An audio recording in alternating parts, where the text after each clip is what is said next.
maybe just traditional sword play, because I think that's what really got me into fighting games as a whole, seeing a sword being utilized in a fighting game. I know weapons are kind of niche around here, but it might bring some newcomers, including myself, into the mix. Quite a few characters we can get. They got at least something to poke someone away with if it's not a sword. But right now, poking away with that crouching medium punch, the long arm of the law, looking solid for Royal. Immediately, Hali though going to turn the tide into the corner, caught the startup with the OD ball. I've been there before. As a Blanka player, man, that one hurts. I want to say that's tough. You're not typically the one having to deal with the cannonball mix, right? So you're gonna have to guess again. Hali playing lights out to keep him in the corner. Don't let him give any type of opportunity to mount a comeback. But oh, it's a Canadian matchup between these two. I wonder how close they are to each other. Yeah, probably next door neighbors, but I will say this match in particular kind of skews towards Blanka's path just a little bit. Stand heavy kick is such a great option to shut down a lot of dive kick, because I mean, if you're not dive kicking with Cammy, you're not playing the character. So it's a good option. You saw the attempt there. It was an empty jump coming from Hali, knowing that if you delay the dive kick or just not do it, you can punish that stand heavy kick. However, we are going to be cashing out level 3 here, attacking the drive gauge in the corner as well. Not a good spot for Royal. Yeah, I was going to say very, very close to burnout. So he's going to have to play essentially perfect. Do you want to avoid burnout? This is a great opportunity. Yeah, we're just going to spend the install tool. Here we go.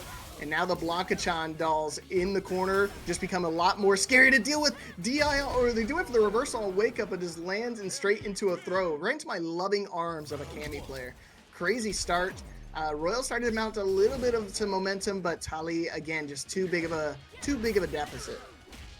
Yeah, it looked like they were trying to ignite the Blanka-chan in the middle of that up ball. Just didn't work out for him. So unfortunately, how the cookie crumbles sometimes, but that forward heavy punch, good start.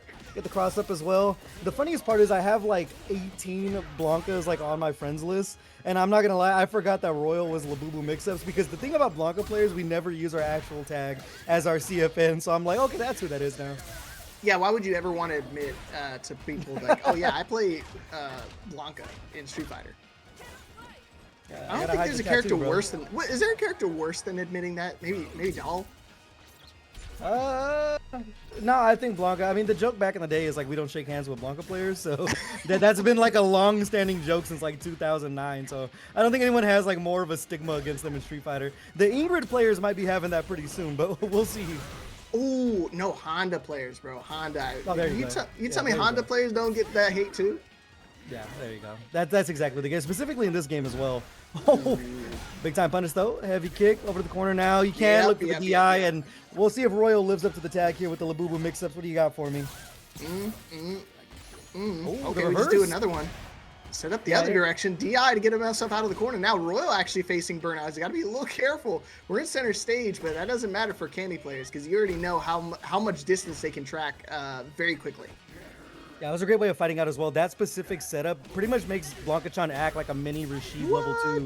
So it's hard to deal with, but a great way of fighting out. OD up ball though, speaking of fighting out, now you got the doll. Got to protect the baby, the dive kick to get over the top, and this right here is all about drive gauge.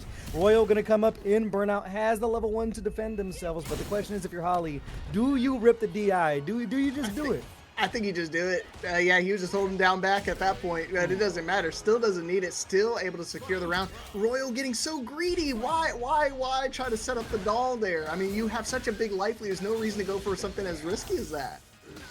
Hey, it's more about just the illusion. The threat of it is almost more dangerous than the Blanka-chan itself. You have to play keep away from Blanka at a certain point, but now punish kind of throw 50% down, still with a little bit of level 2 as well, so you get the enhanced electricity, and now you're just attacking the drive gauge. That back medium kick being +2 is so huge, and so huge with the command throw as well. The drive rush into it, the classic Royal back on the board now, 1-1. Man, that was crazy. I didn't see that one coming, dude. That was a last second thing. I mean, he hasn't used that. Well, he tried to remind you and said, hey, make sure you don't forget about this command throw. Try to do it twice, able to get punished this time around. Hali putting Royal into the corner, but I mean, still, it's a neck and neck match between both of these guys. Yeah, against Blanka as well, you have to be so ready to check the hop, just because it's like the emergency red button, like the eject button, just to get out of the corner. You look for the block string, hop out, and just pray that your opponent doesn't check it. But now the side swap, can't look for the regular jump back ball unless you're for sure it's a throw, because that is a super punishable version if you're not using the OD instantly. Yeah, I think punishes are few and far between. I mean, you saw Hali been trying to kind of whiff punish Royal a couple times, but it almost feels like a mock setup, just playing out of that range. We went from not seeing to seeing it 3 consecutive times now, and a DI, and that's going to connect on the wall. The range of that is impeccable. And that's why Blanka players have the stigma that they do. if you need an example why, that's exactly why the air throw there. Very important now, gonna pop the level 2 here. You're able to carry over to the corner with the up ball. And now you have to deal with the Labubu mix-ups yet again. Little low on drive gate, so we'll see what the response is from Hali. Oh, try to go for the parry, but still able to get the throw off in time. Ah, yeah, had it level 1 there just to get out of harm's way. What a DI, or a DP out of nowhere from Hali. We're in a really good spot, and we got meter too, so I mean, 1 hit confirm could be a lights out situation, take us to a final round. And we're not actually going to be able to preserve it, too. That's going to be great. Yeah, so smart from Hali there just to sneak in the throw so they can make sure that they don't have to spend the level 3 off of the wall splat as well when you do have Royal and Burnout. So great meter management, but now 1 round apiece here in game number 3. Meter advantage for Hali here. Let's see how they use it. It's the thing right here, when you come in with Blanka, it's like you enter that 3rd round without the level 2. It becomes so crucial, but there's the stand heavy kick we were talking about earlier. That's a great counter to any jump in attack because you get the lift off of it as well. Okay, Hali, just fighting back, pushing him to the corner, but the cross up, dude, I don't know how Royal gets those off in time. Every time I try to go for something like that, bro, I get snuffed out immediately. But I mean, he knows the timing, he knows the pressure. Doll setup, yes, we get it, but luckily it puts him into burnout, so now they're both in burnout in the corner. Royal, great spot to be in, jump back kick, and here we go. Let's light it up. Gotta be careful how much you commit from full screen, but we're not gonna have to worry about it. There, the Lightning Beast going to work out a 2-1 lead for Royal. It's been back and forth, as you mentioned. The punishes are kind of here and there. It's been chips and chunks for both players, but Royal, I mean, if you want to be in a scramble, this is kind of the perfect character you want to be in it with. Yeah, and that's where I think, like, you recognize that situation. I think Blanka, both characters being in burnout, it definitely favors the Blanka, especially while he's in that install. He can just kind of keep going airborne. The lightning ball screw just really helps him out in that case, because, I mean, any type of float conversion, full combo. Now back to the wall. You kind of have to just rip it and hope for the best. Either a drive reverse or the up ball. Looking for another command throw, though. And no punish as well. That thing has like 7 business days of recovery on it. So surprised, not even able to find a jab there. But Royal making it work in burnout here. He found the punish. The slide working out. No! Got greedy again. Luckily, he didn't get blown up too bad. And now he recovers, but is he going to be able to survive this onslaught? Level 1.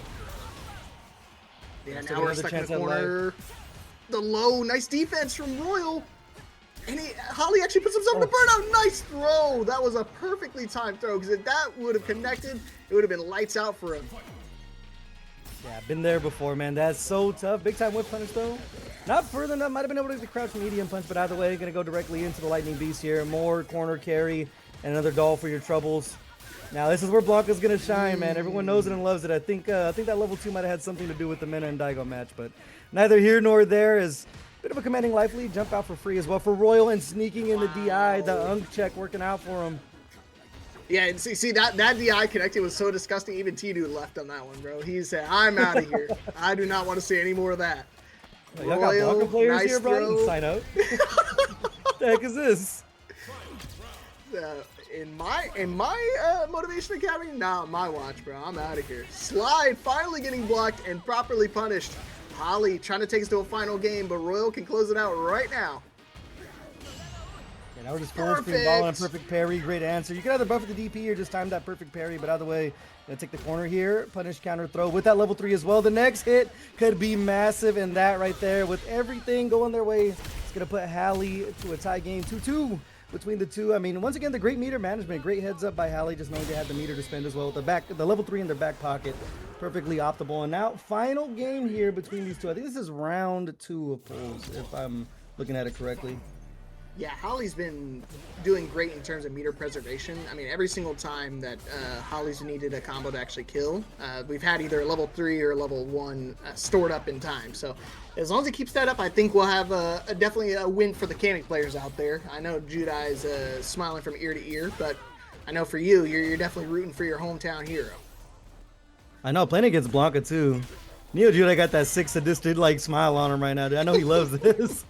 Jump back ball there. If you do it instantly with the OD, you are going to be at least like +1, +2, depending on what the arc is going to be. So great stuff so far from Royal. Just mixing up the pressure and of course the drive rush overhead off the Heezy, no buzz cut.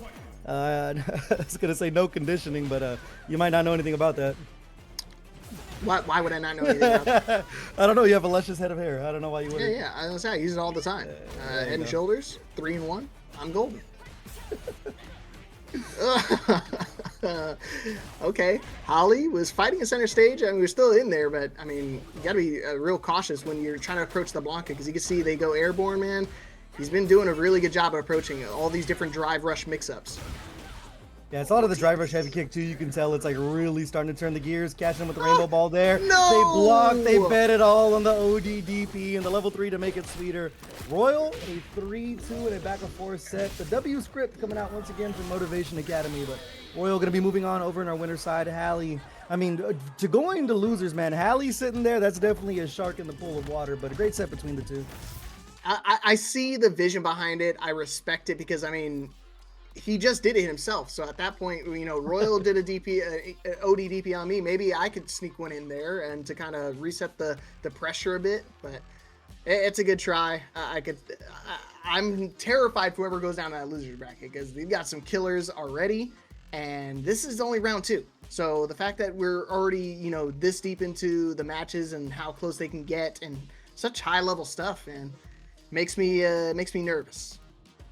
Yeah, this top 8 is going to be hard to call. If you guys got your fantasy brackets, a lot of them going to be destroyed nice and early. But if you guys haven't yet, check out the Matcherino. I think there are still 39 codes to claim. I just typed it in chat, ! Matcherino.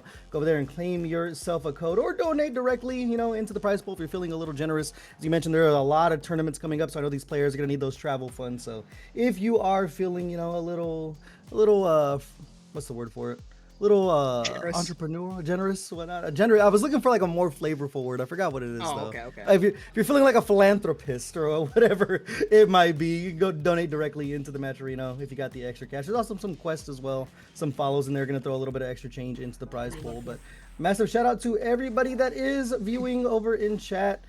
Talking to you guys in chat. As we mentioned earlier, like we are going to have some character reveals hopefully very, very soon. So everyone in chat, just let me know, man. Who are you looking forward to? And if you say a character I disagree with, we're going to ban you. Leapfrog's orders. I don't throw me into that, bro. I did not say that. I did not try to ban you guys. You guys tell them the truth. Tell them everything you want to see and more. Tell me how much you want to see Geese welcomed into Street Fighter, so I can jump on board with that. I mean, I know we got a plethora of SNK characters from Southtown, but what's one more to the mix? I don't mind it. We got plenty of characters out here. If I can't get my Tekken characters, I gotta get my favorite. I gotta get my boy. Yeah. Well, I mean, if the leaks are true, we are gonna get a crossover character. I won't say who it is on stream, but if you guys have seen it, you guys have seen it. So we'll see if that happens a few days from now. You think it's real? It might be because this little gremlin on the screen that we currently have might be breaking some realities. We are going to get our first Ingrid on Motivation Academy here. It's going to be GarlicBread versus Finalbird.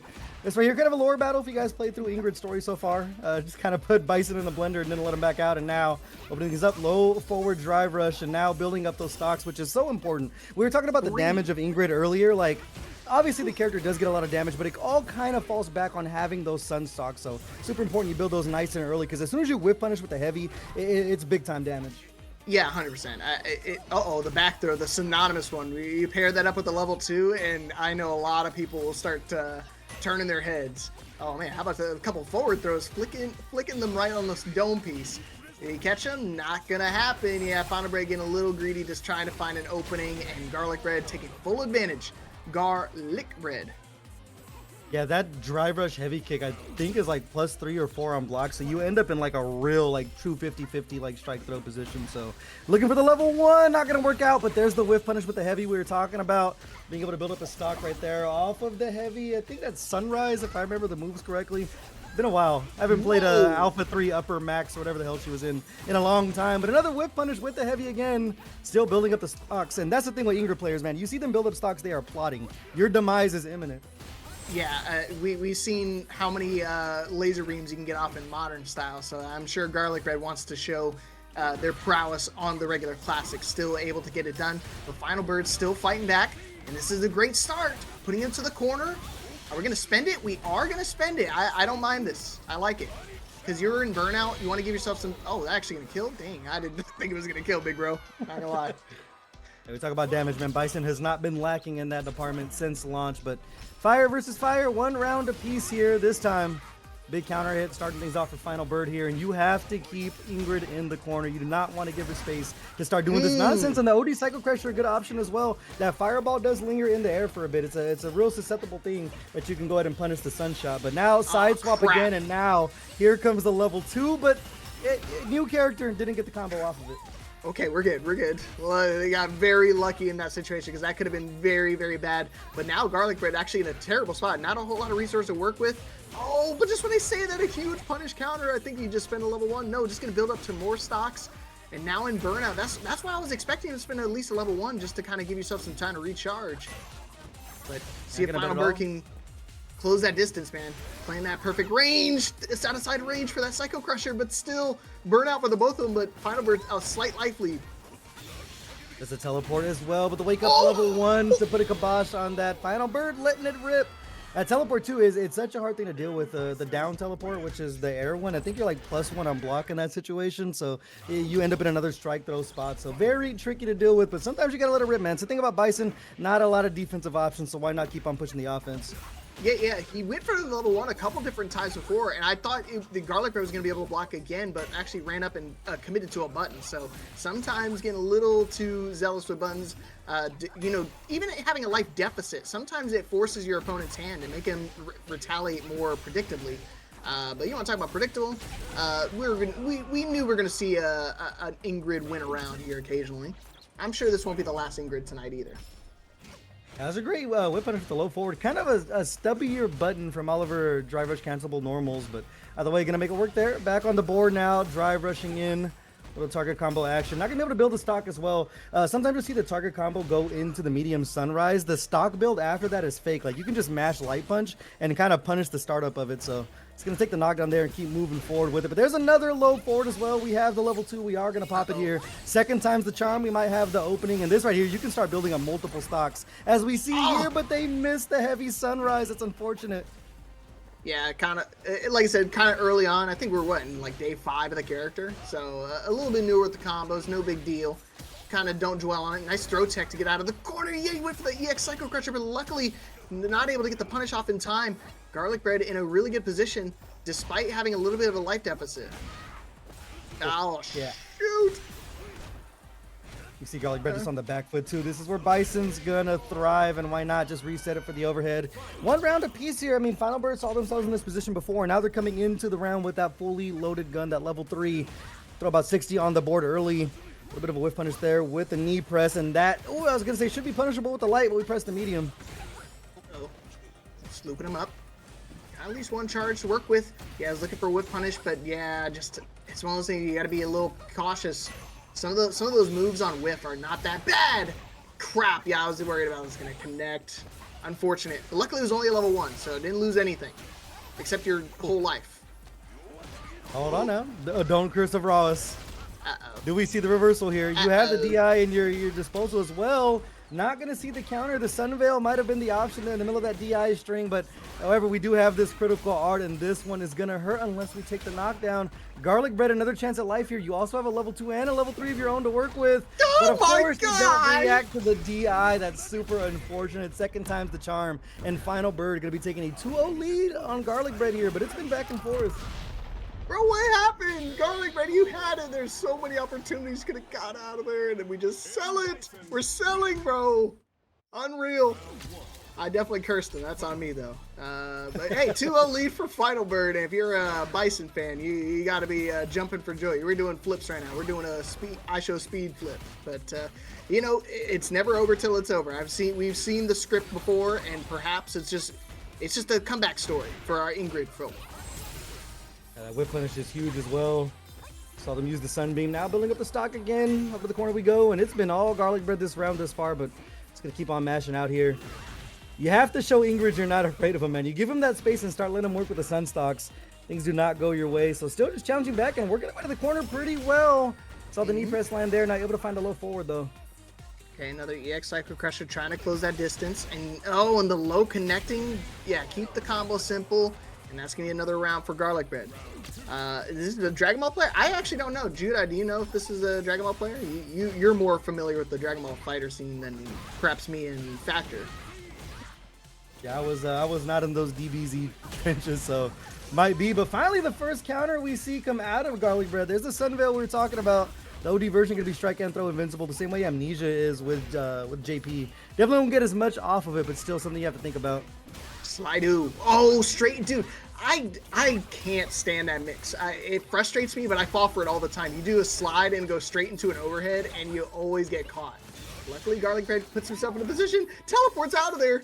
Not able to get punished, but we do get a stock at least, so better than nothing. Oh no. These are the Twitter clips right here, man. These are the Twitter clips. That heavy punch whiff punish directly into the bite and blast, bro. Starts taking you out. The regular Psycho Crusher gonna be punished. Not gonna play any games directly into the level 3. And now GarlicBread gonna put themselves on the board 1-2. And I tell you what, Leapfrog, I said it on Twitter, but I had a goth girl do this to me once, and I ain't been the same since. Excuse me? You heard me. All right, and she probably has a hex on you, bro. That's what I'm saying. Try to lie. in the stars. That's gonna suck, dude. You're gonna just wind up going bald one day, and then you're gonna be like, man, what happened? I feel bad for all those bald people out there. Yeah, I was gonna ask you for tips, but of course you can't relate. No, never. Just maybe some like essential oils on the dome piece might help you out. There you go. 50% down now for GarlicBread, dealing with that bomb as well. The Psycho Mine, so hard to deal with. I haven't seen it yet, but you might be able to use Ingrid's counter in the startup of a Psycho Mine. I'm not sure if that would actually hit the opposing character, but we'll see. We see it at some point. But that's another huge whip punish with that heavy punch, man. Such a long-reaching. Oh, that hit! It is like -4 or something like on block, but if you space it, you're just gonna throw that thing out. Yeah, that's what's so cool about the new characters and when they introduce new mechanics and stuff like that to the game. I mean, not new mechanic, but I mean just in the sense of just like totally unique interactions between all these different characters and stuff. So we still have a lot of time to see what can happen between certain moves and certain interactions. Finalbird back on the set point, but GarlicBread again still fighting back. Not over till it's over. Yeah, still whiff punching away with that heavy punch. Able to build the stocks as well. In the middle of that heavy sunrise. Kind of the MO for Ingrid is just to really look for that heavy sunrise on any conversion you can and then just start building the stocks for free. Not something you can necessarily do from full screen. You have to mix it in the middle of things. The low forward drivers there. You have a lot of super to work with. Surprised we don't burn any meter there. Oh my goodness, dude, the EX Psycho Crusher from like range 3, very bold. But you know what? It's a high risk, high reward type deal. I don't know if it's a high reward, but it's a reward. So got to be a little bit more cautious. Hopefully we can see Finalbird close out. Otherwise, GarlicBread gonna bring it back. Here we go, level 2 time. Oh, trying to go for the back throw off of it, bro. He's looking for the real Twitter clip. Yeah, that's the thing. If you do the light version, you kind of have to look for the back throw just because those sun rays start coming down like behind Ingrid. So you kind of like show your card if that light version startup shows. It's a good heads up play from Finalbird there. I'm glad he recognized that. I mean, I know the character's pretty new, but I feel like with strong opportunities like those, you really got to make sure you're prepared for them. Oh, max range again. GarlicBread is going to build up to another maybe level 2, but perhaps. Yep, there he goes. Okay. And just like that, I mean, we went from a set point again from Finalbird to now we're in a final game situation. I just knew that. That's what she's reading, bro. It's the script. Neo Jedi facts her over a copy, but it's another W script coming in here and another low forward hitting its mark there. GarlicBread not gonna be able to build up the stock right there because the medium, how to get that move? I want to call it forward tossing, but I know it's not. Sunrise, there we go. But over the corner off of the Psycho Crusher extension there, Devil's Reverse, keeping the pressure going. Now the perfect parry, and I'm not sure if there's like a real side swap option for Ingrid outside of just back throw like we see there. I was gonna say, I don't think she has any combo off of the perfect parries besides the back throw, so I'm surprised that GarlicBread just didn't rock it, just raw dog it right off the rip, but you know, it's one of those things I think you can never really delve too deeply into a mind of an Ingrid player, because otherwise you get lost. Exactly right. Now back to the wall here, so equal on health for the two. Searching for the whip punish, low forward there, spinning. The meter got caught on the startup of heavy punch. That's the thing, man, that button is so good at whip punishing. Got a long startup. Don't know what the exact number is, but looking for the low forward there. Exactly what the doctor ordered. Now GarlicBread finding themselves on set point with the level 2 in their pocket as well. Could be huge. And another whiff punish. That crouching heavy punch too is such a good way to get the party started. Yeah, right back at you. It's one of those things, you see a low come out, he's like, man, that's a great idea. I should throw a low out too. And of course, you try to go for a big heavy punch, you're going to get clipped up. Finalbird. Yeah, set up the minefield, a throw, connection, and an overhead. Just going to keep him in there, keep him blocking the entire time. Surprised I didn't see another DI come out, because, I mean, GarlicBread didn't react last time, but don't want to sell. Don't want to give away your life lead for free. Oh, I think are we Twitter clipping? Oh, I think it was another Darevice heavy punch for the link, but either way, the stand heavy kick, that button, man, is going to be an issue for a long time in Street Fighter 6. So that's a 3-2 W for GarlicBread. And what a way to bring it back to the reverse 3-0 with a brand new character is huge. I mean, I definitely jinxed it for sure, because this man had it locked, secured, set. I mean, 1 HP in a dream, and GarlicBread not only mounting that 1 HP comeback, but then also mounting the reverse sweep altogether. Good stuff, man. I think you got to have that tenacity to do that with such confidence on a brand new character. It screams how much experience these guys have been having with it and just been pouring a lot of hours into the game. Again, despite the character being so new, they're looking like seasoned veterans out here. Yeah, you just had to see a couple of warm-ups. There's a few level 2s that didn't exactly go out the way you expected, but doing a great job of just using those longer buttons that Ingrid has, those heavies, the heavy punch and then the crouching heavy punch are such great whiff punish tools. So it's going to be interesting to see what GarlicBread does going forward over here with the Ingrid as well. But next up, I believe I saw TheFatManatee, and I think I saw Big Hollywood Rob TV in the building as well. So Zangief versus Cammy. This one, I mean, not going to lie, man. A bit of a toss-up here. You have to really be careful on spacing those dive kicks, and Rob TV has no issue off the rip with the OD sneaking the throw as well. TheFatManatee back to the wall early. Yeah, what is all these streamers and wanting to run their Cammy fits, bro? This ain't it. But TheFatManatee, I've seen them before. They've been a pretty illustrious Zangief player, but going against Hollywood Rob, he's definitely experienced those once or twice. So he's got to dig. They got to dig a little bit deeper when it comes to how opening up a Cammy with the Zangief. Yeah, I don't know how many of y'all know at home, man, but like, if you don't know about Big Hollywood, man, that's not just a host, that's not just a streamer right there. That is a SFL legend, bro. And he's still back here to play in Street Fighter 6 with punish there. In the forward throw, back to the wall again. So low on health for TheFatManatee, and got clipped with a low forward again. I love it. I love it when hosts and casters get to play the game and they wind up showing up. I mean, Rob, you know, he's definitely showed his fangs once or twice, dude. I wouldn't be surprised seeing him make a run through top 8. But, you know, Manatee, just like another one of those names that we've seen time and time again. If you've seen Paragon, man, they've made a huge run down there a couple times as well. So let's see if they can make it do it tonight. But right now, it's all Rob TV. Boom, bang, boom. Light it up. Live television. The whip punish there to close it out. Rob TV, man, I mean, it's the game plan you want to have against Geef. Put him in the corner, keep him there. Doing a great job, too, of just using the low forward. Not looking for too many dive kicks off for it, but this is the Zangief game plan, man. You're going to use that heavy punch. You're going to use the armor. Get him over the corner here. You have to force the resource spend from your opponent. Rob TV, 2 bars here, but another perfectly placed dive kick. Yeah, I was going to say, if you're not trying to force out some resources, you're going to have a tough time entering in. I mean, you're getting a little bit out, but not at the rate you're using it. So you're gonna have to start pumping up the either the offense or playing a little bit more defense heavy and just kind of forcing out naturally. And you see Zangief the one getting thrown around this time around. Yeah, at some point you have to bust out the drive reversal or some spot because Rob TV's starting to run away with it here.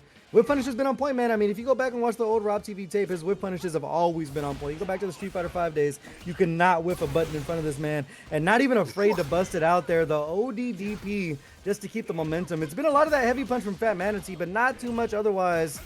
Use the headbutt there. Not going to look for the reset quite yet. They're going to find a normal throw to attack the drive gauge. Punish counter and the frog splash to put Rob in a burnout. There we go. This is what I want to see. Now you're in control. Now you go crazy with it. Start doing some tricks on it. Yeah, you can see I'm already spinning. Yeah, had a level 1 right there because they were in burnout. I said what I said. Oh, the whip, Manatee. Oh, nice. Pump it up. And there you go. Able to bring it back. That was a little scary once that level 1 connected, but, you know, still able to hold their ground, play the game that you're supposed to.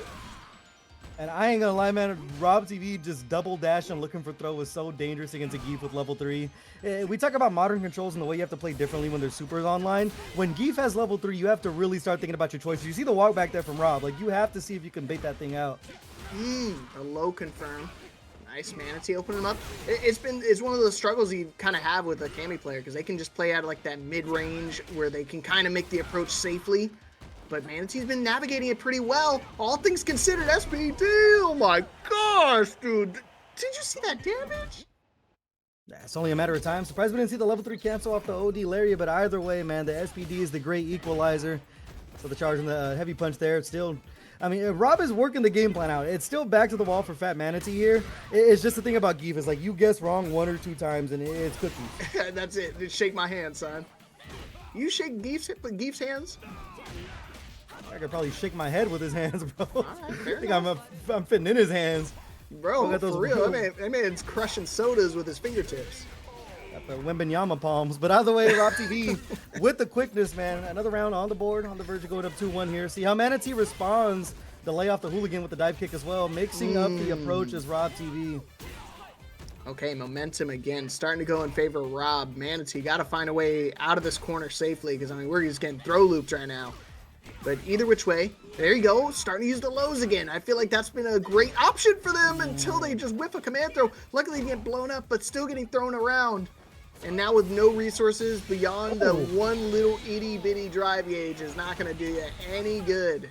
2-1 lead for Rob TV. Can close it out with one more win. Salutations, Rob TV. What a confirm in the air there. Look at the reactions of a young man there. Fatmanatee, though, fighting back. I slowly stalk Rob down to the corner here with punish. I love that incoming drive, drive rush. Man, dude, Rob has been finding so many throws. Gotta be frustrating for Manatee, too, because, I mean, that's one of those things that this game, when you get frustrated, it shows on screen. So I mean, that DI is a perfect example. I mean, just getting completely frustrated to the point where you're just throwing out a DI, just trying to find something, another throw for you. How about one more in case you missed it? Hey, man, who's the grappler here? That's one thing about Cammy, man. Very strong strike throw, one of the best in the business here in Rob TV, running the game plan perfectly. Set point, low forward, getting caught by the stand heavy, still no harm, no foul. Every time we've seen Rob in this position, he's been able to fight his way out pretty good. He's got a great read on his opponent, especially there, the OD dive kick, getting the space back to the middle of the screen, and it's back to the strike throw here. Okay, just throwing out the heavy punches again, just trying to find connection. You can see, and that's right there. I don't know if you noticed, the fact that was 100% a scout, because every single time Rob's been going for a low, Manatee wants to retaliate with their own low. So a perfect read of the situation. And you know what? We just closed out with the lows and throws. That's how you open up somebody who wants to shell up and shut up. 3-1 win for my man Rob TV, Hollywood Rob. Yeah, simple and clean there, and that's kind of just what Rob is known for. Simple and clean gameplay, great read on their opponent with punishes as well. Fatmanatee just constantly playing behind the A-ball, back to the wall a lot. The one game they did get was like just kind of Zangief stuff. You look for a couple of SPDs, works out for you. Throw out some arbor punches, hope for the best there. But Rob TV gonna be moving on with that 3-1 W over in the winner's side of our bracket. Fatmanatee gonna have to figure it out in losers. There's a lot of players going to losers very early in this tournament before we like really hit that top 48 mark. That's gonna make like the loser side of bracket very, very scary. Yeah, and that was a top 48 qualifier. So luckily, again, for people who are not aware, double elimination bracket, got to lose twice to be eliminated. So you could play at least 2 games. I mean, I couldn't tell you how many times I went 0-2, but hey, that's still 2 more games I can play and add to my repertoire. So hopefully Manatee can navigate the losers, the shark-infested waters, and make it through to the top 8. But man, they have to play like 6 matches to get into top 8 from that losers top 40. Yeah, that's the tough part about losing so early, man. You have to go through a long trek to go ahead and find your way back in. But we'll see who moves forward on the winner's side here. We got TropicTrickster and Darevice. Darevice, it looks like it, but I don't know. We're probably whitewashing a little bit. I was trying to put a little accent on there. You hear the Italian come out, but Darevice. Okay, I can see it. I can see that one. I think that's probably more likely. Either way, we have to switch it to that. It sounds good. But This right here, man, not a fun matchup for Manon. Got the grappler's conundrum of having to get around Guile. I mean, every character kind of deals with it in different ways, but Manon, not too many options. It's Operation Get In and Stay In. It's a great jump in there and sneaking in the command throw. 3 medals online. I mean, you lose the round, but building 3 medals is pretty big for TropicTrickster here, so you got to take it where you can get it. Is it Trickster or is it TropicTrickster? Since you want to go fancy with the names. Let's put a French accent on it. Trickster. Yeah. Trickster. Okay. That's more Russian. Close enough, though. Close enough. My bad, mate. My bad, gang. Listen, I'm not made for commentary, not for accents. There you go. But yeah, I mean, again, 3 medallions does help out quite a bit, but Darevice playing very well, playing very solid, able to still close it out. Despite the medallions, despite all the opportunities they've had, a perfect close out, a perfect victory. Yeah, solid 1-0 there. It's a little closer in that first round, but I mean, like we talked about, it's just so hard to get around the onslaught of sonic booms for a character like Manon.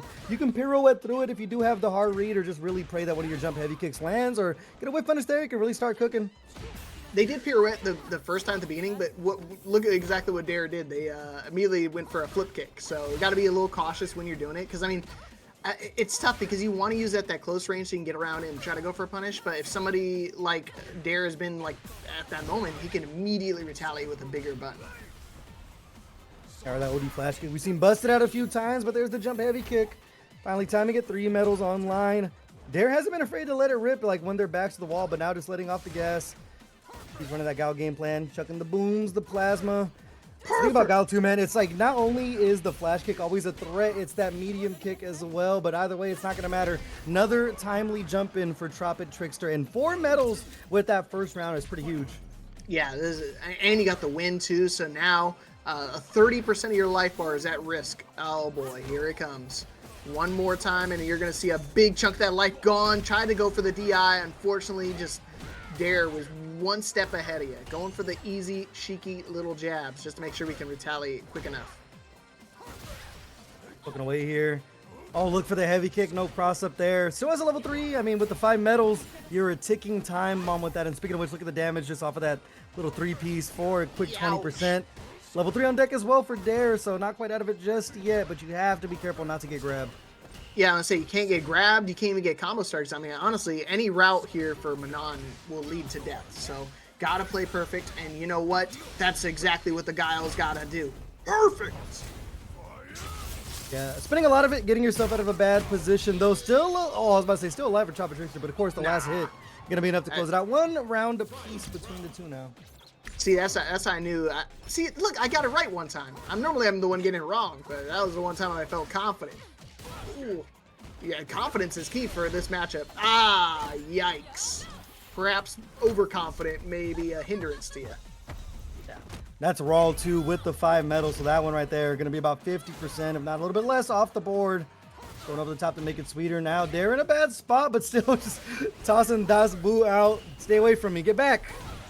Yep, again, stay out of the skies. And that's the thing, it sucks because even if Trickster tries to dash through it, does her twirl, it still gets caught by the boot. Yeah, just an active button. Such a great poke. Look for the command grab there. Oh, could have been confirmed into the level 1 there. Just not quite ready for it. TropicTrickster in burnout. No super to defend themselves either. So at this point, you're kind of looking for chip or just continuously throwing those booms, see if they get clipped by it. There's going to be Dare going up 2-0 here on TropicTrickster. And this just feels bad, man. It's the matchup you don't want to pull out of the hat, is having to deal with Guile with the grappler. But I was going to say, we might see a character swap directly back to the Manon, though. So we'll see how it works out. Have a tough mountain to climb, but see if they're able to mount some kind of comeback, as Dare is sitting pretty right now with that 2-0 lead. Hey, you know what? Give yourself some time to breathe. Just think about it a little bit more. I like it. I'd rather them do this than try to run it straight back into another rematch, because those are the worst games. When you go 0-3 and you're like, man, I didn't get a time to actually apply my adaptation. Hopefully Tropic's got something cooking up, because again, I feel like Dare isn't really doing anything crazy to kind of open him up, and he's been falling for it every time. Yeah, it's just one of those things where you want to use the clock to your advantage, but of course that's exactly what a Guile player wants, is start making you really have to force a commitment here. As we see 50% down early, back to the wall for Dare. That's a great opening with a back heavy punch. Ooh, Where you going? Uh-oh. Here we go. 3 stacks again. But, I mean, lately we've been seeing the medallion stacks haven't been really leading to a whole lot of damage. It's been kind of ever so looming. Just you're thinking about it, but it never actually comes to fruition. It's the dog chasing the car. You don't know what to do when you actually get it, but that's a great jump in as well, and that's so much corner carry as well, building up those 5 medals. So now you're so dangerous. You've seen the startup of Sonic Boom get clipped a couple of times by that stand medium punch, but now back to the middle of the screen. They're just going to jump away with their life here. Now building up to level 3. Every hit becomes so much more dangerous. Such a good, like, comparison. I've never thought about, you know, the dog chasing after the car and then finally getting there and just like, well, now what? Now we got 5 stacks. How do I actually get them in? Because like every single time I'm either running into a fireball or a boot. Yeah, I mean, a bit of a worse ending than the dog, but like you said, it's such a hard thing because it's like you get the 5 medals back to the wall here. Dare rips 1 flash kick, and it's like, well, your 5 medals are useless at full screen. So we'll see if they're able to make them work here. It's 1 round apiece, but the punish counter throw, a great starter. And now Tropic solo on drive gauge. We're going to go directly into the solid puncher. They're looking for the baby booms to go ahead and find the burnout. It's a drive reverse one to jump in. Trickster still in a good spot as well. Sneaking in the command throw. That's huge. Okay. Yeah, nice hit confirm. Straight into the super. Now it's a guess for game. Threatened the low, but winds up running into the EDO. Yeah. I'm about to go EIO, bro. I'm about to start singing. Ran into it either ways. You run into that DI, getting too comfortable with the Sonic Booms. TropicTrickster 1-2 now. I mean, doing a great job. They're spacing, or at least timing their jump-ins pretty well, and it's been working out for them now. I was typing something, so as I was typing, I was trying to say it, and yeah, it just came out all mangled up. So nice to see Trickster able to kind of apply what they've been adjusting for, and now we're starting to see some success a little bit with the Manon. Now I'm starting to worry a little bit for my man Darevice. Oh, another huge jump into the timing. TropicTrickster looking solid, and you see them just hit the brakes. They want to see what the answer is going to be from Dare as soon as they end up in the corner. We saw a lot of OD flash kicks show their face, and being able to just stagger your offense has been working out for TropicTrickster. Now just slowly stealing the momentum away, 1 round away from tying things up 2-2, and still just stalking their prey. Dare is not in range to even start throwing the Sonic Booms. He has to worry about the jump-ins now, but that overhead, a great opening.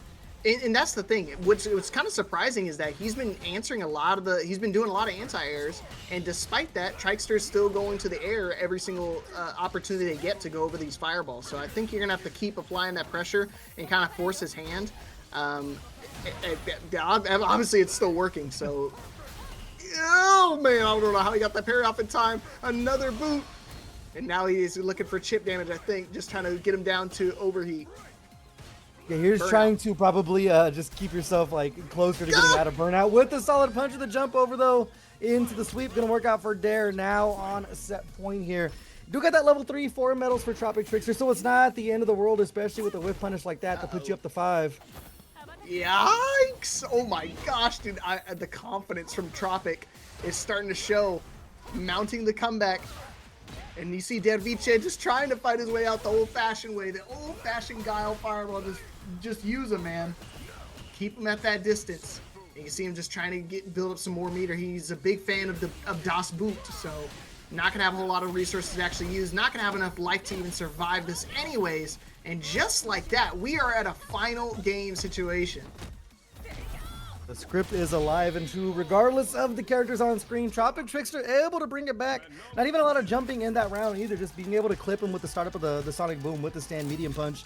Sneaking in the command throws as well. So TropicTrickster coming alive now, and now we're going back. We have to think about things if we're Dare here. Do we see a character swap?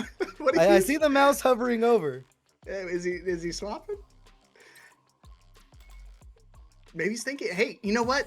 Again, it goes both ways, Factor and Judai. That Trickster took a second to think about what they got to do, and you see Darevice doing the same thing, taking their time, figuring out, okay, what do I got to do to deal with this Manon now? Now she's been kind of gripping me up a little bit, and now we're at a final game. Can't make any more mistakes. Either side, who wants to move on in this bracket? I mean, it's looking like TropicTrickster still with those whip punishes. That stand medium punch been feeding families, but what a punish counter confirmed there. Getting some more space, but still just slowly walking Dare into the corner here, looking for the jump heavy again. That time parried. timing it correctly. Trade, and now Dare just gonna, I mean, you kind of hit the retreat button here. Walk back, look for the anti-airs. Good old Guile 101 there. Got the trade like 4 times. You know, it's kind of surprising he's not going for the boot. You know, every single time that Trickster's been trying to go airborne, he's been answering with it. So, I mean, hopefully we can see that once again. Or we're just going to do that. Was it standing C? The standing C is crazy. What game are we playing? Standing funny, C bro. is crazy. I'm trying, man. I appreciate the effort, though. But that's a perfect parry right there. Into the flash kick. They didn't take the throw off of it. He's clowning on me still. Oh, no. It's the that's heavy kick, I believe. This Oh man, dude, they mix me up, man. I've been doing Fatal Fury all day yesterday, the day before. Well, the funniest part is like you commentate so many 4-button fighters that like I can't foul you when it's a 6-button fighter and you forget about the extra one, you know? No, there is 6 buttons. Oh yeah, my A, B, God. C, D, but you forgot about, you know. Oh no, I'm failing the alphabet right now. All right, back to the newts we go, though. Still chucking the plasma away. Almost 50% down now for TropicTrickster. And now you can see Dare is just like really throwing off the timing of their sonic booms here. They're so ready for the jump-ins this time around. Even if it's a trade, the back heavy kick is still going to put TropicTrickster into such a spot where you're just going to go right back to the boom loops. Yeah, see, and I think this is the moment right now where Dare is kind of worried and trying to play this perfect range and just sit back and just let the fireballs do their thing. And this is where I want to see. Yes, perfect. No, could have just level 3, damn it. Still alive. Trickster, gotta play absolutely phenomenal. See him just trying to bait something out. Not a whole lot of resources to work with, but the jab, interrupt. We found an opening. This is exactly what we need. And we're in the corner, and we found a command throw. How about one more time in case you missed it? Just like that, the script is still alive. Final round. Tropic bringing it back with no resources to their name, but they still found a way to make it happen. And guess what? It's still popping. One more time. That's so unfortunate, that last round. I'm not sure if Dare was looking for a sonic boom, but they got overhead and got clipped on the startup. And now TropicTrickster just running away with it. 5 medals. I mean, next hit, next throw, it's going to be the end of the game unless Dare you figure this out here. So as the critical art, you got that emergency red button. If you need to pop it, the bazooka knee trades. They go over the top. That's the newest buff. You get the bounce off the overhead target combo. Counter hit, still chucking the plasma, not quite out of it yet. You saw them throw the boot out. They might be looking to pop the level 2 and start searching for a burnout here. No, I think he's gonna. I hope he does at this point, but I think he's gonna try to get a little greedy and just try to find a hit confirm and go into the critical art. But either which way, Tropic bringing it back. Another reverse sweep we get to see on stream. I mean, remarkable tenacity from these players. All they had to do was go back, pretend they're swapping characters, hash out a game plan, and come back in and dominate. And that's exactly what they did. A phenomenal comeback. And it was complete back and forth. Both players just laid the game plan out. They knew what each other wanted to do. I mean, if you're playing a grappler and you're playing Guile, I mean, the game plan is kind of just there. But it's the game of decisions. When you're going to jump in, when you're going to look for whiff punishes. But right there's going to be working out for TropicTrickster. And next up, we are going to have Lazyboredom, known for that Marisa, going to be rocking here against a Ryu here with Chingoe. All right. This is one of those things I love seeing the traditional Street Fighter characters. Ryu, a fan favorite of mine, but he got his work cut out for him with Lazyboredom. Marisa, that's how you know they're pretty good if I recognize them, considering I do like all sorts of different fightings and shooting games. So pretty familiar with this name for sure. Yeah, and still rocking the Marisa, as we were talking about. Definitely a character that has fallen out of good graces from the launch of the game. A lot of people thought Marisa was very strong out the gate. Now, I mean, you'd be hard-pressed to find a Street Fighter player that isn't saying that she's bottom 3 at the very least. So, still hits like a truck. It just doesn't have the oppressive tools that you really look for a character in Street Fighter 6. But, I mean, they can still make it hurt if they find a whip punish. So, Chingoe still got to walk on eggshells here, unless you're just going to rip out with the ODDP. I want to say we got the ODDP. We've got her armor that she can utilize a couple different times. You know, and Boredom especially is one of those players that loves to use the armor, especially when you get into going against an opponent that feels a little bit more comfortable. Definitely gonna break open the comfort for sure. Bust it open, Tatiana.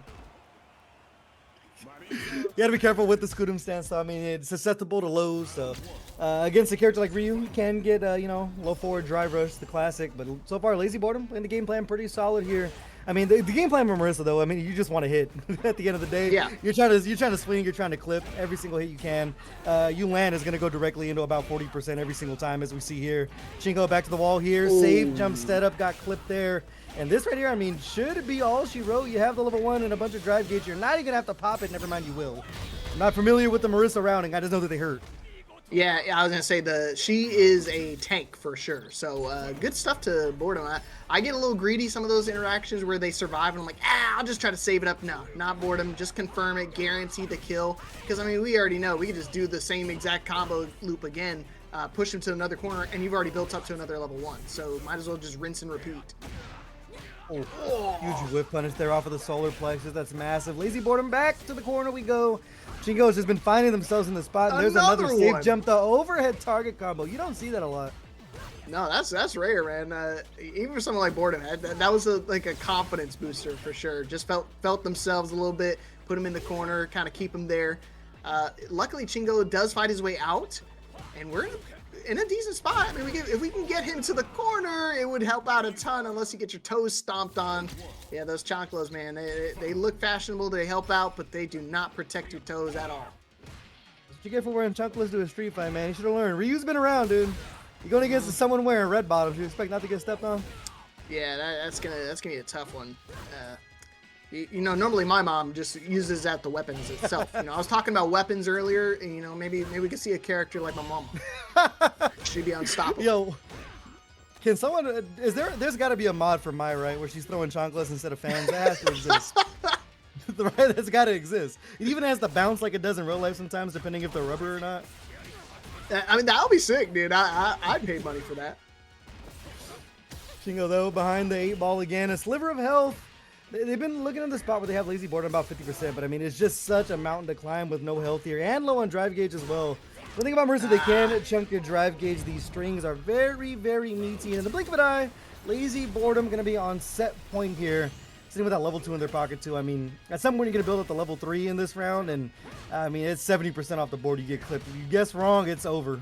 Yeah, that's going to be lights out for you. So you got to pretty much... And the thing is, like, Chingoe plays pretty well when he gets into those, like, 1 HP moments. Like, he plays very defensive and stuff, but I think it's a matter of just forcing Boredom into blocking. And they're one of those players that even in Burnout, not going to matter too much. They just seeing the low starting to finally connect. Double hard knockdown. That wasn't a hard knockdown, but double knockdown. Just looking for an opening at some point in time. But Chingoe, yeah, just keep looping him. Yes! One more time. Oh, the throw tech. Okay, we're back in action, but Chingoe actually in a favorable position, but another whiff punish from Lazyboredom, dude. This guy doesn't miss. Back throw as well. Now, I mean, you only got to burn the super. You can't get clipped right there. The jab hitting its mark. And use the level 1 spare wrist, the animation, and Lazyboredom 3-0 over Chingoe. Chingoe just, I mean, could not get his game plan going at all. Wasn't a lot of fireball. There's a little low forward Hashigeki in the middle of all that, but at the end of the day, it's like the muscle mommy was coming at you, and there was not that great of a response coming from Chingoe, which is so hard to do. I mean, when you're playing against, like, with the Shoto, your main, like, option to escape is going to be ODDP, but knowing that if you do have that block, your punishment for that is, I mean, it's 70% off the board easy, so I understand the reluctantness to go ahead and rip that, but Lazyboredom, as expected, off to a great start in this tournament run. I think that was a top 48 qualifier as well, but, I mean, could be top 24 either way. I expect Lazyboredom to have a long run in this Motivation Academy. Yes, sir. Definitely one of the favorites, not only to do well, but I mean, honestly, one of the favorites to actually win the tournament. So always got to look out for some of those killers. And speaking of some killers, look at this next match we got coming up. We got iPeru coming up against Scrawt Vermillion. Yeah, these two, I mean, I'm sure they played against each other a whole lot in these online brackets. So we'll see how this chapter is going to be written here. And we talk about characters we don't see a lot, man. Lily got a few loyalists out there. I know El Chicote was one for a while, but now that Ingrid's out, I mean, there's a new apple of his eye. But there are still some very strong Lily players that are hanging around.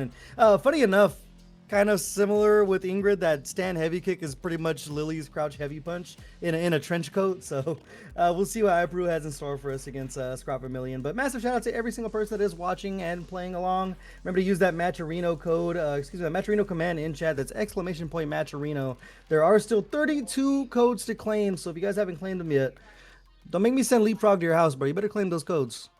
Yeah, I'll send them. I was gonna say I'll send them with some clippers. Yeah. I have to own some so I can keep my hair nice and tidy. So There you go. if you're not careful, you're gonna wind up bald. You're gonna wind up like Nerd in the Bay. It's not where you want to be. That's crazy. You gotta call him out. You know, I've never seen you without the visor on. Can you show us? Can you show us your forehead? Yeah. I could. You got us? Yeah, I can show you. Okay. Yeah. Oh snap! Somebody just claimed another Matcherino code. Oh yeah. I just saw. We're down to 31 codes now. So shout out to everybody who's claiming those free to claim codes. And yeah. What are we talking about now? I completely forgot. It was something about Nerd in the Bay being bald. Yeah, I don't know, something like that. That is hilarious that we're gonna actually all be in the same building coming up for King's Cup. By the way, if you guys, if you ever heard of King's Cup, man, it's gonna be a local that is going away. We announced down to our final 2 locals over the Foundry in San Francisco. If you guys don't know the significance of the Foundry and the FGC, that specific building, there's a lot of FGC history that has happened in that building. Daigo played Lupe Fiasco at the Foundry, so that's how far back the building goes with history, and it goes even further back. So massive shout out to everybody over at King's Cup. I'm glad Leapfrog are gonna be pulling up to share in one of the last few that we're gonna be having. It's gonna be great to have an Evo nominated commentator of the year pull up to an Evo nominated local of the year event. It's gonna be sick. Yeah, I'm excited, man. It's one of those things that it's bittersweet, but obviously I'm super excited because it's around my hometown where I grew up. Before I was actually able to actually pick up some of these fighting games, so I'm glad to be a part of some history. But let's see if Scrawt can keep their winner's side streak alive. One of my folks from Paragon. Love to see Paragon people show up.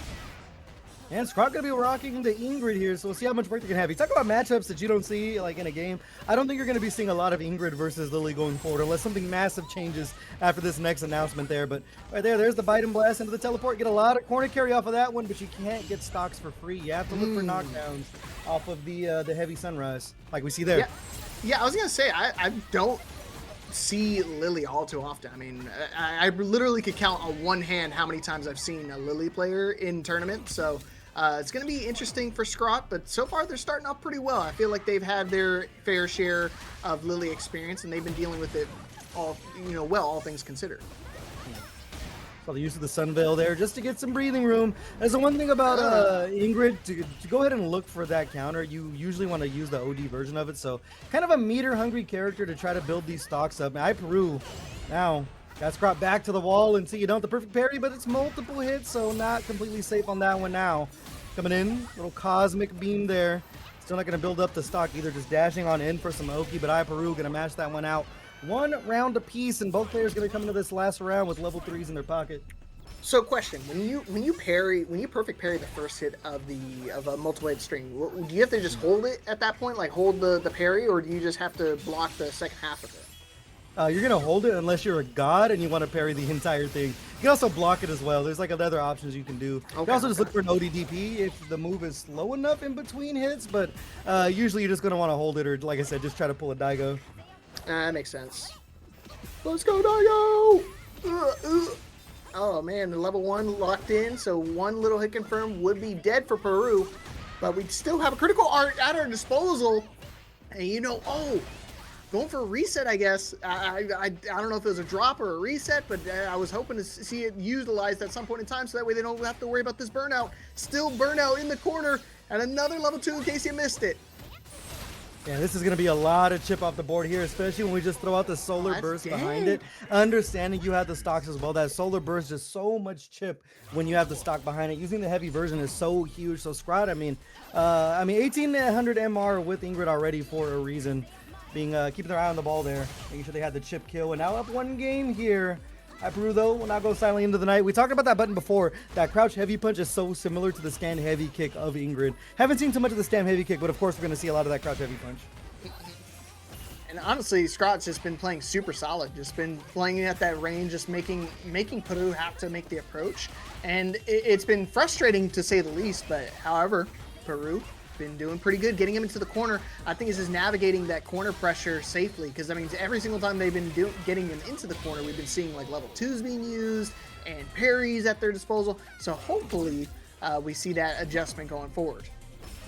And we've only seen one Sun Veil from Scrawt as well, so we'll see if they bust out a little bit more. As we mentioned, just a meter-hungry character, so you have to be really choosy on when you're going to try to bust out with that option. But now 2 stocks on the board could be huge. You can see the Solar Burst at some point, unless we get the Whip Punish there coming in from iPeru.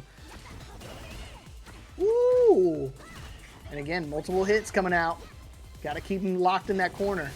Yeah, Scrawt having a tough time fighting their way out. They do connect with the DI, but unfortunately, yeah, trying to go for that setup again, not going to work out unless you just meet him with another DI. And sometimes that works too. Oh, the trades. But unfortunately, not going to trade that second time around. Peru, a dominant second game. What a turnaround.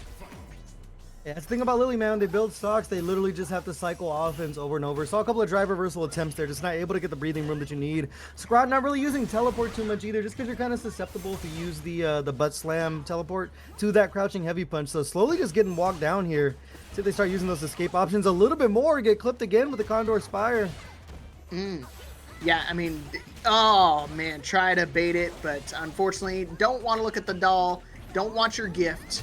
Just shut it down. A perfect game from Peru. Yeah, Scrawt, I mean, getting put into the corner very early on to every single round, gonna have to make some heavy adjustments, because otherwise we're just gonna get blown out of the water. Yeah, that was a huge whip punish there to get the party started, and the command throw as well. 50 off the board early for Scrawt. How about a hit confirm there? iPeru starting to run away with this one. We saw the Sunveil attempt. It was baited out, so iPeru was ready for it right there, the overhead. Now the level 2 built up. See if we bust out at some point. There's heavy kick and the level 2. This, I mean, you are susceptible to just getting thrown, so parrying not the best guess there. I've seen drive reversal a couple times to escape that situation, but you're kind of, on shit creek on that one. But iPeru either way going to navigate and put themselves up 2-1. Yeah, I love how big of a life lead Peru had that they wound up guessing in the wrong against the level 2 mix-up. And you know what they do? They still wind up winning the round. So as long as they keep playing like this, I mean, they have no fear, no worries. And again, this is just top 48, and these guys are duking it out. Peru is looking fantastic. I mean, a phenomenal position to be in. Put your opponent into the corner, humongous life lead, and just like that, we are on set point after a neck-and-neck first game. Starting to run away with this one. I mean, we talked about it. It's just operation make sure Ingrid doesn't get stocks, and that's exactly what iPeru's been doing here. I mean, even with one of the Sun stocks, it's not the biggest deal in the world just because it's like you get one heavy blast like you see right there, but it's more of a space getter than it is damage when you only have one on deck. Yeah, a lot of space to be made. Now we got 2, so a lot more space can definitely locked up. Yeah, and you see another DI connection from Scrawt. Been finding a lot of success with it, but just nothing really mounting up beyond that. So hopefully we could see more past that. Not going to see any more DIs right now while you're in overheat or in burnout, but still a pretty significant life lead nonetheless. Yeah, and burnout here, you might just have to see Scrawt pop the level 2. Now you're in a world of hurt. Not going to look for a DI reset at all. We're going to bust out level 1, and that's going to be the kill. Scrawt back on the board here. I mean, even with their back to the wall, they're fighting pretty well. Did a great job of getting themselves back to the middle of the screen in the middle of that one. Not really having to rely on the stocks too much. Oh, no, the whiff punish with the back medium kick, but not close enough for the target combo confirmed. Yeah, I say just a little out of range. Those boomerangs can only get you so far. What are those weapons? What do you even call them? There's some word for them. I forgot what they were. I looked it up forever ago for Lily. I forgot what it was, but in the meantime, we are going to be seeing a level 3, and that right there was all about looking for the drive gauge chip, and you saw iPeru bet it all with that level 3. Now, nothing to defend themselves. I haven't seen too many strong burnout strings from Ingrid just yet, but either way, back to the wall. The Condor dive, though.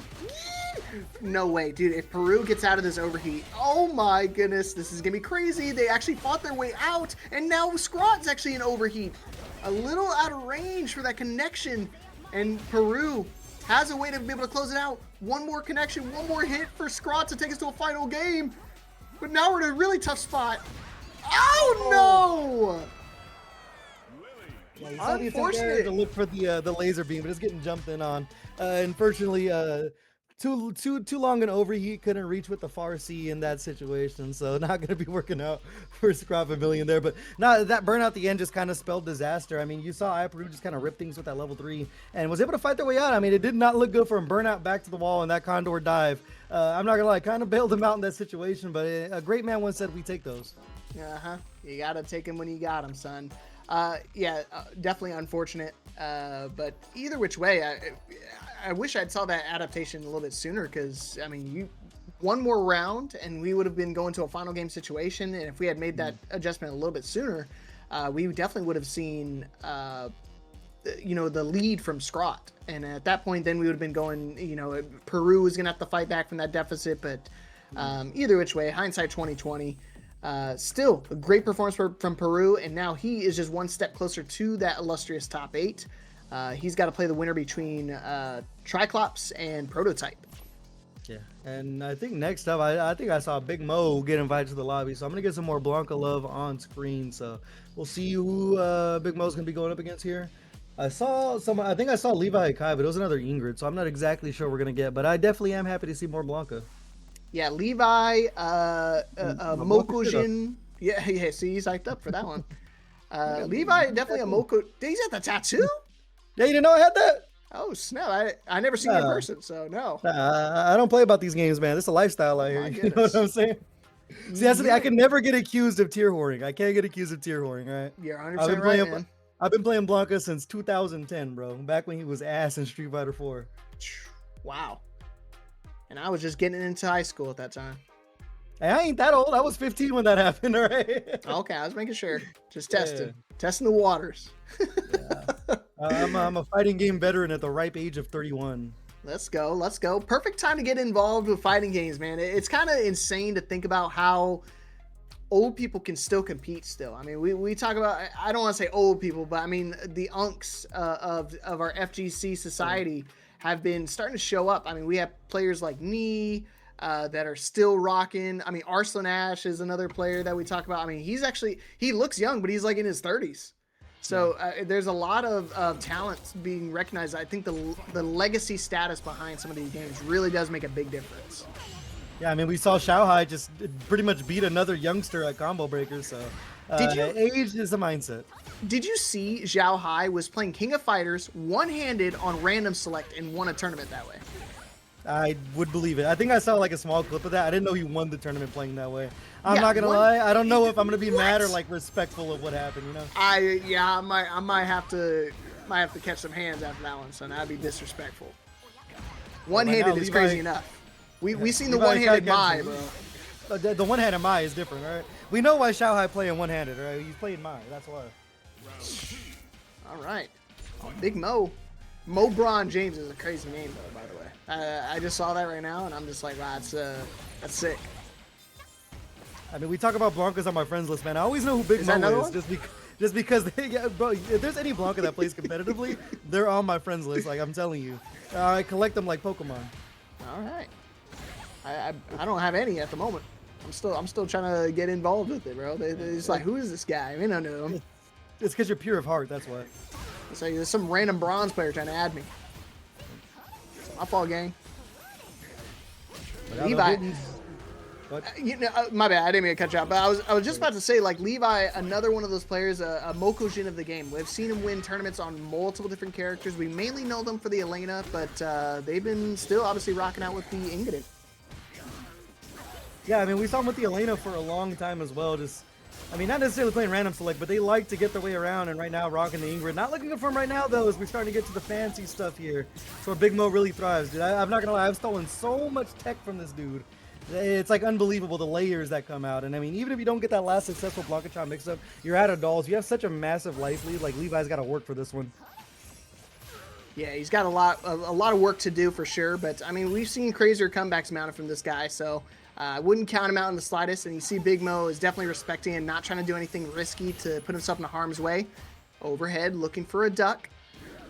But now, Levi, I mean, hey, man, this critical card is looking just ever so looming. One little hit confirmed. Might be disastrous. Luckily, no combo from Levi, but still in a really bad spot. Oh, there's another slide too. Big Mo has been trying to predict these fireball startups. Just not going to work out for him again. We're going to go full cash out here in LeviHakai. Going to be taking the first game there. I mean, Big Mo doing a great job of navigating the fireballs for what they are. I know as a Blanka player, it's kind of hard because you want to look for jump back balls so much. And it just light or medium fireball is going to really catch up because it has that stall before it really takes off full screen. So LeviHakai, I mean, throwing Big Mo in a little bit of a fit spot right there. We are going to get the slide off of the bite and blast. It's a great opening, and now we're going to use the up ball just for some more pressure walking down over the corner. Okay, all right. Just trying to play that range game. I don't know if he could do that against somebody like Ingrid, but I think again he's just trying to patiently wait out his time, build up towards some resources. But the slide going underneath, this is a great option to open him up. But oh man, the blast, the Baja Blast connection. Yeah, it's that heavy Sunflare. You just get so much mileage off it. You can pick your poison on the teleport route as well. So such a great opening. The heavy kick not close enough there. Still got caught once again by the Sunflare. Back medium kick, you have a lot of drive gauge to work with. The level 1 should be enough to close things out. Oh no, you saw the buffer with the light punch, but no harm, no foul. We pick it back up where we left off. BigMo back on the board here, first round of game number 2. All right, Mo Bamba, let's get it. Oh, big. Was looking for the connection off the jump in, but no anti-air connection. Luckily, not going to get blown up for it either. But again, slides find their way, trying to bait out another DP. Oh, but he is going to be able to hit confirm once again. Dude, those hit confirms, dude, they're quick. I don't know how they see it. Now you get the lift. Shot of the earth should be enough. The level 1 to make it sweeter. Oh no. The sliver and the critical art on deck. Not sure if it's going to be no. We saw, okay, yeah, slide again. I was going to say, we saw the comeback mounted from Levi, but that one would have been crazy if we see a double time. Luckily, Mo was able to close it out and, you know, start off pretty well. Again, I mean, a pretty big life lead, and he got Levi into the corner. Gonna have to do it the old-fashioned way. The teleports. Okay, now react on the teleport there. You can't just use regular Blanka heavy kick to get the punish counter launch on it, so just gotta make sure you mind your reactions. There's the raw overhead though. Try to walk up, find the throw. This time the cross up though. Gonna hit its mark. Gonna be medium up ball. Oki into the corner now. Time to guess for Levi. Oh, the low. Ooh. Was he looking for chip damage? No, it's one of those things where I think he was also looking for light punch because you have to go crouch light kick, crouch light punch into the level 1. Okay. Yeah, you can't cancel out of the crouch light kick. At least I don't think so. If you can, it's something new to me. But either way, BigMo gonna be taking the round there. Trying to go up 2-1 here. Level 2 on deck for Levi. We haven't seen that level 2 from Levi quite yet. Still cooking. Like I said, Levi's got to remember he's got a lot of characters on his brain, but I'm sure once it kind of clicks with the Ingrid, it'll connect. Nice EXDP to give him the cannonball. Perfect parry. And he's just looking to chase him down. Got a little greedy with it, but either which way, still in a good position until he jumps his way out. Now we see the Lightning Beast back online for BigMo. Not gonna be in a kill spot here, but you are gonna have Levi into the corner, set up the doll. Ooh. I think you got out of the way of the level 3. You didn't. Oh my god, it tracks like that? That's actually kind of like not fun, bro. Like what the hell are we doing here? The Cosmic Ray, the emergency button, the level 3. I guess has an upward hitbox as well to catch BigMo in the middle of that. So now 1 round apiece. Oh, the slide again. Okay. Like I said, Mo, I mean, despite that round being a loss, you know, it is even Stevens when it comes to resources, so can't be too disappointed. Levi, again, just looking for a duck, and that sort of thing Mo's been, you know, holding down back for a long time, just threatening with the slide at all points in time. But Levi navigating pretty well until, again, he tried to catch him airborne. Drive gauge, it's going to be completely gone here. Levi, no level 3 can save you here. You have the Sudden Veil, you have the level 1 to defend yourself, but in Burnout, not a good spot against Blanka. You have some room now, though. There's the heavy kick confirmed. You have to go directly into the, I always forget that name, dude. The Sunrise. You have to go to the Sunrise after the light punch. Can't get anything extra off of it. So BigMo going to take advantage there. Got a little dicey, but now the 2-1 lead. All right. Levi, yeah, I think we're going to see the Elena come back out here. I think they're recognizing, okay, Ingrid, it ain't it, Chief. Let's pull out the main. Oh, the Lily. Man, oh, that's not Lily. Damn. Kimberly. There we go. Close Kimberly, enough. My bad, gang. Nah, Kimberly, I'm not going to lie, dude. As a Blanka player, I do not enjoy this matchup at all. For as like hard it is to whiff punish crouching medium punch from Blanka, stand medium kick is definitely a move that can do it from Kimberly. Also a hard button just to whiff punish in its own right. So we'll see what Levi is cooking here, but immediately just checked by that crouching medium punch we were just talking about. Ooh. See that? Yeah, that's the face you were making when you saw the swap over to Kimberly. But you know, it's one of those things. I think Mo's definitely got some time. He's got an extra game to play with too. So even if he winds up losing this round, you know, God forbid it, you know, we still have some opportunity to make adjustments. Throwing out the doll there, looking for the slide again. BigMo been betting it a lot on that slide, but still not finding too much off it. Saw a couple of knockdowns, setting things up. No harm, no foul. There's the OD jump back in the corner, escaping for free with the hop as well. The slide, nice, good block. Only gonna get a counter hit for his troubles, but hey, you know what? We get a punish counter right afterwards anyways. Ooh, the reset into the throw, and now Levi looking to tie things up. And right now, the Kimberly pick looking really good.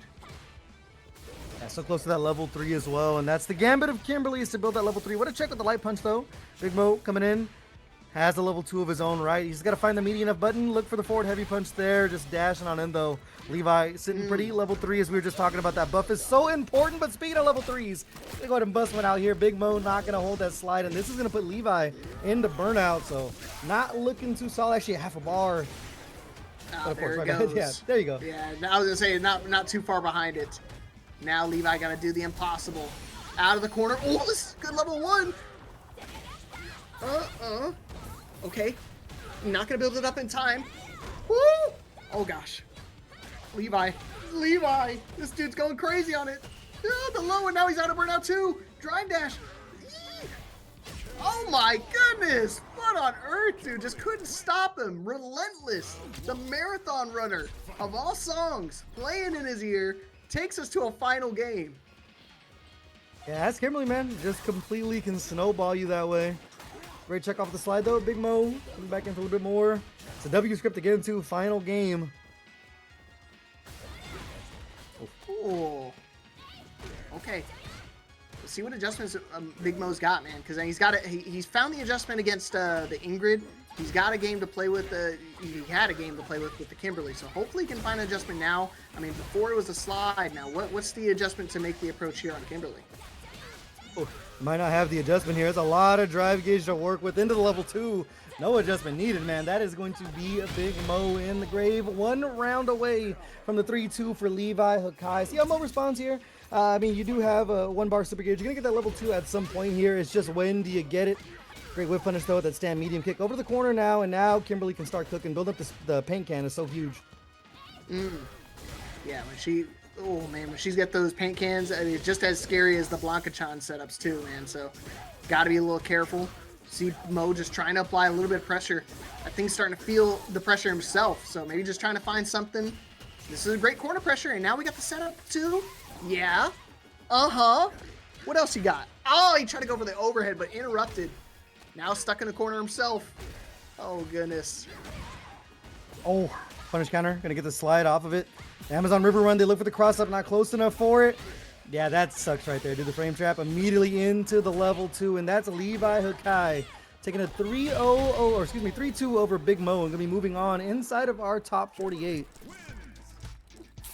That's pretty solid, man. I mean, again, this is a day, I wouldn't say day 1 Ingrid, but I mean, a very early Ingrid from LeviHakai was able to take those, take that first game and then make that swift change over to the Kimberly. Again, not a character that he's kind of known for.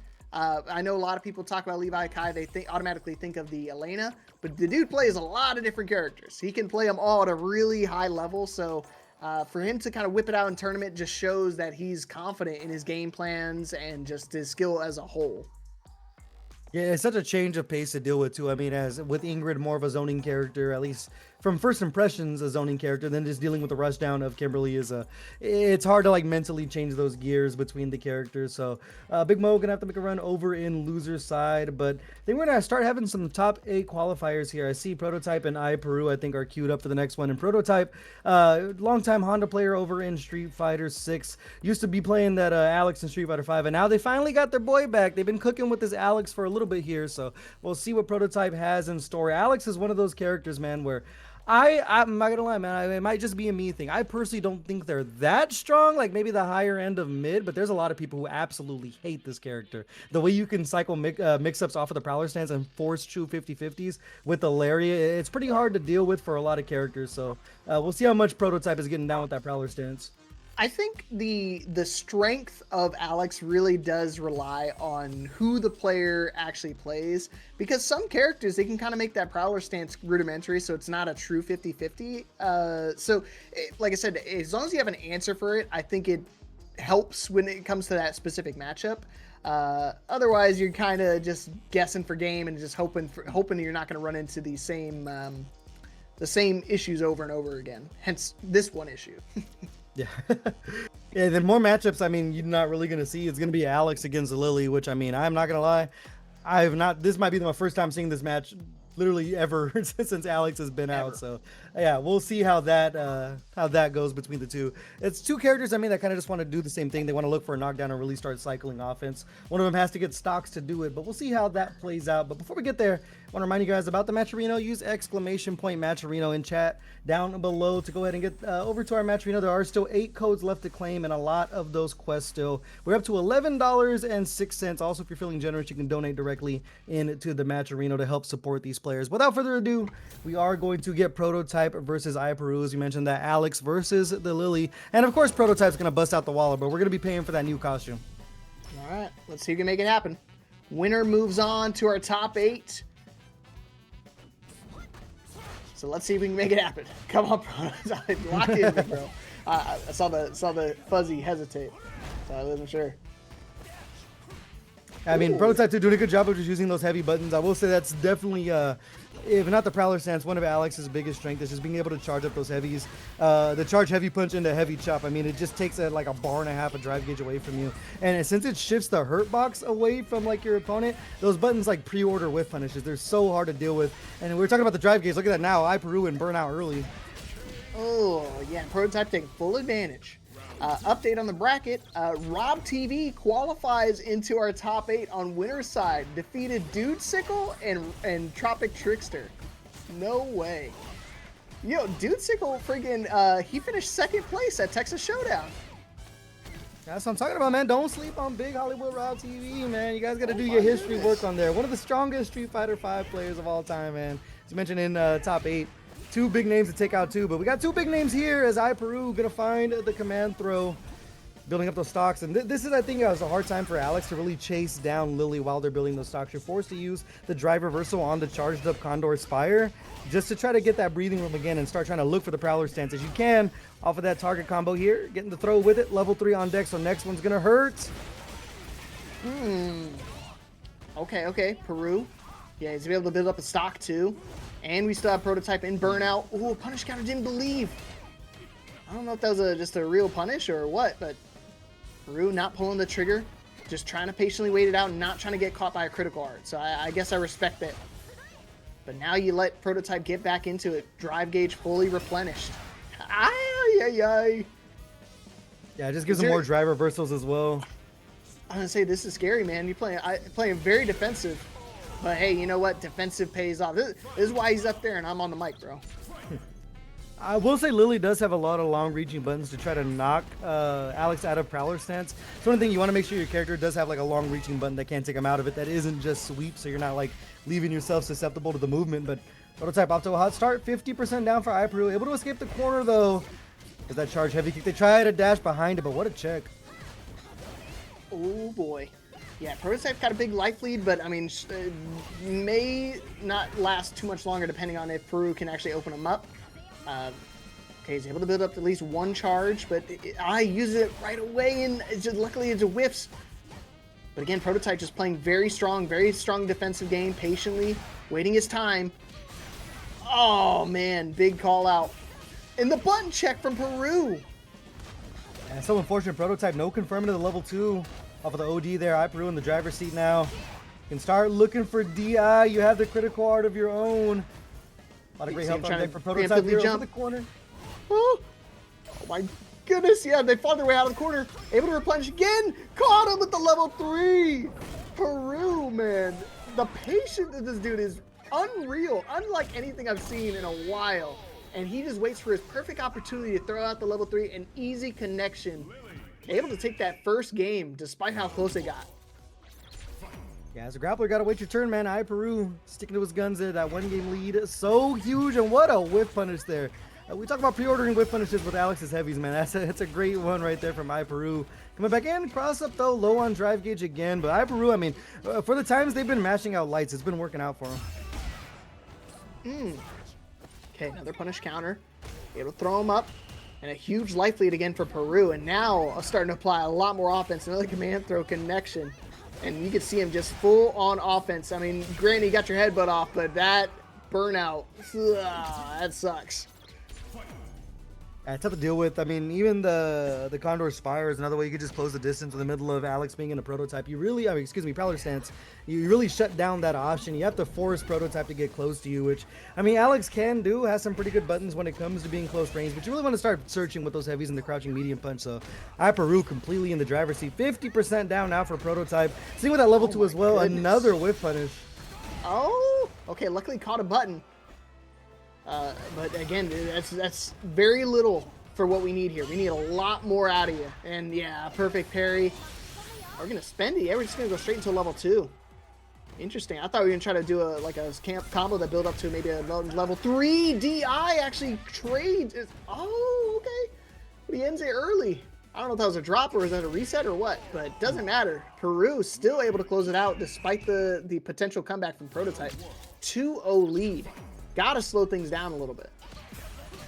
Yeah, just poking away with the long-reaching normals, but there's that crouch medium punch we were talking about. Now you can start cycling the offenses, where Alex becomes so dangerous. Drive rushing in for a second helping. iPeru, see if they can jump their way out of this one. We've seen them in bad spots before, just poking their way out. And Prototype still not in range for anything off of the Prowler stance, and now the back throw, iPeru. Familiar spot for Prototype here. Okay, hopefully Prototype can actually mount a comeback. Because now we've got a little bit of a life lead. We've got full tribe gauge. So, I mean, headbutt, go crazy. There, I was going to say, go crazy with it if you want to start using them now. But we're not really mounting anything beyond that. Hopefully we can actually secure around here. Oh, I was looking for the punish just a little late. You already committed to the big jump, but it's all right. We're still able to close it out potentially. Right? Right? Oh, my. What a tech there to stay alive. Now almost building up that level 2 as well. Next hit gets dicey if you're Prototype, but just smashing out the light's going to work out. I will say Prototype has not been displaying the command throw like at all, so we'll see if it's just a ticking time bomb. We start seeing that eventually, but there's the heavy punch into the chop there, and you can see that bar and a half immediately deleted from Peru's drive gauge. Yeah, see, that's the thing. Like, sometimes I have those same problems where, like, you expect them to respect, you know, command throws or like your media overhead setups and stuff like that, but you got to actually show it first before you can expect them to believe in it. Because otherwise, Peru's just going to play that defensive stronghold, that stalwart gameplay, and it's been really working out for him, benefiting, hence the 2-0 lead. And with all this super meter though, Prototype just has to find a confirm. What a one-hit quit right there, directly into the level 1. That's big damage. So spending that Stop one bar sign. to level 2 as well. What stop sign? I like that palm, man. That palm's pretty strong. It's not strong enough though. Set point now for Peru to move on into our top 8. A 3-0 victory? Nah, that's not what it says in the script here.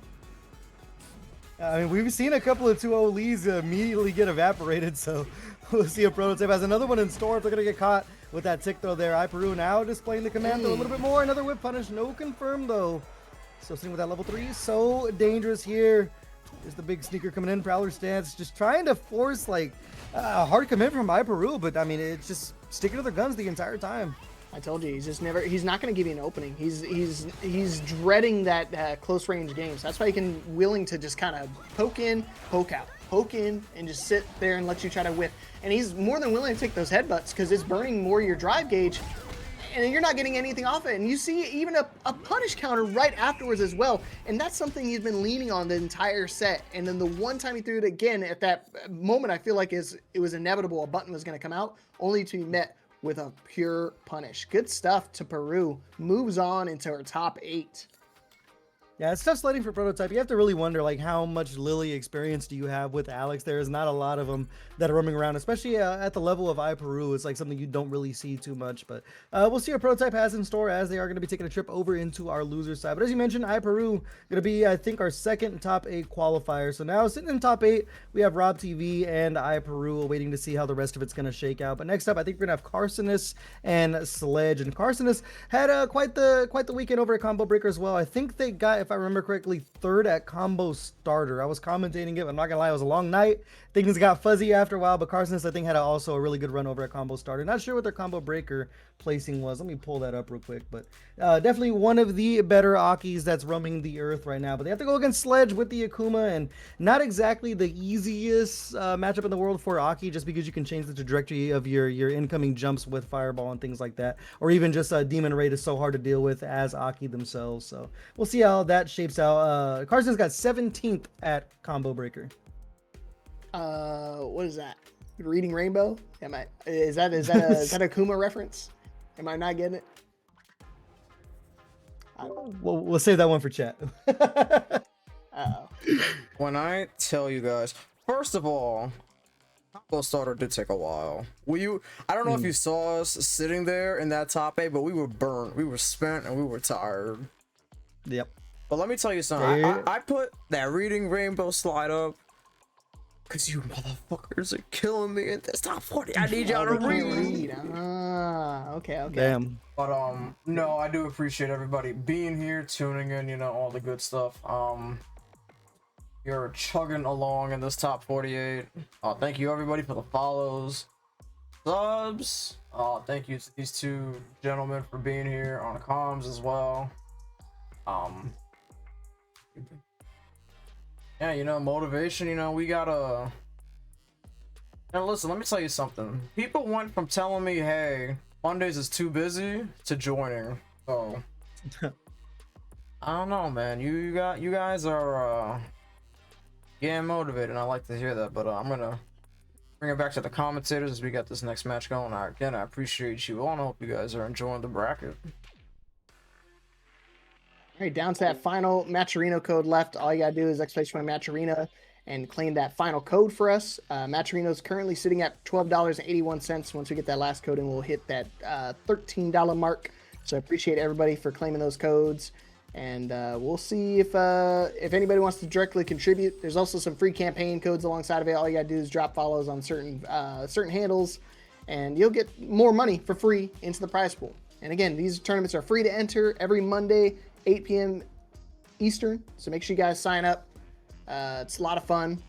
Again, there's 144 people here tonight, so you can get some really good practice beyond just actually playing for some Kiza Ash.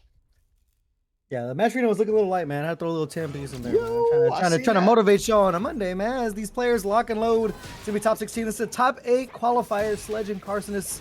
We were talking before, not the easiest matchup in the world for Aki, but there's gonna be an Aki player out there that's gonna be ready for it. It is gonna be Kharsonist with that poison online, man. Akuma, very squishy character, and Aki can hit hard, man. Aki can hit very, very hard when they cash out their drive gauge. As we see here, sitting with that level 1 as well. I mean, it might have been a route to look for cookies, but the throw as well is going to put the exclamation point on. And Kharsonist is speed running this match so far. Yeah, it was a very, very quick round. Yeah, I was going to ask you, like, Akuma's like the only character that has like a lower health pool, right? Or is there other characters that got the adjusted health pool? They're 9,500 characters. I think Akuma is the only 9,000 health, but I'll always tell everybody, like, Akuma having 9k health is cool and everything, but when he makes your character feel like they have 9k health, what's the difference, you know? You say it's balanced. Okay. Yeah. I've been wanting to kind of dabble a little bit in the Akuma death minefield, but haven't really pulled the trigger yet. So I'm glad Sledge is going to be motivating me to actually pick up the sticks on this character. Ooh, where do you think you're going? Yeah, it's one of the only ways you can really punish the slide is you have to look for the throw. It's chasing it down right there. It's Akuma's walk speed as well. You can chase down a lot of the mobility options of different characters. So we'll see if they're able to chase down here. They look for the Demon Raid with the perfect parry. Not going to attack the drive gauge just yet for Kharsonist, but throwing right back to the Fireball Drive Rush, kind of what Aki's known for. And what a check from Sledge. And they're just going to mash out the lights, man. It worked out for him there. 1 round apiece now. Asher, it's not a wig. It's just my visor. I'm wearing a visor. That's it. That's all you got to know. Yeah, just glued to his head. He can't take it off. Yeah, that's what I was saying. Like, hair is always glued to your head. What do you mean? Oh, there you go. It's got to Go shave forth. There we go. Yeah, so we're gonna have you do a King's Cup. You got to shave live, bro. You got to show everybody the Yeah, that's what I'm telling you. I'll do a shave my head, match. Go bald. It'd be a shame, but it means I gotta win. There you go. Forward throw though, coming in from Kharsonist, level 3 as well. Next hit's gonna hurt. Back to the wall for Sledge. Spending a lot of drive gauge to get out, little light conversion. I mean, with that level 3 as well, you're only one guess away from really having to pay for it. And what a confirm there, but it's not gonna hit. What? Oh no, I don't know if Akuma was just too airborne in the middle of that. But either way, when Akiaji went burnout, this is kind of a guaranteed chip sequence either way. You kind of have to hope and challenge that you have that opening. But Kharsonist, I mean, not getting bailed out, but definitely making the best out of a bad situation now for that whiff level 3. Yeah, I think of the weird float conversion, and that's exactly why Kharsonist used the level 3 right away, because they were trying to avoid any like float shenanigans, and it wound up whipping anyways. But either which way, still able to close it out. And you can see Kharsonist just in full controls, not giving Sledge a whole lot to work with. That's over the corner. I mean, this is where you want to be if you're playing Akuma. This is huge here, especially a character that not a lot of defensive options. We saw the slide earlier. Sledge was able to chase it down. Kind of look for whip punishes. They see the Serpent last, trying to just poke away with a whip, but still right back in. Here comes Sledge. I need Sledge to explain the MR, bro. What was a 1066 MR player doing walking around right now? What happened? Rank don't matter, Factor. Do you not know this, bro? I tell people all the time, rank is mean nothing. You lose the same to a master as you lose to a legend. It's still a loss. But 1066 though, what's the backstory? That is kind of crazy. That is a little crazy. I'm almost beating him. I'm not. What are we doing here? Either way, back to the wall, still poking away. The back throw though, punish counter. This is huge for Sledge. No, oh my goodness. Can you punish the slide like that? You have to be just quick. Yeah, you have to just look for throw, but man, what a run-up DP right there. Gonna put Sledge back on the board. Say he punched it last time, but I don't know if this time it just wasn't quick enough or what. But Kharsonist, very ballsy when it comes to some of these slide attempts, just to kind of get out of harm's way. What the? We just parrying just for the aura. We're aura farming right now. We're not even punishing. I'm surprised he, right after that parry, he didn't try to go for something simple like a back throw or regular throw, but either which way, still in a really good position for Kharsonist. I mean, half life lead. Not a whole lot that Sledge can do at this moment. I mean, they do have access to a level 3, but are they going to have an opportunity to use it? That's another question. Oh. Level 2 to snipe him out of the air. That was a perfect call, too, just knowing they wanted to dive kick over the fireball. I mean, the poison is going to put you on a sliver here. The DI, not able to hit him with the fireball quick enough. A couple hits of armor on that bad boy, but either way, it's one of those things I see a lot of players do. I like to do it including. If I see a sliver of health on the board for my opponent, and like I'll just look for DI, knowing that they don't have the health to back it up. So I love the call from Kharsonist there. It's like checkmate move, because if they try to DI and back, because that's what I do all the time. I just like, oh, I see a DI coming. Let me try it. Nope, you don't have enough life to actually survive the interaction. So great kind of checkmate move. Flanders is not your stream, son. He didn't give me the okay. Yeah, you gotta pay your you gotta send the Venmo over to Mr. Leapfrog. You want it to be your stream directly to him, but the low forward there. Look at PayPal, man. A little bit of cash out right there. Level 3 still on deck.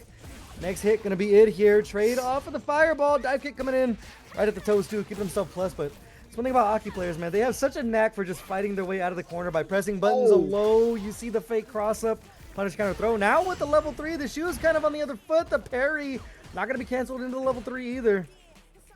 Yeah, I think the float conversion kind of made things a little skewy. I mean, we saw last time Kharsonist tried to do a float conversion to a level 3 and wound up whiffing. So not trying to risk it himself. You see, one little hit confirm is all we're going to need for either player, and we can be able to close it out. So that's why these lows are becoming ever so threatening. Oh, but Kharsonist is trying to find an opening himself. The throw now puts it to a 1 HP situation, so now he can't even tech anything. Chip damage is a factor, so he's just going to tap them toes. He's got the really long claws to reach out. And just like that, 2-0 lead from a man, Kharsonist. Doing the best in the middle of scramble so far. One thing about Kharsonist, you're not going to throw much at them that they haven't seen before. So doing a great job navigating it, but 2+ for the roam good. Back throw, Sledge coming alive now. See, that's what I'm saying, chat. 1066 MR is crazy no matter which way you slice it. I can hand like my controller to my newborn son. I don't think he's going to get 1066 MR. I mean, you never know. Ooh, the low again, just trying to open him up a little bit.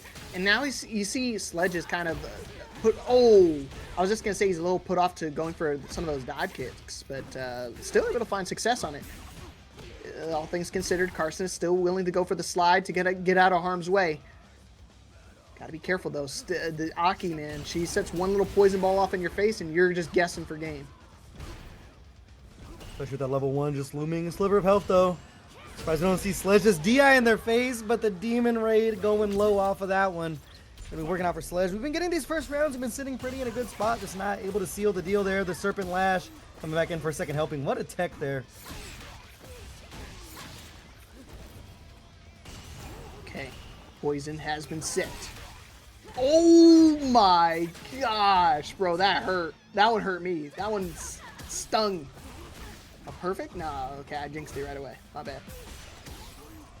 And burnout now for Kharsonist. Yeah, back to the burnout into the corner. Oh, level 2? Oh, it connects with the trade off the fireball. That sucks. Get the knockdown, nothing to defend yourself now, so it's going to be a free DI at some point with that critical art as well. The drive gauge to spin. This right here should be enough to close out the round, so Sledge, barring a drop, going to be putting themselves on the board 1-2. And that's a great observation about the drive tech or whatever they call it, or the drive gear. Some characters do have their costume on, which is a little weird. It's also weird just to see Akuma with shoes on. Like with actual like running shoes is a little weird. And then keeping the beads is definitely a choice. I mean, I ain't going to tell him no, but I mean, Akuma with the runner is a little weird. She's a runner. She's a track star. Got the easy 350s on. You see this man? He swapped over to Ingrid. He said, nah, this zoning is not enough. I want more. I'm surprised. If I was him, I'd just stick with the character. I already got my 2 wins with this character. I mean, I don't feel like that was a particular matchup issue. I think just kind of just managing his flight path would help out a ton.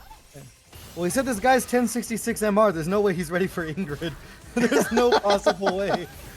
I think right here, though, like you do win the Fireball War probably a little bit more with Ingrid, or you can protect the skies a little bit better. About to say having an actual DP, but right there just whiffing off of the dive kick attempt. So Sledge going to take advantage of the character swap thus far.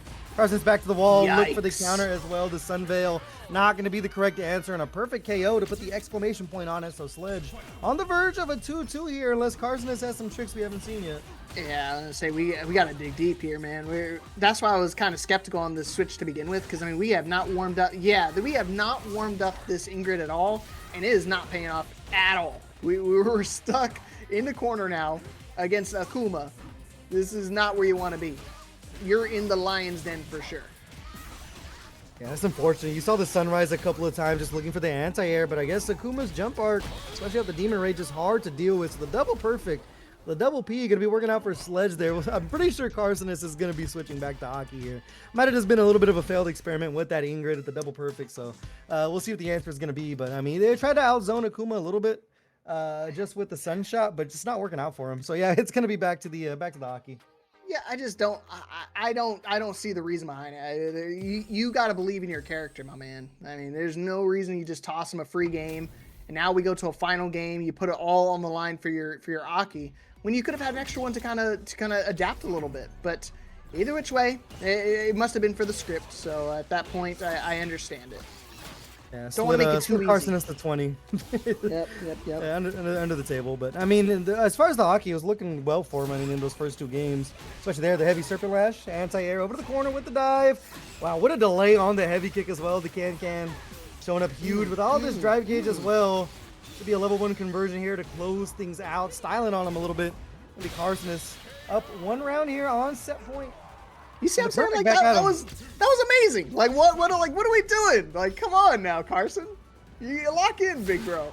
Look at this. This is so much better. Maybe he just needed a mental reset factor. That's all we needed. He just needed to go, oh yeah, I gotta start doing this again. I gotta start actually challenging him out of the air. Yeah, I was gonna see how real the 1066 MR is, but the perfect great rebuttal. Drive rush coming in. Saw them hit the brakes with the stance there into the kicks, but still back to the wall here. Sledge has been able to get to work. Kharsonist has slid their way out a couple of times, but I mean, you're in such a dire spot with your drive gauge. You can't even really afford the OD slide or to reach for a handful of nothing. There it is, the level 2. We're putting Kharsonist closer to burnout. You get the extension off of this as well, so level 1 to defend yourself. Not even sure if it's worth burning at this point. You might just be in a spot where you got to kind of punt around. Gonna eat the DI there, and Sledge gonna be sending us to a final game, final round, the command throw. Little sauce on that one. Yeah, I think that you're 100% right. I don't think you try to make some Siphius level comeback. You don't try to just waste your resources, save it up for the next round. Oh, the EX Fireball connection. Too many bubbles. I'm going to pop them one of these times. Okay, but now Kharsonist getting the back throw this time around. Just try to keep him in the corner. How about one more time in case he missed it? Oh, they look for the confirm into the level 2. That's not the biggest punish in the world. You do get the drive reversal, so Sledge not in a good spot. These Aki burn out strings, definitely something strong. You got to deal with no drive rush behind it, though. Sledge getting another chance at life here. I mean, you're not going to get walked down to the corner. Got to be worried about eating a throw, though. Hey, good defense from my man Sledge. He gets out of burnout. Oh, but he's not taking any of these throws. One more interaction. Yeah, tries to hold that parry for so long. Into a throw himself. I think he's ready for a throw. Tech actually wanted to throw in himself. Another one. Sledge. Oh my gosh, slithers out of the corner, but very close to burnout. Yeah, Kharsonist can't take any more damage to this drive gauge, or else we're going to be suffering a burnout in the corner. Gotta be careful with these jumps to the air approaches too if you're Kharsonist, but getting checked with the light there. Character swap indeed working out, so Kharsonist 3-2. The script is alive. So they're going to be moving on into our top 8 winner's side, and I think our top 8 winner's side is all wrapped up now, if I can take a look at over these names. But great adjustments there from Kharsonist. They were looking very, very good in that first few games before the Ingrid swap, but of course going back to the true and faithful, going to be working out for him. So our winner's side of top 8 is going to be worked out thus far. Top side is going to be iPeru and Lazyboredom, and then the lower half of winners going to be Kharsonist and Rob TV. So some heavy hitters sitting over there on the winner's side. And as I'm looking over to loser side of the bracket, we have a couple more matches queued up for you, but I see Young Mateen a couple of matches away from making top 8. Sledge is sitting there as well. TropicTrickster, Prototype, Dudesickle, and Uriel Valorio going at it right now. That's a barn burner. I see Rookie as well. I see Rave waiting for LeviHakai. There's a couple of top 8 qualifiers still left on our loser side, but still anybody's tournament as there are sharks in the pools among us. But Elite, man, how you been feeling about the action so far? Dude, it's been great. Dude, this is exactly what I expect from Motivation Academy. You know, people will tell me all the time that these first to threes, sometimes they can get a little, like sometimes these longer matches drag out, but these ones, man, they went the distance and they feel like they go by like that. I mean, you blink and you miss them, and that one went the distance as well, and it still felt like, man, I could watch another first to 5 between these two. So I hope we see more of these script level matches, man, where they go the full length. And we went from one Aki to another. We got Vasiliek, another one of the players I've been following for a little bit on Twitter, so I'm definitely familiar with their game. And we're going to get Chingoe back on stream. They weren't faring too well against Lazyboredom the last time we saw them. We'll see how they do against the Aki this time around. We'll say Ryu does a decent job of dealing with the fireball from Aki, just because you can't get the Denjin charge, the multi-hit. So we'll see how they navigate that. The Serpent Lash though, poison applied. Okay, Vasiliek, what's your in-game name though? Like what are we doing here? You could have came up with anything creative. You could have been like, you know, LeBron James. I don't know. What's another funny name? We can't be just throwing names like that out there. That's crazy. That's the classic. It's been there for a long time. I think it was that since like launch. Really? Yeah, I feel like like I said, I follow them on Twitter. I've seen their gameplay. I've literally seen them in tournament before. Right? I don't know how I don't remember that. That's crazy. I will now. See how Chingoe responds here. There, medium punch, Tatsu into the corner. Slowly bundle that meter to that solar plexus, man. The demonic command normal. Raw Hashigeki gonna get the launch off of it as well. 50% down for Vasiliek here. Back to the wall, drive rushing away. That's the thing about Akuma. When you do OD ball drive rush, that is 3 bars of drive gauge just to get some breathing room, but back throw gonna be a huge opening. Oh, wow. What a dash in.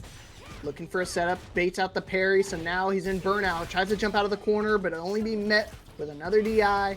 Simple combo straight into critical art if we even need to. Is he gonna spare us the movie?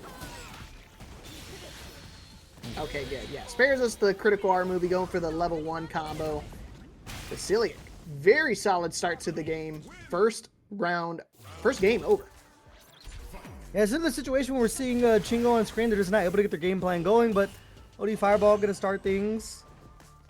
Elena, massive shout out. Thank you for the raid. 4 viewers coming on in. Welcome everybody to Motivation Academy 144.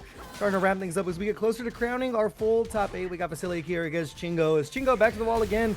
And the DI this time going to hit its mark. You do have that Denjin charge as well, but you're not able to link the crouch heavy punch. You're going to find yourself a burnout though. It's one thing Ryu is so good at, man, is just that crouch heavy punch into Hashogeki, especially with the Denjin charge, just chunks the drive gauge. Yeah, I mean, now another knockdown, just kind of pushing him closer and closer to the corner. Yeah, try to slither their way out, but they're still stuck in a pretty precarious position. However, you know, drive gauge fully replenished now. So just a matter of just kind of keeping him keep checking him and keep him in that corner. And Chingoe playing very, very solid. Yeah, still fishing with that standing heavy punch. Did a good job keeping Vasiliek jailed. The stand medium kick counter hit. You get the full extension with it.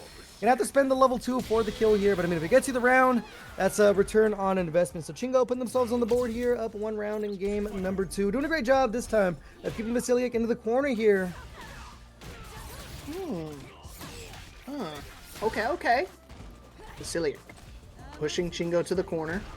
Chingoe does have a round to play with, so I mean, as long as we can kind of build up some resources, it would help out a ton, or at least make Vasiliek use their own resources.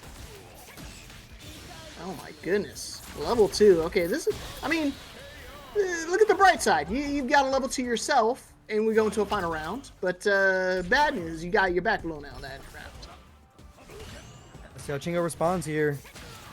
You're doing a good job, like I said, of just fishing away with those heavies, or even the crouch medium. Such a good button. Looking for him there off the forward heavy kick. And still just ripping things away with the Serpent last year. Vasiliek playing Aki, more of his own style here, and is doing a great job of just catching Chingoe on either the startup of a fireball or just looking for that Dingin charge raw. Dude, I mean, sometimes you gotta just throw it out just to kind of see if your opponent knows how to deal with it. Oh, but man, Vasiliek starting to run away a little bit. Momentum shifting in their favor. Chingoe, what you got left? Gotta have something in the tank. Do have all of our meter. The low, not able to confirm anything off it though. I think he went for the full charge. Yeah, might have been better off just looking for a light Hashogeki. Choose to use the stocked up version. Looking for the DI as well. The neutral jump. Super. It's going to end things here. Vasiliek 2-0 lead on Chingoe. It's been tough sledding for Chingoe on stream, man. Just hasn't been able to really just imply that like Ryu game plan or implement that Ryu game plan of just forcing the solar plexus, these big meaty buttons, looking for the drive gauge chip. We saw it in one sequence, but still just force to play at this like uncomfortable semi-mid-range game that Vasiliek is just kind of running away with. Yeah, and I think unless you really got to find like your openings fairly well, because Vasiliek's been playing super duper solid, not really giving him too much to work with. I think you either need to start pumping up your offense or just kind of really start to hone in on that defense. And I think you're starting to see a shift in how Chingoe's playing, just playing a lot more heavy into the corner. Try to go for a throw loop. Unfortunately, Vasiliek was already going airborne. And looking to go airborne again unless you get caught by the low. And this is the 180 turn I want to see. I'm telling you, let me flip that script, baby. Let me see the final game. So he's sitting with that level 2. What a check there. The forward throw as well. Been applying that poison all game long as well. Look for the whip punish on that one. So, I mean, it's just eating up so much real estate is big here. Chingoe, I mean, still just looking for these buttons. It's just such a peculiar range that Vasiliek is playing at, just right out of the range of the longer reaching normals of Ryu. Still searching for the donkey kick as well. Level 3, no cancel just yet. Okay. At least I'm seeing, it's no cancel yet, but it's something. I'm starting to see some response to this jump-ins, because I dropped it again. Don't want to give your opponent a free jump and safe jump, essentially. So as long as you keep them in check, this will be a good start. Yeah, full charge, straight into the level 2. Yeah! So sick, dude. It's one of my favorite combos. Oh, into level 1. And that's going to kill. Okay, Chingoe. Brought it back. Start flexing on him, son. That's all I want to see. Good job cashing out the resources there. It's being by Ryu, man. It does hit like a truck. Low forward drive edge coming in, though. We heading over to the corner here. Poison back online. This time you can see Vasiliek a little more aggressive. Chingoe in the corner here. See her response. Haven't seen too many OD DP attempts or anything like that, but they haven't been in this position too much. No anti-air. Great tech. Keeping baby in the corner. Still walking back. Just searching for these whip punishes. Goo goo gaga. I want fireballs. Oh, caught him with the low jab again. Just trying to keep it honest. You see anti-airs coming out from Vasiliek now too. We're in the corner, so at least something we can work off of. And we do actually have quite a bit of drive gauge. Nice perfect parry as well. No combo again, but it doesn't matter because now we're in burnout territory and we're stuck in the corner. You know what that means. Let me see that level 2 combo one more time. Oof. There's the it's a good start for it here. Ooh, he's not gonna do it. I mean, with all the resources, I mean, you almost had enough to kill there, but Still just going to live to see another interaction. The fully charged fireball into the level 1. What a call there. And Chingoe now showing signs of life. The script still alive, not dead yet. 1 round away from tying us up 2 apiece. I told you, bro, the momentum's definitely shifted here. He's playing with some confidence. I think that was missing a little bit too, because honestly, believing into that full charge fireball was just as important as actually connecting. So, got to make sure you have your confidence in your game too. Oh man, because if you're second guessing yourself, you're doubting it, you're never gonna actually find that opening. And when you do find the opening, then you're like, do I pull the trigger? Maybe not. But no, Chingoe playing like he's got a fire under him. Oof. Try to toss it to the fireball, not going to be the answer there. A lot of drive gauge to work with here for Vasiliek. We're not going to cash out just yet. Going to save it, see if it's W greed or L greed. Still poking away with these normals. The DI, the parry though from Chingoe to stay alive. Smart. Yeah, he had to parry it there. He couldn't DI, didn't have enough life to actually survive that trade. Vasiliek now on set point. And this is not even to make it into top 8. This is just the loser's top 16. Winner moves on to face for an actual top 8 qualifier against Tropic. So a lot to work with. But again, Vasiliek has access to all the resources, and we're taking an expenditure immediately, and all that poison stacking up to a ginormous health lead. And guess what? That health lead is going to stay perfect. A perfect round for Vasiliek. Unfortunately for my man Chingoe, will be eliminated, but still a great run, man. 144 people. He's taken down to the top 16. Very, very solid performance. Yeah, they're going to be finishing out at 13, so definitely something to be proud of. As it's been an absolutely stacked bracket over here at Motivation Academy. So Chingoe gonna be done for the day, but Vasiliek gonna be moving on. As you mentioned, they have a match coming up with what was it again? TropicTrickster. Yeah, TropicTrickster for a top 8 qualifier. As our loser side starting to ramp up here. I see Sledge versus Young Mad Team for the top 8 qualifier. She mentioned TropicTrickster and Vasiliek. Prototype and Dudesickle, another top 8 qualifier. I think we're still waiting for Izana and Lord Jirol to go ahead and get their match done before they play LeviHakai for that top 8 qualifier as well. So things starting to shape up over here as our top 8 as I read off the names here. We don't have any top 8 losers still not qualified, but reminder, sitting over on winner's side, it's iPeru, Lazyboredom, Kharsonist, and Rob TV. So still anyone's tournament. If you guys want to support it being anyone's tournament, use that Matcherino down below, ! Matcherino in the chat. There are no more codes to claim. Massive shout out to everyone that did claim a code, but there are still quests as well to add some change into that prize pool. As well, if you're feeling generous, donate directly if you are inclined to do so. But great stuff this entire night so far, Leapfrog, as we're starting to almost crown our top 8. I mean, we mentioned it's anyone's tournament, but do you have any favorites over on that winner side you think could take this thing home? No, dude, this is tough, man. You got Rob. We got to see one game from Rob, and that dude's played his heart out. He's been playing phenomenally tonight. He's already made a top 8. He beat one of the, a very strong competitor in Dudesickle.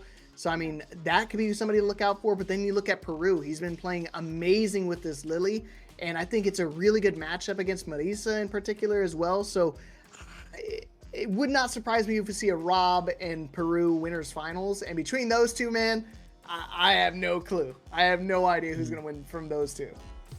Yeah, quite the character spread we have over on winner's side as well. It's going to be Lily, Marisa, Aki, and Cammy. So that's definitely a winner's side of a top 8 that I've ever seen before. But we are going to get a Lily versus Marisa match on screen, and that is something that I haven't seen really too much since like season 1, when there was a lot of people that were rocking the Marisa. So we'll see how this chapter concludes between these two. But Lazyboredom has just been on an absolute tear when it comes to online stuff as of recent, not even as of recent, over the last like 6 months or so, has been so strong with the Marisa over in the online bracket side of things. So we'll see how this one plays out as iPeru and Lazyboredom are queued up in the lobby and ready to go. Yeah, again, I've seen this matchup a couple different times. Not from Peru, believe it or not, but actually from Levi. Levi is, like I said, one of the Mokojin players I know. I've seen this matchup a couple of times against Lazyboredom. And we got all the codes. We sent all the goons to go get them codes. So luckily we got all 50 done. But here we are, winners top 8 here for Motivation Academy number 144. Let's go. Peru in the corner early here. Have to use all those resources. Ooh. The win stock's not looking good. 50% down now, and Lazyboredom just continues to guess right on all of these interactions. So raining down fire from the heavens with that overhead in the first round. Blink and you miss it, going Lazyboredom's way with the perfect as well. So looking very solid here. I mean, we talk about a game of whip punishes with Lily. It's the same thing with Marisa. It's just Marisa going to be hitting a little bit harder. Oh yeah, she's definitely hitting with steel poles while you're hitting with little wooden sticks. So gotta compare the weaponry at hand. And you know, with Marisa, she's got weapons attached to her at all points in time. Luckily for Peru, able to kind of take an early lead, not do anything too risky, just trying to keep the defense solid. But just when I say that, actually puts himself into burnout. Yeah, this is huge here. You eat this DI. It's massive. You have some bars of super to defend yourself, but Lazyboredom doing a great job of just sneaking in all the options to close things out again. First game going Lazyboredom's way. No DI needed. No super meter needed as well. It's 2 classic rounds there, and Lazyboredom just still in full control. Yeah, no meter used on either side of the coin. Kind of a rare sight to see. I mean, considering, you know, most of the time the winning players, they typically, you know, able to build up to that level 3 and they spend it right there. No, Boredom's just been doing it all the old classic way. So Peru's definitely have to start to slow things down a bit. You know, I know he wants to go for that whiff punish style, but oh yeah, too many hits to actually go for the armor. Breaks right through. Can only get one and done. Okay, you're in such a tough spot here, just chunking away at the drive gauge. iPeru fighting back though. Just need a single hit here. Doesn't really matter what it is. Even with the armor, you're not gonna be able to eat a hit, but why not just drive rush in for a second helping? iPeru striking back. It's a battle of who's gonna win these corners, man. Saw Lazyboredom back to the wall there. Things not working out for them. Peru playing good. He's got to keep playing like that. Oh no! I was talking about, maybe that might have been a misinput, but I mean, I was talking about him spending a little bit more resources, but not like that. Oh, perfect parry though. Now you get the back throw. Side swap could be exactly what the doctor ordered here. So what can you turn this into? Lazyboredom, I mean, still just swinging away. Think about Marisa players, man. They do not want to play defense. You did rarely see them just hold down back. They always want to be swinging, especially with all that meter to work with. The command throw coming in though. iPeru, signs of life. Almost 50% down for Lazyboredom. Breaking through the armor as well with the Condor Spire. Uh-oh. Okay, final round here, game number 2. It's not even Marisa players, bro. It's just anybody. Nobody wants to play defense. I didn't pay $60 to block, bro. I paid to play. So very aggressive playstyle. I think it pays dividends on specific characters like the Marisa, but you know, sometimes the defensive playstyle does kind of help out your certain matchups, in like this one. But right now, there's no defense in the world that can stop this, bro. You got to go airborne, my friend. Now this drive gauge as well with this level 3. A little bit of a drop there. Might have been a reset either way. Looking for the Scootum. Not going to work though. iPeru just holding up and forward. Working out for them there. The level 3. Going to put Lazyboredom very close to being in burnout. But we've seen him in burnout before. You know, really use that Scootum stance to avoid all these dangerous situations. Especially just eating the stance hit. Not going to work out. Or even the fadeaway light kick going to be working out there. Lazyboredom 2-0 lead. Still sitting with that level 3. And the threat's been more dangerous than the actual power of it itself. So they have that 2-0 lead here. See, and that's, what I was talking about earlier when we were watching Prototype play, when I was talking about the threat of the actual move itself and actually utilizing it. Boredom doesn't have to use that here. I feel like the threat has already been established, and Peru is definitely respecting it a lot more than I think he needs to. Because otherwise, if he's not going to ever spend those resources, you got to make sure you capitalize and play a lot more aggressive, because you're not going to let him dictate the pace throughout the entire match. Otherwise, it's going to be one-sided. Peru doing a good job of the pacing here. Boredom still swinging away. Gotta protect that drive gauge. Great parry there. Still checking as well, but I mean, even at 50% health, it could go the other way. The command throw. iPeru. Lazyboredom in a bad spot here. And the OD Spire just to break on through. Signs of life. I mean, we've seen iPeru put these on the board before. It's just, I mean, it's the cycling offense of Lazyboredom. One knockdown is all it really takes, especially off of the Gladius. Yeah, I'm sorry, I didn't mean to cut you off. I mean, you hit the nail on the head. I mean, it leads all domino effect, all off of one knockdown. So Peru starting to pump up the offense a lot more, and this is exactly what we needed to see. Granted, it's a little late, but better late than never. Ooh, just trying to fight his way in, and Boredom started to pump up his own offense. And again, that level 3 still looming. Now it's a critical art territory, so now we might actually see him utilize it here. Considering he's in burnout, wants to give him some time to cool off a little bit and do some monster damage. Yeah, critical art as well, so that right there should be Just enough with that extra hit. Oh, it's a sliver. iPeru still alive with the critical art as well. Found the light, goes low, and that right there is going to be able to close out the round. The magic pixel going to work there, and iPeru going to be on the board now. 2-1 by the skin of their teeth. Bro, when Lazy hit that level 3, I thought he was gonna survive, but like he barely survived. I mean, it was literally a 1 HP comeback from my man Peru. But hey, you know what? 1 HP in a dream, as I like to say. So let's see if we can make it happen again. Take us to a final game, Mafka. Come on, see if they can make it happen here. He's still looking for the Gladius. I mean, find the way to the corner. There's the back throw that's so huge with iPeru, so close to burnout here. Ooh. And another whip punish, no level 1 in sight, forcing that drive reversal just for the breathing room. Air to air, falling back now. I mean, it's only a matter of time, even with that Spire, like, you're just gonna get a trade off of it. You look for the reset, that level 1, still looming from iPeru, the Scootum into the command throw. Gonna close it out and put Lazyboredom on set point. 1 round away from heading over to winners finals. See, you're so focused on the DI when you're burnout, you forget about all the crucial things. Like you forget about the easy command throw that Marisa also has access to. And when you're stuck in the corner like that, you gotta try to stay airborne, stay mobile. But you see, every time he goes airborne, immediately met with his own anti-air. So Boredom 2 steps ahead of you. Every single time he goes there, he's snuffed out. Very little HP, very little drive gauge. See if he can make it happen. Oh, the safe jump just to mix him up. Oh my gosh!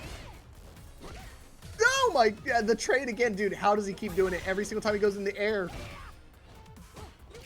So the level 3 as well. I mean, it's just 1 hit to close it out. The Gladius there not able to get it. iPeru still alive. Critical art. That's funny confirmed. Staggering the watch your ankles, bro! He's still alive. He's just gonna do it for the chip damage.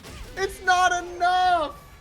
Oh, just miscalculated by a sliver, dude. He thought he was going to be able to kill him with the chip damage just a little, just not enough. So close.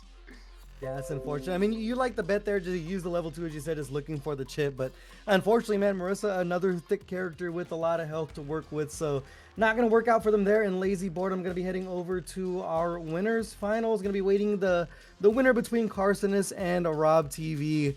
What's the tweet going to be? Oh, no. How's Motivation Academy going? How do we get those screenshots so quick, bro? We got F12 on standby. He's got the hotkey going. Oh, man. I mean, that sums it up. I mean, iPeru might have been hitting that exact same thing after that level 2 didn't have enough chip to go for the kill right there. But unfortunately, that is just how the cookie crumbles. I mean, we don't see the matchup a lot. You saw a great use of using the Spire with the Windstock as well to break through some of the armor, especially with the Gladius, or the Scootum attempts from Lazyboredom. Just not enough in the tank. Unfortunately, one character just happens to hit a little bit harder, and Lazyboredom just has a natural read on their opponents consistently. They just always seem to have the right option, especially when they have you up against the corner. So Lazyboredom winners finals, and up next we have Kharsonist and Rob TV. All right, this is a match for sure. Well, so far my predictions, it's only half wrong. So let's see if I can get the other half correct. Let's see if we can make my dreams come true. We got Hollywood Rob TV coming up against, again, Kharsonist. Hopefully we don't see the Ingrid come back out for Kharsonist. I think his Aki is definitely leagues ahead of it. But you never know. It could be a matchup specific thing. I know Rob's been rocking the Cammy, so I know he's got some favoritism around here. Yeah, that's right here, a matchup that's a little tricky for Aki, just in the way you have to place your heavy Serpent Lash looking for the anti-air, just because dive kick, being able to change the incoming trajectory of your jumps is so big. But Rob TV's whip punish game has been on point. I mean, since they've been back to competing, when I've been seeing them in like TNS and over here at Motivation Academy and things, their whip punish game has not left them, like at all. From all the years they spent not competing, they're still on point when it comes to just playing solid neutral regardless, whether it be stand heavy punch, whip punish, or even just playing footsies with the crouch medium kick as well. It's been working out for Rob TV very, very well all tournament long. So we'll see what Kharsonist has ready for him. I know they play a lot of Cammies, because of course you do. You go online, there's Cammies all over the damn place. I think it helps commentating for a while, because I'm not gonna lie, I hadn't touched ranked in a very, very long time. I went on like a 25 game win streak the other day when I was playing. So it helps to kind of lock you in mentally, so that way when you actually go into the game, it more or less relies on the execution part of it. So take that out of the equation. I think this dude is just, he's got that dog in him. So Hopefully he's got that going. Kharsonist, just we just We're pulling it out, bro. We're pulling it out. Don't tell them not to. They're gonna do it. That's crazy. Crazy work. But hey, you know what? Winners semifinals. He's up there. I'm up here. Let's see if we make it happen with the Ingrid. I will say the stall on the Sunshot, like Ingrid's normal fireball, might just mess with the spin knuckle, because usually you want to like use spin knuckle to try to like predict a fireball. It used to be more of a reaction thing, now it's more of a read thing. But with the stall, I think it might clip the middle of the spin knuckle attempt, but we'll see how that plays out. Rob TV drop combo there. Punish on the spiral arrow. Gonna build up the sun stock as well. Two on deck. That heavy punch whip punish is gonna spell your demise, especially just because that sun flare in the air, because so much more powerful with those stocks. You know what's gonna be hilarious here, Factor, is not only when I'm wrong about the second prediction, but then I'm also wrong when he 3-0s him with the Ingrid, and I was telling him he shouldn't do the Ingrid. So that's gonna be fantastic. I love being proved wrong. Sometimes these guys play better when they have a chip on their shoulder. Oh, for sure. It's a good character selection as well. I mean, in one of the stronger characters, even against back to the wall, you have to worry about the Sunveil counter. So, Rob, you can tell just playing super patient here. You see the waddle back and forth, not committing to any option just yet, but still just letting the sun flare just rip. I mean, it's kind of a long-reaching fireball. I'm not sure what the exact startup of it is. I haven't looked at the frames on it, but such a good option just to continue to poke away. A little low on drive gauge here, but the back throw is huge. You're gonna get the stock as well. Yeah, that's the benefit of going for the back throw in that situation. You push him so far away, you can just go straight into another sun charge. But either which way, Rob trying to play a little bit more aggressive, looking for a hit confirm, but here we go. Yeah, DI, real smart call. Because the DI will beat the throw attempt, right? It depends if it's a true block string or not. Okay. Oh, low forward though. That right there with the level 1, it should be able to close things out. Gonna have to spend it. I don't think the heavy sunrise is gonna be enough there, so I have to spend the level 1. But either way, it is gonna give Kharsonist the game. So I mean, they're proving you wrong so far with the Ingrid, man. You gotta remember, for it being a new character, that also means that your opponent is not familiar with the character as well. This dude said big perm. This dude in chat said big perm. You lag switching me. That's crazy. Bro called him big perm. Big perm is crazy. Is that what is there lore behind that? Do we know what he looks like? Oh, you haven't seen Kharsonist's hair? No, I have not. Remember, I'm new around here, bro. I don't know what people look like. I barely know what characters they play. Kharsonist's haircut is iconic, bro. Once you see him in person, you understand like what exactly Rob's talking about. But big perm is crazy. Is he NorCal? No, Kharsonist is Kharsonist East Coast? Can you guys correct me in chat? Is he Midwest or East Coast? Every time I ask somebody where they're from when I'm talking about Street Fighter, they're like, I'm from New York. I'm like, dude, everybody's from New York. It really feels like that after a while. Upstate New York. See, look at him. He's New York. I told you. If you don't know where a player's from in Street Fighter, just assume they're from New York, bro. I mean, I was joking earlier with you. I mean, when I was talking about MenRD not, being from DR, or not actually living in DR, and then you're saying he's from Boston. I was like, I should have just guessed he was in New York. There you go. Hey, New York got killers though, man. Like, if you look at their locals, they're stacked week in and week out. So, see if Rob TV can put on for the Midwest here, though. Looking very solid. Got that round on the board. See if they kick the router, fix the lag issue. But low on drive gauge here. We're going to go directly into the level 2. See what the option's going to be from Rob. How prepared are you for this? It's something you're not familiar with seeing yet.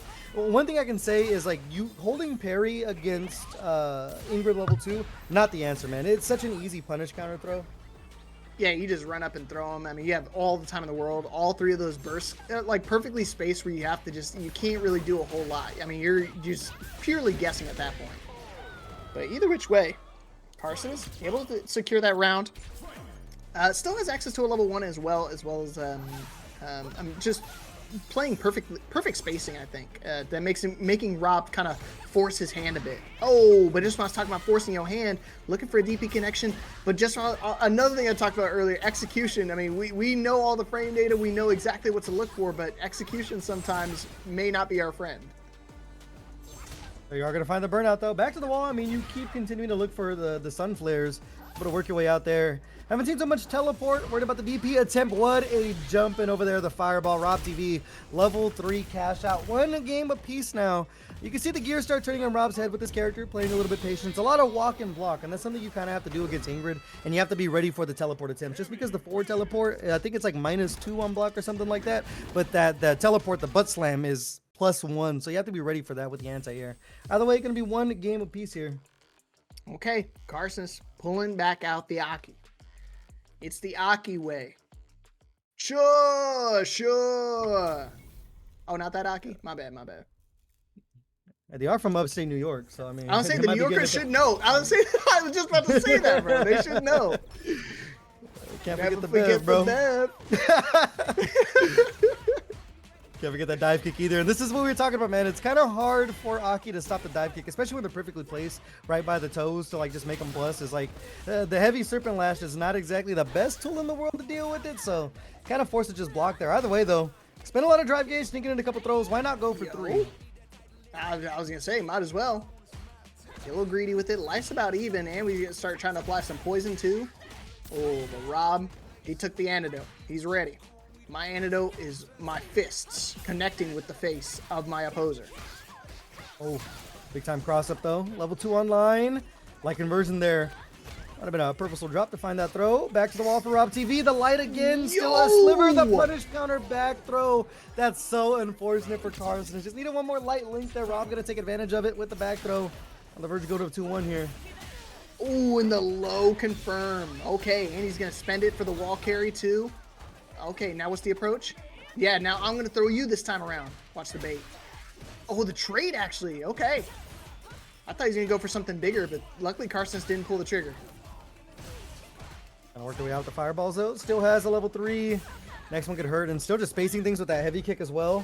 Be able to chunk the drive gauge right there. Cool fate. Gonna be drive reversaled. Both players so low on drive gauge, but got a lot of resources to deal with. The cross cut at point. No level 3 cancel. Rob looking solid. I don't even know if he knew that DI was going to work. It was such a deep jump in that it almost looked like he wasn't going to correct. But luckily, that's not correct, man. That's a cross cut right there. Rob TV liked that. You think he's... Bro, like I said, I envy you Street Fighter players. I see those things and they make me panic. And you guys salivate with those things. It's all right, bro. I don't even know what wall rising 2 means, so we're from different worlds. I said, huh? What are you talking about? What's a 1+2 break? What the hell are we talking about here? But yeah, not being able to break that throw right there. Rob TV gonna be taking a 2-1 lead here. No super needed. All right, Rob TV taking the lead back into their favor, and Kharsonist sticking it out with the Aki. I thought we might see the Ingrid again, just to make me twitch my eye a little bit, but no, he's playing for real. He's locked in. He wants the dub. The knuckle side swap still. Dive kicking away here. Kharsonist just holding back, not even trying to challenge those. I mean, kind of forced to be in that situation and still just spin knuckling away. You can see the aggression really coming up from Rob TV here. Oh, okay, this is going to be bad. Yeah, just going to do the combo. Just make sure you do some extra damage. Set the poison trap. And yeah, and burnout ever so looming from my man Rob. Oh, and the check on the approach. The drive rush only met with the jab. Swing and perfect connection for Kharsonist. Now 1 round away from tying things up to a piece here. Is the script alive? I mean, doing a good job just poking away here. See a lot of that stand medium kick, a lot of the serpent lash, and even checking with the crouch light punch again. So, I mean, looking good, but there's the heavy serpent lash we were talking about. Tried to check if it was a dive kick or not, but just jumping over. Another cross cut for Rob TV here. Forward throw as well. Still coming alive. 2 bars a meter to their name, so, I mean, a couple of drive rush combos. You are going to build with that level 3. Yeah, all these throws have really been adding up. And again, a deep dive in. Again, another jab confirmed. Keep it simple. Go straight into level 3. And there you go. 1 more round for Rob TV to move on into winners finals. And that stand medium punch is something he's been getting so much mileage from, just as a whip punish tool. I mean, punish counter, you do go to low forward again. So, Rob TV, the footsie's on point here. 1 round away. I'm heading into winners finals here. See if Kharsonist has anything to say about it. The punish counter, dive kick, great start, forward throw as well. You do have that level 3, that emergency red button for Kharsonist here, but another greatly placed dive kick coming in from Rob. Oh my gosh, he's not stopping. He's still going. Oh, you thought he was going to throw. Now he throws. Just a little too early on it. Carson, last opportunity, does put Rob into burnout, so we have an opportunity, but the trade for Rob gonna pay off in his favor, and he's gonna move on into winners finals. Yeah, I mean, you saw the burnout. I'm pretty sure Kharsonist is going to be looking for one of those burnout strings, just not quick enough on that second button. So that's a GameStop trade right there, man. It's just not working out in his favor. Brought in a brand new copy of Madden, got $5 for it. So that's going to be Rob TV moving over into our winners finals for a match with Lazyboredom. Kharsonist is going to be taking a trip over to the loser side of our top 8. But Rob TV versus Lazyboredom in winners finals. The Cammy versus the Marisa. That's a match, man. That is a match. Yeah. I see Carson, the first thing they raise. Should have stayed Ingrid. You know, hindsight, it's whatever. But hey, you know what? That's the benefit of being on that winner's side. I mean, you talked about trading into GameStop.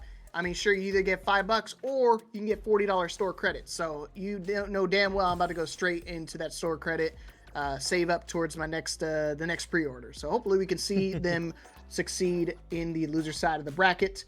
They have their work cut out for them because I believe they play the winner of Dudesickle and Levi. Yes, I believe that's the way it's going to work out. Or I think Dudesickle already qualified for top 8. I think he beat Levi.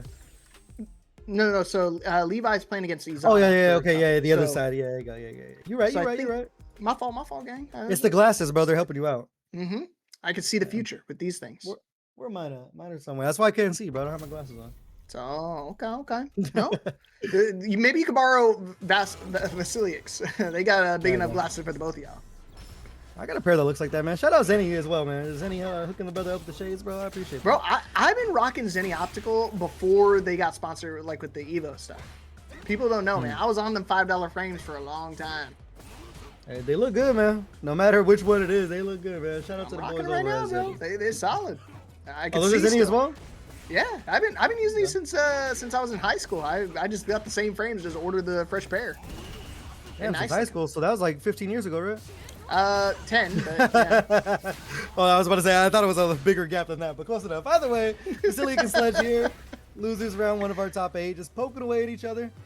We saw this matchup, I think it was with Kharsonist and Sledge, right?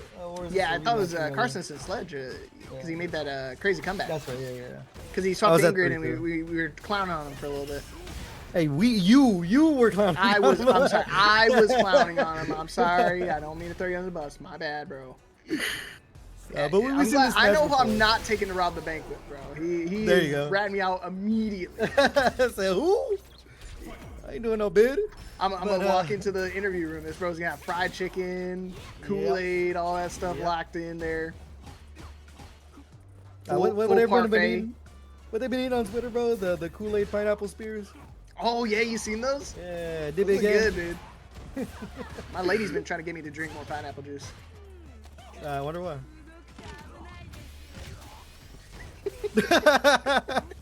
Vasiliek though looking very strong here. Level 3 on deck for both players. About 50% down on the drive gauge. I thought the pineapple just helped with your hair growth. I thought that's what it was. Yeah, no. Low forward hits mark. Got the level 3. Not gonna spend it just yet. Nah, I think he's gonna try to be a little greedy and try to save it. Vasiliek does jump out of the corner, so now I don't know. Sledge, hopefully not regretting not spending that meter earlier. Hey, just one drive rush confirm away from closing things out anyways. Jump out for free. You're kind of just biding your time, looking for a low forward, some kind of whiff punish here. See, with Akuma, you're not going to have to spend any super in this situation, so you're sitting pretty here. You're waiting for Vasiliek to make the first move. Hopefully make a mistake. There's a low forward again. Waited until they had enough drive gauge, and it's all the way back up to with that charged fireball as well, so Vasiliek in a bad spot again. Second throw wasn't going to kill. The dive kick coming in light. Now a next throw will kill. Uh-oh. Hold on. Vasiliek has access to a critical art too, so one little low might spell devastation. Oh, the trade. Oh, Sledge. Trying to battle back. Final 10 seconds. The trade again. DI connection from downtown. Not going to waste any time there. Woo, man. Sometimes, those 99 seconds last forever, but then when it gets to the final 10 seconds, it clicks by fast. Yeah, especially, I mean, just not having the drive gauge to work with either. Things get very, very dicey. You're watching the clock and you're watching your opponent at the exact same time. Don't know when to rip the bad boy out, but Vasiliek going to take that 1-game lead here. Unfortunate whiff there. Not sure what they were looking for with the back heavy kick, but either way, Vasiliek just turning chips into chunks here. I mean, it's just been poke after poke after poke. And with Akuma's low health, I mean, it's been adding up quick. Yeah, I was going to say the poison on Akuma especially, just it doesn't mean much because we know how Aki works, we know how the poison works, but for Akuma, it actually means a lot more because, I mean, considering he is a little bit lower of a life pool, actually does a little bit more damage to him, percentage-wise. I'm a math guy, so it means a lot to me. Well, if we can do the math right there, you can tell that Vasiliek is 1 round away from this 2-0 lead here over Sledge. I mean, like we talked about, it hasn't really been too big of combos yet. It's just been medium kick here, medium kick there, heavy punch here. Not too much crazy stuff, but it's been adding up little by little. And Blinky, you miss it 50% down, as you mentioned. That poison moving a little bit quicker on Akuma's health bar. I want to say that those little death by 1,000 cuts plus the poison added in. I mean, next thing you know, I mean, Sledge has only gotten hit a couple times, and that's it. Now he's dead. So, I mean, bro, my curses are perfect tonight. Nah, Sledge can't come back. Yeah, okay. I was gonna say, yeah, he's too big of a life deficit. I mean, one little poison and a little toe tap and you're dead. So, 2-0 lead for Vasiliek. Are we gonna see a change? And we're gonna make the change to the Sagat. I mean, it's still kind of the same game plan regardless of the character. Although Sagat, it's Baby's first whiff punish with some of these crouching medium punches and the stand medium punch. I mean, just chumping away at the drive gauge. You want to put Aki in the burnout just because the escape options really aren't there. You have the level 1 if it is on deck, but you just want to play the drive gauge game. And of course, I mean, Sledge gonna be balling out, bro. We gotta get the suit, bro. The new costume. He said, "Look at my suit." Oh, he's looking all right. Yeah, it might be a suit it might be a funeral suit if you're not careful right here. The morgue is gonna be more than happy with this one. They're gonna be like, "Hey, he's already dressed up. I gotta do a quick little autopsy, and we're good to go." Yeah. I feel like Aki would be the one actually doing the autopsy. Oh yeah, she got the embalming fluid somewhere in those fingers. She got the blades already locked and loaded, bro. Everything she needs is at her fingertips. They're confirmed there from Sledge. Tiger Nexus. Gonna abuse those plus frames. And there's those medium punches we were talking about. Such a great way to break down the drive gauge as well as that punish counter throw. Vasiliek though, good parries. About 3 bars instantly back. You gotta be careful throwing a fireball here if you are Sledge. That level 2 online. Even if a trade is gonna spell a world of disaster if you get clipped by that. Yeah, I was gonna say I don't see too many Sagat players trying to throw fireballs, but yeah, not gonna even get an opportunity here. Keep it simple, straight into level 2. Yeah, I think for most players when they're playing Sagat, they're trying to go for those meaty, heavy kicks or the medium kicks. They always have great range tied to them. So hopefully Sledge can start finding a way to make that work here because we're in our last opportunity. And this is loser side of the bracket, so loser will unfortunately have to be eliminated. Got things go here with Vasiliek sitting on set point. Level 3 on deck for Sledge here. Hasn't had so many big hits just yet. We saw like 1 whip punish with the crouch medium punch, but not able to turn it into too much. But speaking of whip punishes, man, heavy kick whip punish there. 50% down now in the corner, taking away with the poison. Great defense though, blocking the overhead. Man, yeah, he's just everything he's been trying to guess has been completely wrong. Yeah, and then a just frame alt F4 off of the command throw. GG's. That's gonna go to Vasiliek. Yeah, I mean, it's just kind of a gambit there. You have to really work on just getting in. And it just seemed like every single time they were trying to approach with the Akuma, just continue to get clipped, different buttons. But understand the Alt F4 there, man. If I'm out of the tournament, I mean, I'm out. I'm out, all right? I'm out. So whatever, dude. I'm going to boot up something else. Why not? And this is one of those stream matches, too. So the mods will take care of the scoring. You don't have to worry about actually confirming the scores. Like those painstaking moments when you lose and you got to sit there and like, yes, I lost the round. The other guy needs to hit confirm, please. Those piss me off more than anything, man. Especially when they take forever. Yo, wild in chat. But that is good. I'm just looking. Since like the last like 30 minutes, chat's been wilding. But that is going to be Vasiliek moving up to our losers quarters for a match with iPeru. Next up, we're going to have Dudesickle and LeviHakai. Dudesickle, I mean, one of those players that's just been on an absolute tear from different online tournament series. I think won a couple of TNSs not too long ago, but LeviHakai as well.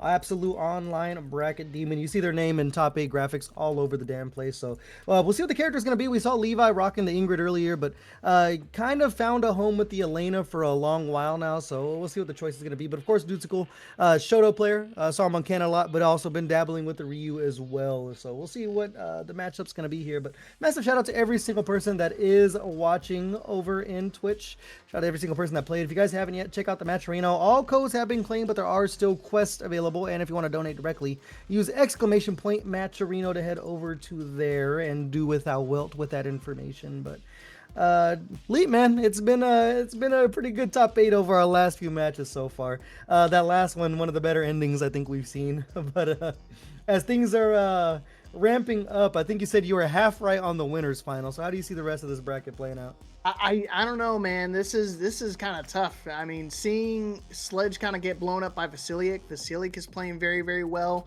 I think Peru's got his work cut out for him, but I feel like Lily should have that matchup locked down, kind of keep the Aki from going crazy with the fireballs. But this matchup, if you asked me out of all the names who could win this tournament, I would have said one of these two names in particular. So to see them on the loser side of the bracket is just as surprising. So this is literally a grand finals equivalent level match. Again, I already talked about it earlier. Dudesickle finished second place at Texas Showdown. I was sitting front row, so I got to see it all unfold. It was an intense match. Dude fought his heart out. This dude has more TNS top 8s than I can count. Same thing with LeviHakai, though. So hopefully we can see some sparks fly. Maybe we're going to see the Ingrid tonight. But I hope you're ready, Factor, because I'm locked and loaded.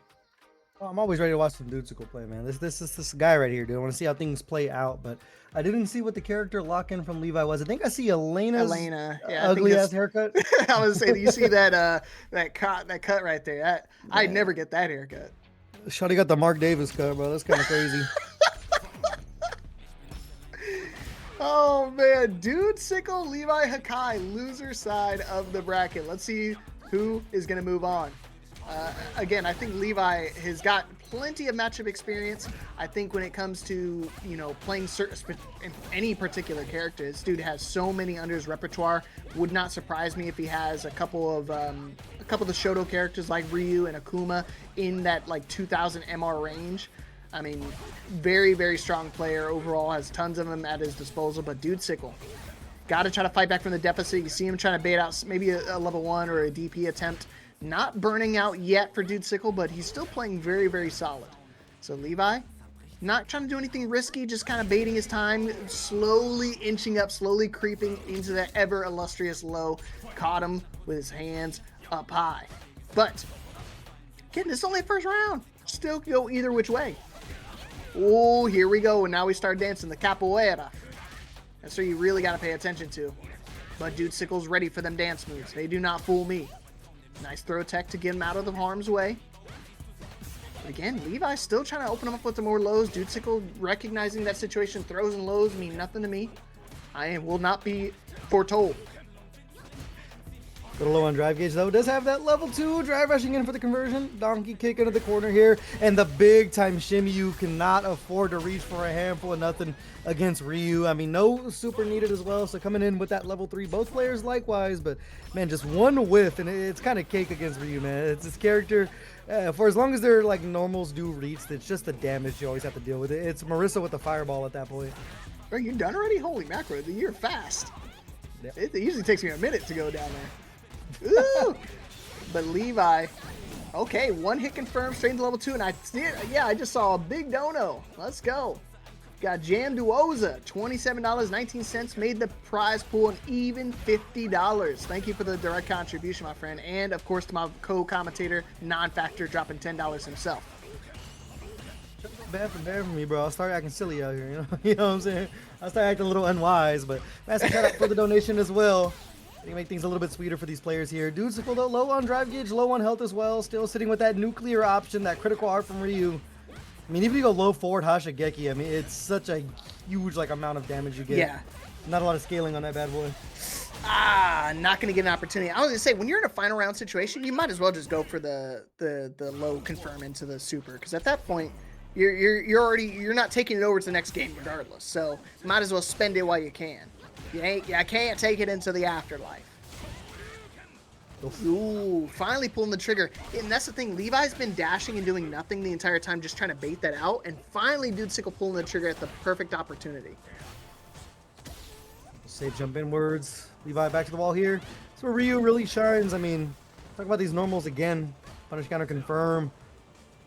Dudesickle too. Another player that whiff punishes are just on point. Yo! But our Maturino starting to be on point as well. That is going to be Ozzy Booty with a 25.55 direct contribution. In the blink of an eye, man, our Maturino has shot up all the way to $75.55. Bro, you guys are going bar for bar. You say, all right, bet, Factor. We'll one up you again.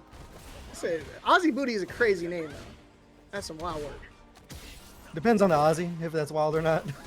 Fair enough. I'm thinking, see, the one I think of the Ozzy Osbourne. That's the one I think. Yeah, I do not want to think of Ozzy Osbourne Booty. That's where I thought. My mind immediately went to that one. But Dudesickle, his mind is eyes on the prize. You don't care what the Maturino's at. I still gotta put the hurt on it. Yeah. Level 3 as well. There's the check with the light. That right there, full cancel shin. Shoryuken gonna be tying us up. You want the light scaling, man. As we talked about that, level 3 from Ryu. Scaling be damned. One game apiece now. Dudesickle back on the board. Yeah, bro's got some messed up bunions, man. But those things will hurt. Them concrete grippers are painful. Concrete grippers is crazy. That might be my new CFN tag. Concrete grippers. You never heard of that, bro? No, concrete grippers is wild. Bro, in my area, bro, every time we saw people with long ass toenails, that's what we'd say. He's got, I mean, you see, man, that thing hurt. You got to shave them things down, bro. But I guess he's used this for extra damage. You got some mileage on those toes, man. But either way, equal in health, equal in super gauge. I mean, even match thus far between the two. So we slow things down here. A lot of low forward fireball from Dudesickle. Raw Hashogeki for the counter hit as well. What a conversion. Yeah, he's been kicking since what, 1995, bro? He's been around for a long time. No, 89 was Street Fighter 1. 89? Yeah, that was Street Fighter 1. That was before I was a twinkle in anybody's eye. That's impeccable. And there's still people still competing to this day that they used to play the original. Let me see. Yeah, Street Fighter 1 was 87, excuse me. Whoa! 87, yeah. Damn. My fault. I'm gonna pull a Kevin Hart on you, bro. That's crazy. But there are still people that play, man. And there's still people joining in. Like, what first time in this tournament today, somebody was like, oh yeah, I've never done a tournament before. I didn't know these existed. And it's just like, what? That's crazy work. We're at 144. So what the hell is an Evo? So solar plexus there, shipping away the drive gauge. Dudesickle, I mean, doing a good job. I mean, even when the life is it's equal, it's just the level 3 from Ryu consistently looming. Elena also just a character that can poop out damage, but I mean, it's a lot harder to find the hit confirms because Ryu just has all these forward advancing normals. So hard to deal with, and confirms like that even off of lights to seal the deal. Dudesickle 2-1 lead. Yeah, man, that's actually surprising. 87 for Street Fighter 1 and 1991 for Street Fighter 2, man. Yeah. That is wild. 4 years apart, man. I guess it was so successful. They just like, hey, man, we just printing money at this point. You let the arcade machine rock for years and years on end, and then you finally pull it out and you just pull up another gigabanger. Bangers on bangers, like Dudesickle. Combos on combos. Throws on throws. Oh, what a whip punish there. You saw the donkey kick attempt, just a little bit out of range. The movement of Elena, hard to deal with. Trying to spin your way in. Level 1, gonna stop that there. Small chunk for Dudesickle, but we're gonna spin again through the fireball. Punish counter on top of that. LeviHakai coming back to life here. See if the script's still alive. Yeah, you try to do 2 fireballs back to back. That will be your last demise, my friend. So you got to be a little cautious. She does have an opportunity to crush those. Yeah, this is my first Street Fighter duos, so you definitely got me beat. I don't even know what the SF was. It Street Fighter Anniversary? Is that what the A stands for? Street Fighter Alpha. Alpha? Oh, okay. We're gonna have to give you a history lesson, man. When you come up with King's Cup, we have to give you the history lesson. We got to get a museum for it, man. That's gonna be awesome. I'm sure there'll be something, some kind of exhibit. I mean, we talk about, talking about the 40th anniversary is coming up for Street Fighter, so gotta be something. But what a check there with the light kick. Critical art as well. Scaling be damned. In the yellow, you're in trouble. And Dudesickle gonna be having to face a 2-2 tie up here from LeviHakai. The script still alive and well. I told you, bro. I told you this match was gonna be sick. You cannot lie. This is loser side. This is supposed to be grand finals. And these dudes are duking it out in losers. One of them, unfortunately, will end their run right now. One game to decide it all. Let's go. Check with a lot again. Tatsu, a little bit of corner carry. The meaty Hashigeki as well. Still attacking the drive gauge. Elena, a character that definitely struggles without meter. Yeah, 100%. Yeah, she's one of the ones that's like very, very solid with it. A glaring oversight when you kind of put yourself in a burnout and you're like, oh man, I can't really do a whole lot. Point in case. Oh, you can still go under the fireballs though. Oh, not this one. That's kind of the one thing you have to deal with from the fireball gamer for you when you're in burnout. There's the DP though, but you can't spin too many times. It's gonna bust out again, and now you have to worry about the chip here. You saw the solar plexus, but the proximity guard on that, not what it used to be. Oh my gosh, the whiffs are so back and forth. Dudesickle trying to survive the onslaught. He's gonna do it with the low light punches. Beautiful. Excellent defense. Sometimes offense is your best defense, and it's paying dividends right now. Set point for Dudesickle. And he's starting off hot again. A little forward action there. Didn't get too much off of it, but I mean, you are just building up momentum. Slowly walking away, raw, donkey kick, why not? Denjin charge built up still, checking with the light kick as well. Can't afford to get clipped here. ODDP to break up the monotony. Levi trying to work his way out. The DP still on point as well. The forward throw, time to guess for your life. Oh, he walks into another fireball. He's gone for it so many times. And the thing is, Levi's been crushing it so many times too with the slide under, but I mean, wasn't ready for it this time. And that's where I try to tell you, man, the perseverance will always outweigh it. You got to keep using them no matter what. Even if you get blown up for it, that's a part of your toolkit. You can't abandon it when it doesn't work once or twice. Excellent usage of his resources and just perfect spacing from Dudesickle. I mean, able to dismantle the LeviHakai Elena.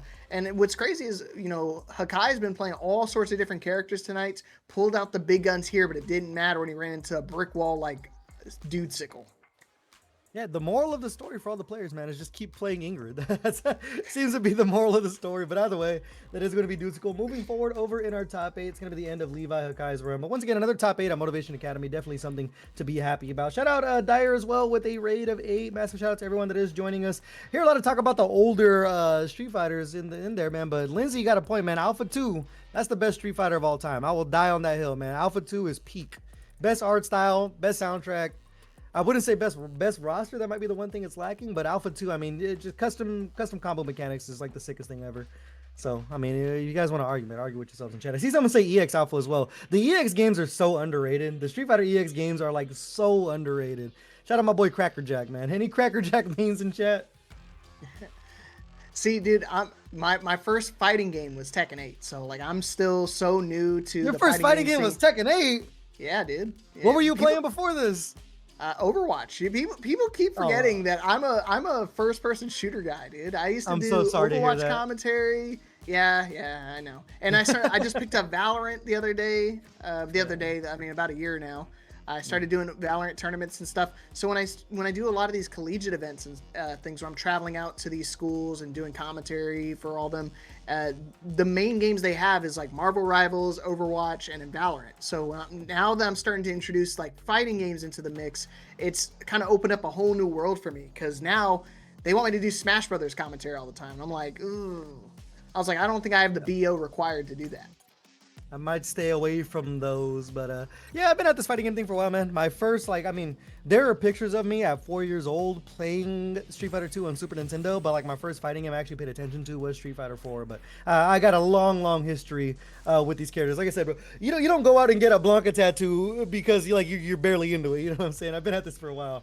Killer Instinct on the Super Nintendo. Shout out Neo Judah. Speaking of which, talking about best fighting games of all time, man. Killer Instinct 2013 as the greatest fighting game of all time. Argue with your mama. I'm telling you, best of all time, bro. Talk about soundtracks. But talking about that, we'll get into Street Fighter 6 again before I get on a rant. It's going to be iPeru and Vasiliek here. Lily and Aki. And we're going to bust out the Street Fighter 2 music as well for the stream, because why not? Man, I wish I got into Killer Instinct, because nothing would have been cooler than me playing the Arbiter in a fighting game. I thought that was so cool. You could pull out the energy sword, bro.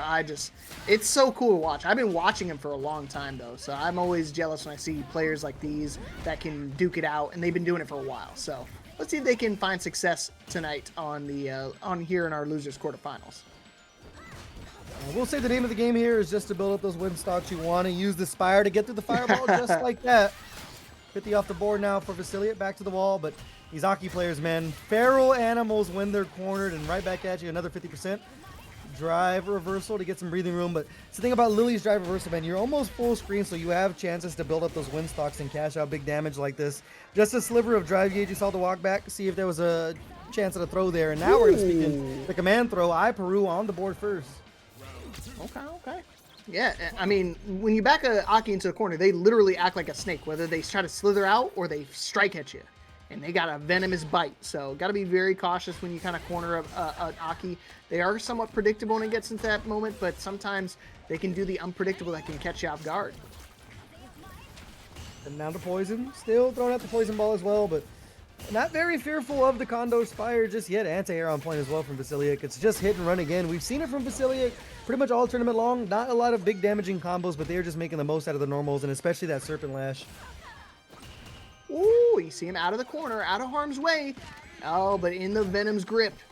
Here we go. Set up another poison, maybe. Just going to DI, just get out of harm's way. Jumping over the EX bubble. The dirty bubble. That was the dirtiest bubble I've seen. Level 3 on deck from iPeru in burnout, but Vasiliek back to the wall. No confirm off the crouch heavy. No confirm again off the punish counter. Oh, it's just out of range. Oh, and the punish counter for Vasiliek. Super great awareness of that. He didn't kill. Ow! Oh no. The Condor dive showing its face again. iPeru in the middle of a scramble there, going to be putting themselves on the board 1-0. You guys in chat are going to get me off track, man. You guys keep talking about Killer Instinct. You're going to put me on a rant right now. Combo breaker. That's just always hype. When they had that Texas Showdown too, I was, you know damn well I was front row. The funniest part is there are people who are so new to fighting games, they don't know that the tournament combo breaker is because of Killer Instinct. Like, they're like, what are you talking about? Oh, is it really because of that? I didn't know that. Yeah, man. I thought it was just the name. I thought it was just the name. My fault, gang. Yeah, that's why KI always gets like main stage time there, like no matter what. Like KI is a beloved around there. Yeah, Rick the Haru, like that's a KI player right there. I think, funny enough, remember Juice and Joey had the beard match. Rick was the first person to do that, and it was in a KI match. Oh, dude, I'm getting some deep lore. That's crazy. Man, I'm a historian. I've been in the background for a long time, man. Now I'm back in front facing with the commentary and front facing right now with the life lead. iPeru looking good. Up one round here, level 2 as well. I do know. I see you, Wills. I see you. I see you. Oh yeah, Wheels. Hey, yeah, that's one of my favorite players to watch, man. He's a beast. Let's go right there. GOAT status for sure. Oh, the cross up, bro. Unreal. I don't know how much Wheels talks in chat, but if you say Killer Instinct, they're gonna pay attention. You gotta pay attention to this damage as well. Big time counter off of the super attempt there, and iPeru gonna be cashing out 2-0 now. In the middle of all this discussion, man, iPeru's getting to work. Okay, all right, Vasiliek, lock in, my man. Let's maybe I gotta remind him about the script, and hopefully he doesn't pull out his version of Ingrid because we saw Carson try to do that earlier. But did Peru actually had to play against Carson, didn't he? Yes, I believe so. No, he did not. No, they did not. Who did he play? I swear he just played against an Aki recently, but maybe my memory is deceiving. Oh, it was Scrawt Vermillion. Ah, okay, there it is. So we have you know, unfolded one of the Aki matchups. So hopefully we can try to do it again. He's already got a 2-0 lead, so clearly he's got it locked down. Yeah, seems completely ready for this one, man. iPeru is in fact cooking. Still doing a good job of building up the win stocks as well. Unfortunate there, little whip punish from Vasiliek, but I mean, in a good spot regardless if you're in the corner or not. You got 2 stocks to your name. You can start forcing the issue like that. I mean, even though it's all blocks, look how far away from the corner they got. It's right back to the middle of the screen. I want to say you just get, I mean, even if it winds up blocking, you get back into center stage. And then, I mean, even in center stage, you're still having to worry about those command throws. And the overhead from Vasiliek, great awareness. Knew he was going to try to go hold down back in that moment and close it down. Vasiliek trying to get on the board here. He can. He just got to keep playing like that. Keep going for them overheads. Hopefully he just ducks. Drive reversal there, trying to negate the stock. I mean, you're spending a lot of drive gauge, put yourself in an advantageous spot though, but still just on the back foot. Not exactly what you want to be doing. You gotta stay close to Lily, make sure she doesn't build up those stocks. But either way, it's still working out. The anti-air's on point. Level 3 now. If you want to cash it, try to reverse this drive gauge situation. That's exactly what they're gonna do. Should be around 4 bars when it's all said and done. So a great spend there from Vasiliek. Okay, big damage in the corner. Got a little bit of that drive gauge back, but not even gonna need to utilize it a whole lot. Vasiliek finally getting on the board here. We're starting to feel ourselves a little bit, and I think they may have took a peep at a particular command, recognizing, oh yeah, I have to take this to a final game. See if the script's alive. That perfect parry though, gonna hold us off for a little bit longer. iPeru still looking good. Building up 3 stocks. You got that extra neutral skip there. But what a check there from Vasiliek, and a deep jump in as well. Be able to drive rush, boost Boogie over to the corner here. See what the option is on the knockdown. Safe jump setup.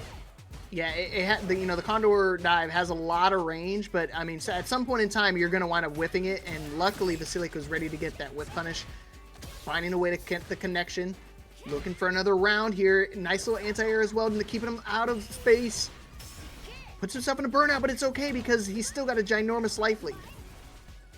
Has a level 1 to defend himself as well. Slowly get over the corner. Condor Spire knocking him down. The neutral jump is huge. Now you have to really be ready to what the option's going to be. Do we sneak in a command throw? Do we rip the DI? Still chipping away. Condor Spire. Vasiliek not biting on anything yet. Now you're in a true desperate game situation. From downtown, the logo, the Wemby range. iPeru on set point. See, he caught him with the overhead, so he's thinking, okay, maybe he's just going to go for another overhead. Maybe he just goes for a low. And you're thinking about all those things. You forget about the illustrious command throw. So strong. Such great range on it. Set point from my man Peru. Come on, Vasiliek. Let's find an opening. This is a great start. Cross up was huge right there. Still sitting with those 3 bars. So, I mean, you find a punish counter. Could have canceled it there off of the anti-air with the Serpent Lash as well. So, I mean, no pun intended, but pick your poison at this point. Yeah, well, I mean, working on a perfect. This is what I want to see. Not going to have to use any of his meter. Oh, and now we're going to a final round against an Aki with full meter. This is kind of scary. If I'm a Peru fan, if I'm a Lily fan at all, I'm still kind of biting my nails at this moment. This is kind of worrisome. Drive rush low forward. That's big. Should just take the knockdown here. Chase him over to the corner behind the fireball. Drive rush, a big whiff. No punish though with the heavy kick. Okay. Oh no. Another command throw. Able to tie it up a little bit. Builds up the stock. Slither underneath the slam. Oh no, he interrupts it. Trying to get a little greedy and trying to build up another charge into a level 3. This is gonna hurt. And look at this drive gauge, man. It's starting to build it up for Vasiliek, but also whittling it down for Peru. That's so important here. Critical art on deck. They hold the parry. They try to drive rush their way out of there. But of course, getting bonked on the head. And the script is alive. 2 games to 2. Loser quarterfinal. First game to 1, facing elimination. See how things play out here. Again, I told you I was kind of concerned if you were trying to root for my man Peru. This is bad because, I mean, this is 2 games in a row for Vasiliek, and the momentum's super on his side. I'm not seeing him slowing down anytime soon. He could definitely keep it going and perhaps finally take the lead. The corner drive reversal. Vasiliek's getting a little braver, man, and still just chipping away with the Serpent Lash as well. With an anti-air, no pickup, but able to chase down with the drive rush. Gets themselves a throw. The confidence, man, it's building up. I mean, now he's coming down to a 1-guess situation. Luckily he found the connection to get out of the sky. This is my skies, okay? Build up a charge. Maybe trying to bait out a slither again. Oh, he dives himself out. Is he going to spend the level 2? No, he doesn't build up to in time. That's unfortunate. The crouch heavy punch missed the anti-air level 1, not on time. A little too safe for that one, and iPeru back on set point here. Vasiliek, man, throwing it all, throwing everything but the kitchen sink. Not working out for him quite there. Sneaking in the command throw again, but what a neutral jump from iPeru at the command throw, man. It sneaks up on you. Got a lot of startup, though. Honestly, the startup is crazy, but Peru has been finding a way to sneak it in throughout the entire match. I mean, there's only been one time he like really whipped it, and he didn't get punished for it. So, I mean, at that point, you're kind of just safe to just keep throwing it out until your opponent can prove that they can deal with it. And right now, Vasiliek, he's been dealing with everything else except that. Poking away here. Take the knockdown. Have the level 2. What a challenge from iPeru. So sitting with that level 3. Drive rush low forward again. Vasiliek's been getting a lot of openings like that, especially on the startup of the stock build. But what a check on the Condor Spire there. And it's only going to take the level 2. So you're close to putting up the level 1 going into a final game, final round. With elimination on the line. iPeru coming in with that level 3 is huge as well. But it's as close as you could possibly want it, Leapfrog. Yeah, you can't make this stuff up. I'm telling you, Vasiliek trying to complete the reverse sweep. He can do it right here and now. And again, I was talking about the Condor die, like he keeps using it consistently throughout the set, but occasionally you'll get those ones where it's just outside of range, and Vasiliek is so quick on it to punish.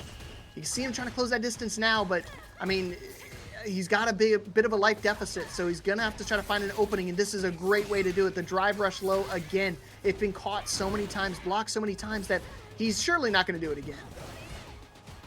The anti-air there, and you can tell that Vasiliek's playing at a range too, where he knows that the Condor Spire might be coming, so he's not throwing the fireball just yet, and he's getting a lot of mileage just off a drive rush low again. Full screen, throw the fireball with the anti-air in the corner now. It's getting dicey. The neutral jump with the level 3 in their back pocket.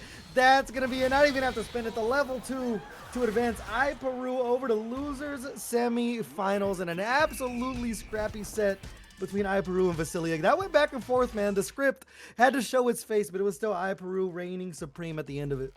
It was close. It literally came down to a single interaction at that point. I mean, Vasiliek almost brought it all the way back. I mean, the reverse sweep was ever so looming.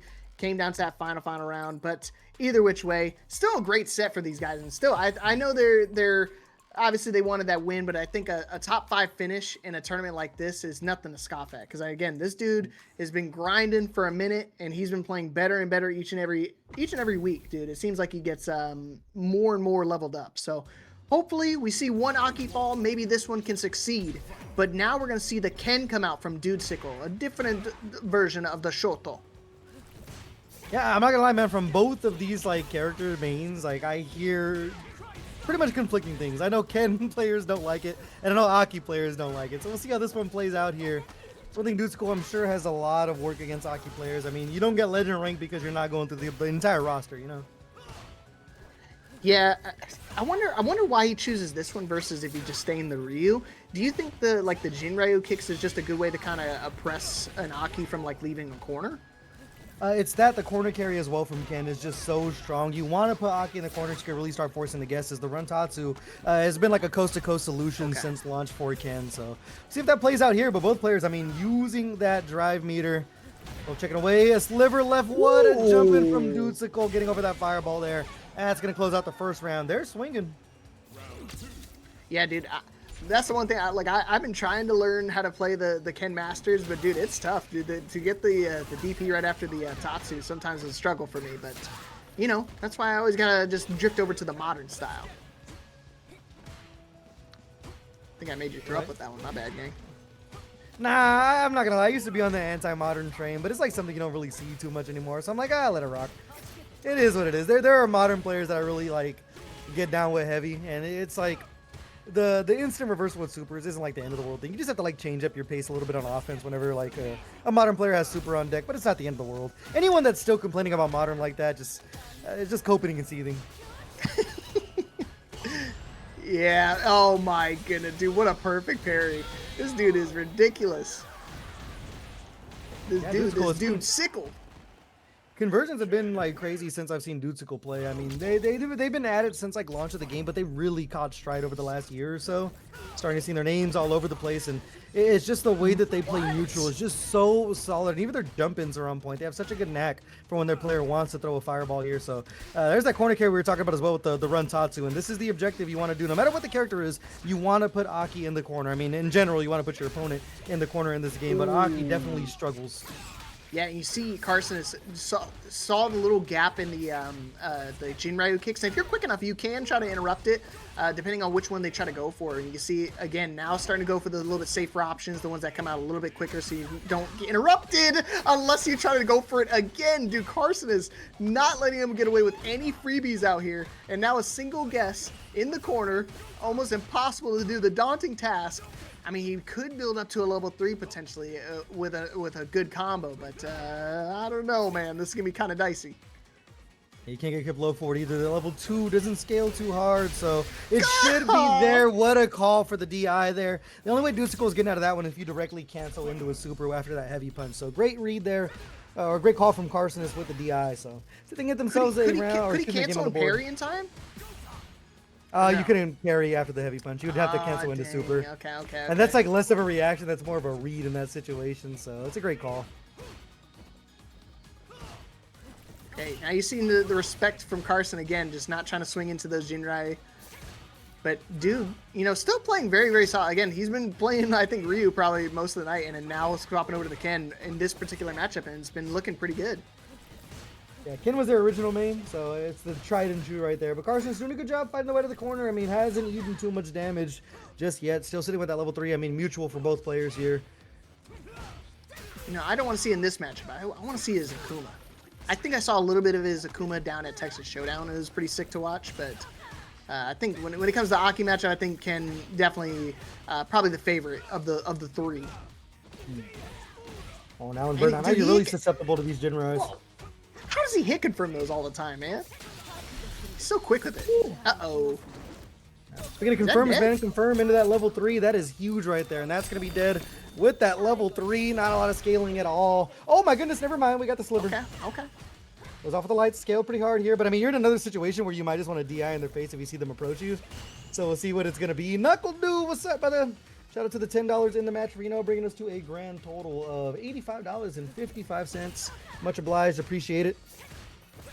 Shout out to my man Knuckle Dude. Yeah, had to parry at that time. Tatsu into the P. Okay. Dudesickle, despite that 1 HP, still brought it back. And you called, man, see, this is your curse. That was your curse, bro. You told me it was about to be over.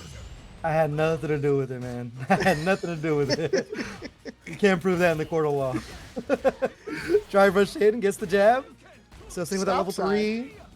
What stop sign?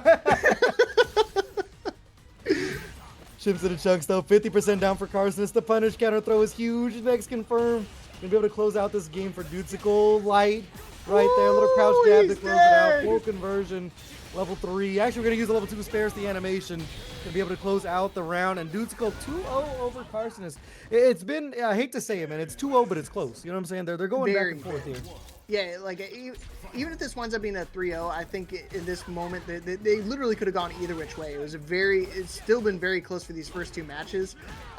Again, Kharsonist can make a slight adjustment, and it could be going his way. Yeah, so if you guys want him to win, you better start rooting for him right now because he is out of time. Another loss will mean elimination from our loser side of the bracket.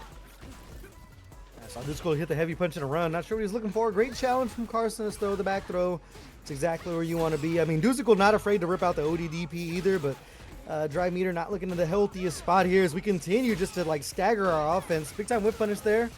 Now into the corner. Not going to have enough to close it out, but I mean, it's looking good for Kharsonist. Oh, you called it. He finally decided to use it at the last possible moment. Gets himself out of the corner, actually putting himself slightly in the lead.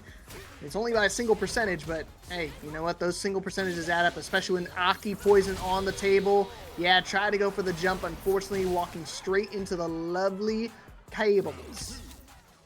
Yeah, kind of a checkmate situation there in Burnout as well. You're just either going to eat the Aki block stream or you're going to eat that level 2 jumping over the fireball. That's a huge whip punish there as well. Neutral jump caught the landing frames of the jump medium punch. Not sure if that was the option Dudesickle was looking for. Either way, Kharsonist going to take that to the bank. The throw to make it 50%. The poison is adding up little by little here. There you go. One more time. It's go time. Yeah, that's what you got to say. Oh, the interrupt, the check, the aggression from Kharson. Another level 2. It's not going to kill, but now we're in a 1 HP situation again. But we've seen Dudesickle come back from these before. It's not impossible. That was a huge commitment with the DI too. I think if you got hit with the button, the armor, like you didn't have enough health to armor that either. So got very fortunate he blocked in that situation, but it doesn't matter. A game on the board. And I feel like we're just going to follow in Vasiliek's footsteps and just do another 0-2 comeback. But Kharsonist has to use the Ingrid, bro. I'm saying it's the secret sauce. That's the secret sauce. Reset the mental for yourself, not for your opponent. To hell with your opponent. Just do it for yourself. Oh, ODDP again.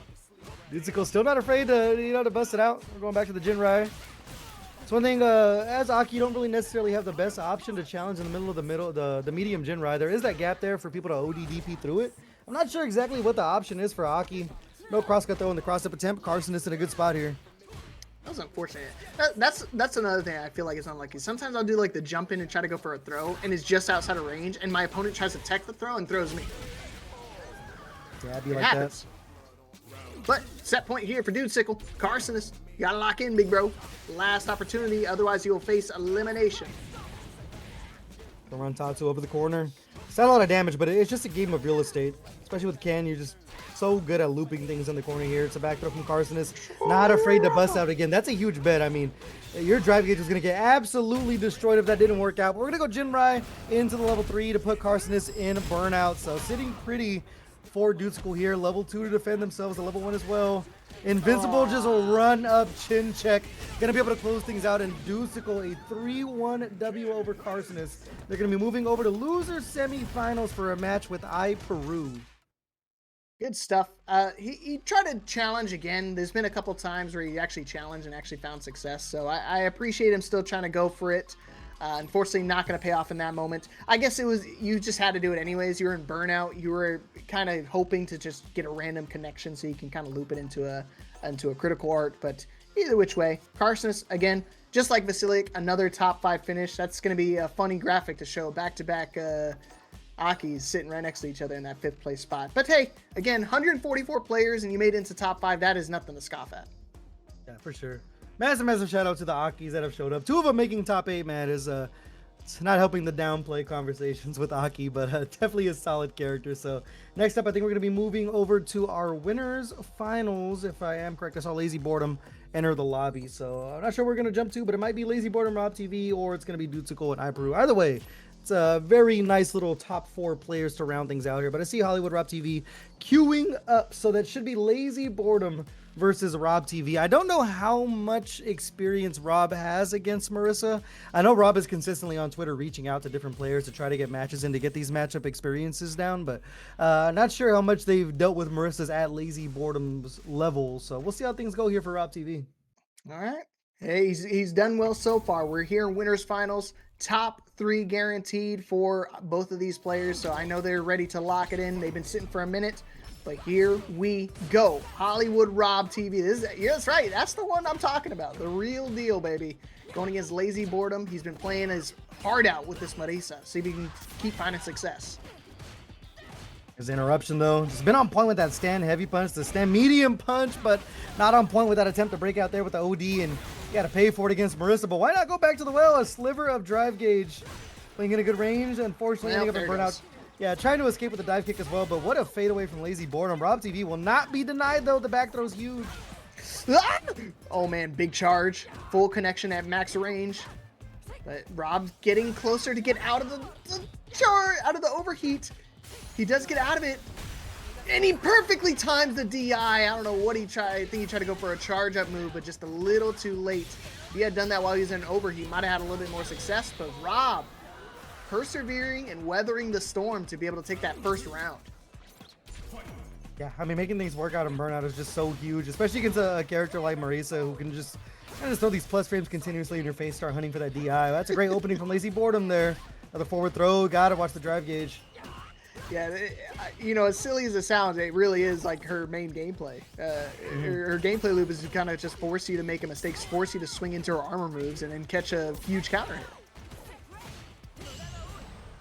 Ooh, the timing. Oh, and you try to parry? Uh-oh, do it again. Nah, he's just gonna go for a drive rush instead, but he does bait it out. Now he's in the corner, but it's all right. We got dive kicks galore. Yeah, there's the cash out. Doesn't even matter. The chip right there is gonna be enough to kill. So Rob TV on the board first. 1-0 over Lazyboredom. A little bit of a cat and mouse there, but Rob TV has been rising to the occasion, not afraid to get down and dirty in a street fight. There's another clip with the low forward. Been on point with the spacing all tournament long. Yeah, he's just gonna keep playing that perfect pseudo range where you can kind of find an opening with like punish counters and stuff like that, but at the same time not within total reach of those easy to charge moves. Uh-oh, command throws though. Maybe that's the answer here for Lazy. Nah, psych. Not when I'm jumping.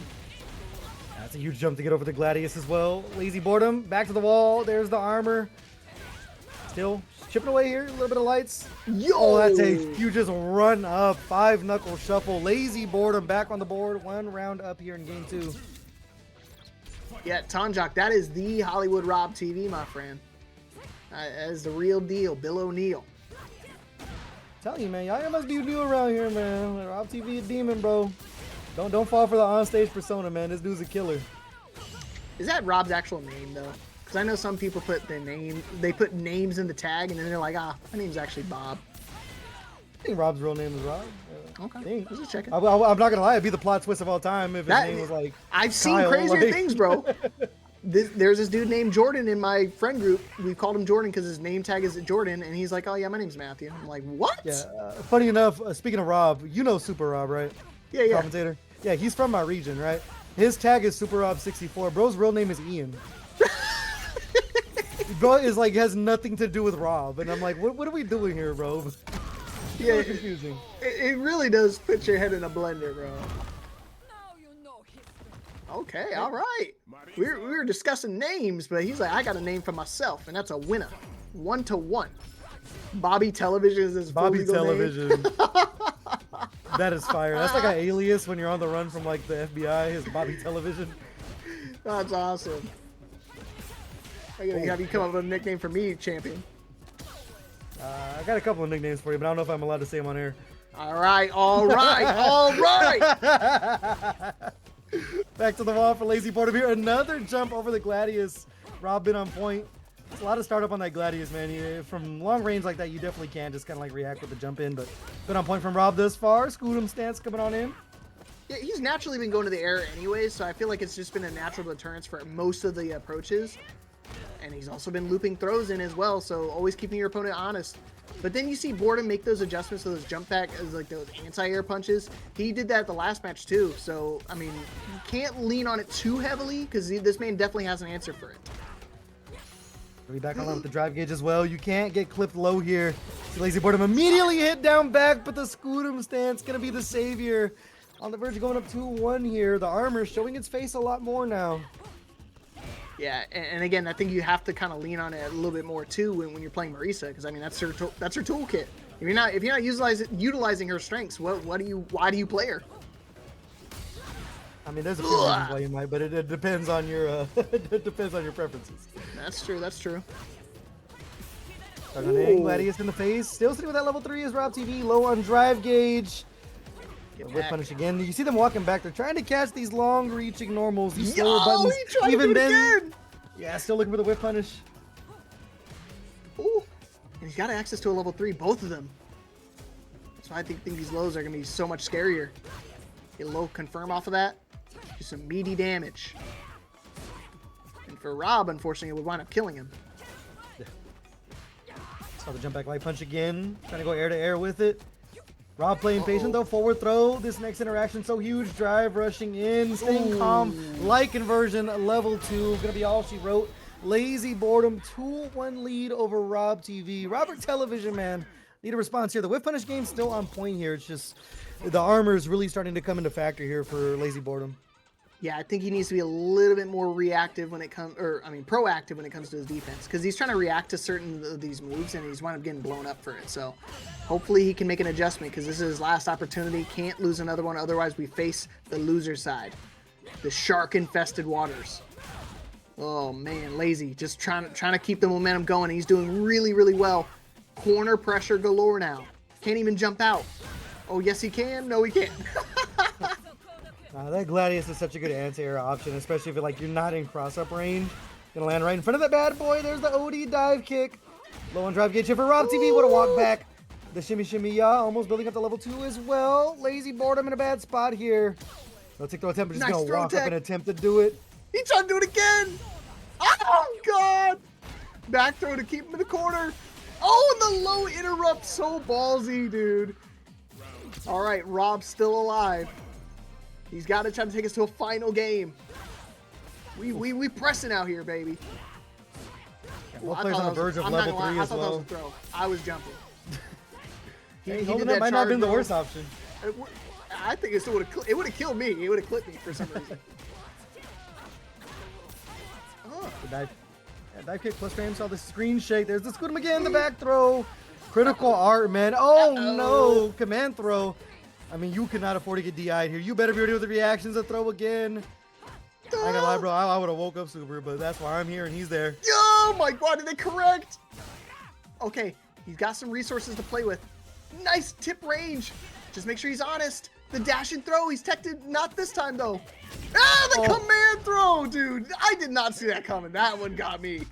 Bro, y'all Cammy players are all alike, bro. Y'all Cammy players are all alike. It's close match. Why not hooligan command throw, bro? Every single time, the hooligan jump scare, bro. Y'all are all alike. What a perfect pair. You're going to be taking him over to the corner here. Spiral arrow. Right back at you. Back throw. Oh, I can call it overheat. It's bro. No, that's not Tekken. That's a Fatal Fury thing. That's Fatal Fury. Yeah. This is burnout, sir. My fault. Yeah, he getting busy with these crouch C's, bro. He getting busy with them. It's wondering why no one's DP breaking. No one's DP breaking, bro. I don't know why. That's the thing, man. Ooh. Wake up super. That's the universal. Air action again. The spin knuckle coming in. I mean, with this life deficit, I mean, you're just 2 interactions away from dying to Cammy. They look for the spiral arrow. If you space that well, you are going to be safe on it, but not spaced there. Lazyboredom on set point. 1 round away from going to grands here. See what Rob TV has to say about it. Still looking for the low forward. Great defense with the tech. Let's go, Robbie. Let's go, Bobbert Television. Oh, the whip punish. He's ready. Okay, pushing to the corner. I love it. Another throw loop potentially. Ah. Oh God. Not again. You got command throw last time. What's the mix? 1 bar of drive gauge. You have to parry that. Still going right back to the Gladius. The wake up super. Not going to be the kill here, but you're in a good spot. 2 bars of drive gauge to work with. Do you hooligan jump scare again? Why not, right? Why not, right? He's just going to do the regular jump scare. This is a regular run-up throw. Perfect parry. He's ready. And just like that, the script still going, still kicking. Final round. Let's go. Roberto Television looking strong. 2 bars a meter to work with. Still with that fully loaded gun. His Lazyboredom here cannot afford to get clipped. Rob spinning a lot of drive gauge, but it hasn't bit him in the butt just yet. Okay. Boredom trying to match it up with his own drive gauge. Putting him ever so low. Yeah, coming down to a final hit. Just can't take another charge here, otherwise he's gonna face. Overheat? I don't. Maybe seconds myself, bro. Level 1 bust out there. I mean, still low in drive gauge. Lazyboredom has kept them in a good spot to continue to be close to burnout. But the perfect parry, the great nullifier. Get off me, dude. Boredom's crazy with these techs. How? 2 in a row? Oh. DP. So you can make it 3. Nope. I saw that coming. Oh, no. You want to do it again, though. Oh, my God. He did it again. Do it again. Oh, he walked back. No Drive us confirmed. Go to another one. Back to the wall. What's it going to be? The neutral jump. Oh, my God. He it. Oh, no. Don't mess around, though. Oh, the EX dive kick secures the round and moves on into grand finals. Are you kidding me? Oh my God, dude! I can't even believe it, bro. But I know Rob popping off, bro. I know Rob is popping off, bro. That's one of those ones where you beating your chest. Like, what do they talk about, bro? That wasn't even close. What a call though to go for the instant OD dive kick in the middle of all that chaos. Knowing too, like if that was like a Gladius or a Scudum stance, you were done. You were screwed. That was it. So, I mean, you laid it all on the table, man. Sometimes you have to, especially against Marisa. But that's going to be Rob TV, Roberto Television, moving into grand finals after, I mean, that was one of the closest sets of the night. Final game, final round. Of course it is. So now it's going to be Lazyboredom over in losers finals. Coming up next, though, it's going to be iPeru and Dudesickle. Not much of a victory. You win this loser semifinals match, then you have to play Lazyboredom. So that's gonna be a really tough matchup for them. But I know they definitely want their chance. They want their crack at that grand final. So they definitely can do it. Like I said, all 3 of these names are definitely championship worthy. It's just a matter of who wants it more tonight. Because seemingly, again, my man Rob is playing lights out. He's just 1 match away from securing it. So let's see who's going to meet them in that grand finals. We got to start off on that losers semifinals first, though. We got Dudesickle coming up against iPeru. Again, Peru's been playing very, very well with his Lily. Got a little dicey in that match against Vasiliek, but he was able to overcome the Aki poison and move on here. Now he's got to deal with some Shoto. Let's go. Yeah, so this one goes out. Dudesickle as well. I mean, has been playing Very clean thus far. I mean, a few OD DPs blocked and everything, but the conversions have been on point. That's something you expect from Dudesickle. Is they're a real lab monster. If there's any kind of confirm, they are ready for it. But as the question continues to arise, though, how much lily work do you actually have? How many lilies do you see on your journey to legend? This right here can definitely throw a wrinkle in everything here. Reminder to go to the Matcherino, man. That damn Matcherino. All codes are claimed. There's still quests able to claim. Right, $85.55. Massive shout out to everyone that did donate. Let's run these numbers up, though. I want to see it hit 100. Yeah, we can hit 100. We had 144 entrants for Motivation Academy number 144. Double DI because he wants to take away the see, those are my combos, bro. That's the when I was learning how to play Ken, I was like, yeah, how do I do DI? I'll just do that. It's like heat burst into heat burst combos. Yeah. Yo, that was a sick conversion. We talk about Dudesickle is ready for anything. The jump medium punch into the DP as you're landing is kind of sick. He's ready, man. Ooh, but so is Peru. He's ready for it all. DI again to give himself out of harm's way. Armor galore. You try to go for them lows. Get out of here. Oh, we just wearing jewelry now, BigMo Dilly? Let me see if I got a necklace command. Oh, but a check with the light kick there. Dudesickle low on the drive gauge. Gonna be forced to use that drive reversal to get himself. My bad. I can't read. They look the same. Close enough. See, that's what I'm saying. I'm on that teching grind set. Oh, silly. Right there. Wow, I could not believe that heavy punch reach, but of course it did. Still in burnout, but doing a great job of navigating it thus far. A lot of super to work with here, and immediately, that's a Cam player, bro. You back online, you spending 3 bars off rip. Yeah, you know I'm trying to spend it all. Oh, the parry, just trying to keep himself alive. Nice forward throw. Maybe do it again. Jin Ryu gonna get blocked to the trade off of it. Gotta be careful. Dive kick again. Yeah, just keep it simple. Not even gonna go for a super. Game 1 secured from a man, Dudesickle. Yeah, pretty strong. I mean, putting themselves in burnout, playing a little reckless with the drive gauge, but I mean, iPeru hasn't really made him pay for it just yet, so we'll see how that works out for him going long term. But doing a great job of just commanding the screen. It's been iPeru right side of the screen the entire time, working him over to the corner. Ooh, it's go time. Very low on drive gauge, though. Gotta be careful. You know, this is a great way to deal with it. You just start throwing them and give yourself some time to charge up. But, I mean, talking about charge up, Peru, nice and green. Perfect.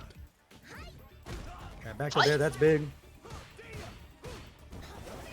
More Jinrai. I'm surprised we haven't seen the DI challenge. I mean, Dudesickle's kind of been auto-piloting the low forward Jinrai a lot. And it's something you can DI in the startup of the sequence. We haven't seen it just yet from iPeru. Amateur. Ooh, you see some buttons being pressed from Peru. And that's the thing. I appreciate that Peru's still willing to go for some very heavy button, very aggressive offense, just to make sure he can kind of keep Dudesickle in check. And so far, it's been paying off in this round. Drive reversal. And there's the drive reversal. Yes, I see it. I see it now. It definitely looks different. We even showed it again, bro. You got another example right there. I was saying, give it a couple more times so I can make sure I get it. Oh no, that's unfortunate. I'm sure that's a misinput, but either way, gonna be working on Dudesickle's favor. Level 3 run DP, still not spending any meter. Getting greedy with it, Condor's fire, getting some breathing room, and the command throw to make it sweeter. Hopefully, he doesn't get that greed doesn't hurt him. Still, ever so looming. He's still got one stock built up if he really wants to try to use it. And now Dudesickle about to face burnout. Oh, why not let it rip? We've been seeing the drive reversal so many times, that time the ODDP. Unfortunately, though, getting clipped either way. The level 2 is going to put iPeru on the board. 1 game apiece here in loser semis. Yeah, so, like, that's the thing. Like, you're about to hit burnout anyways, and if it hit, you would look like a genius. So, I mean, at that point, you might as well just try to go for the hard read, the hard call out, and then hopefully you can try to get something. But either which way, it's only a tie game, so it's not the end of the world. Yeah. Oh, try to go for a throw. Again, try to throw him. Throw tech. Wants to throw him back, but luckily, Dudesickle's actually able to react to that. There's the back throw there. Dude's going to a bad spot. I mean, decent life lead. It's just the drive gauge again. It hasn't really affected Dudesickle too hard here, but it's just been a lot of like either burnout or on the verge. And speaking of which, iPeru on the verge, so why not bust out level 3? You did put yourself in the corner, but the Dragon Lash to get over the top counter hit trade gonna work out in Dudesickle's favor. I don't ever see that move just utilized in the neutral like that often enough. I feel like it's typically used against characters that have like the ground fireballs like Terry and stuff, but using it in this matchup, kind of crazy. Yeah, it still low crushes like other grounded moves. You saw heavy Dragon Lash a lot more like earlier in the game before people really figured out how to deal with it. Just because it is plus on block, it forces like a strike throw. So you don't see it too much, but when it does land counter hit, you get a full extension with it. Yeah, nice meaty punish. Unfortunate, try to go for the command throw one too many times. Dudesickle was 2 steps ahead of you, ready for the punish. Takes the lead back into his favor, but if I know Peru, man, he's right there behind him. If I know the script, he's right there behind him. It's been final game all night long. We might get another one here, but Dudesickle get that 2-1 lead. Still the spacing back and forth. I mean, it's a big whiff from iPeru and then holding parry. The punish counter throw low on drive gauge again, and Dudesickle's kind of been feasting in these situations. They let the DP rock though. Unfortunate. Okay. He's about to hit burnout again, so you know what that means. There's gonna be another OD. Oh, maybe. Okay, I thought he was gonna throw it out again. But he's still gonna find an opening. Tatsu to the corner. Nice throw tech. The jump light kick been an option they're looking for, and there's the DI. Able to get the knockdown here. Are you sure there's not a reversal, bro? That one was the DI. I swear. I know. I can see the difference now, but dude, they and like hindsight, like when they look so similar, man. They look so close. Set point here for Dudesickle. Close this bad boy out. Almost has those 3 bars of super as well, staggering the light punch. Been fishing a lot with the stand medium kick as well. Recently just got a buff off of that one with the way you can convert off of it, but we haven't seen anything from it just yet. Yeah, Dudesickle is on set point. So there you go. And so now, like I said, it's one of those things. Peru gotta play perfect here. However, like I said, I think you don't want to start slowing down. I think you still want to keep playing that offense because it's been netting you a lot of success.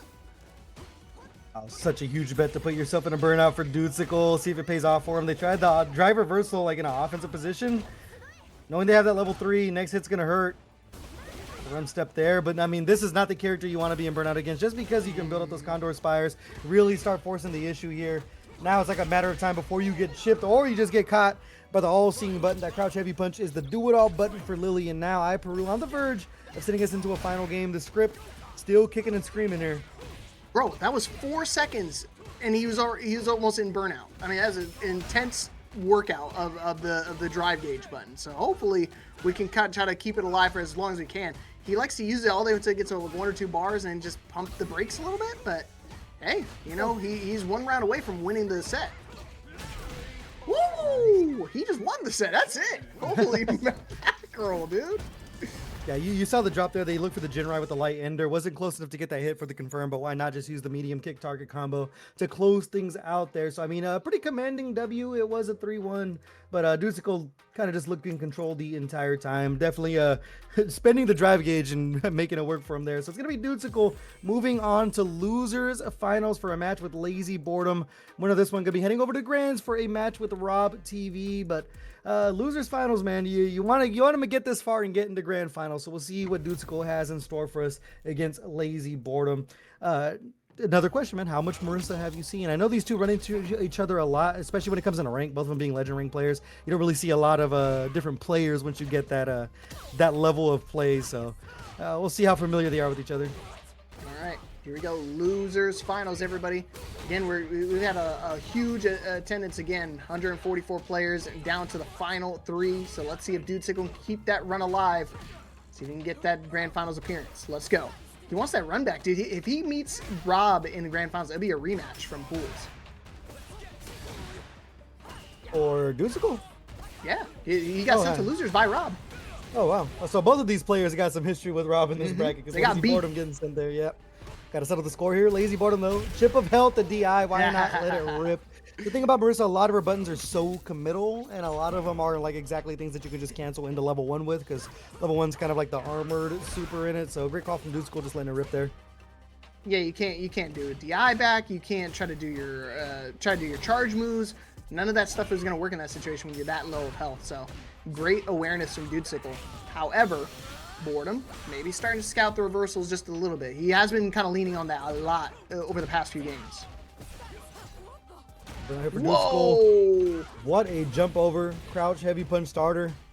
Doesn't scale too hard there. Dudesickle still in burnout, but I mean in an offensive position, holding down back and just buying your time into your drive gauges back is not the worst option in the world, but getting clipped might be the worst option in the world. 1 round apiece here, first game of losers finals. Yeah, this is one of those ones, like, I know he loves to use that reversal and just to kind of put his, close that distance with his opponent, but then also kind of force them to closer to the corner. I don't know if that's something you want to try to keep going into burnout against Boredom, because he's definitely taking advantage of that patience you have to play. Get away here. Dudesickle still low on drive gauge, not afraid of it. Hasn't shown that all tournament long, but you got to worry about that whiff punish there. You're so low on drive gauge. Why not just cash out this level 3 if you're Lazyboredom?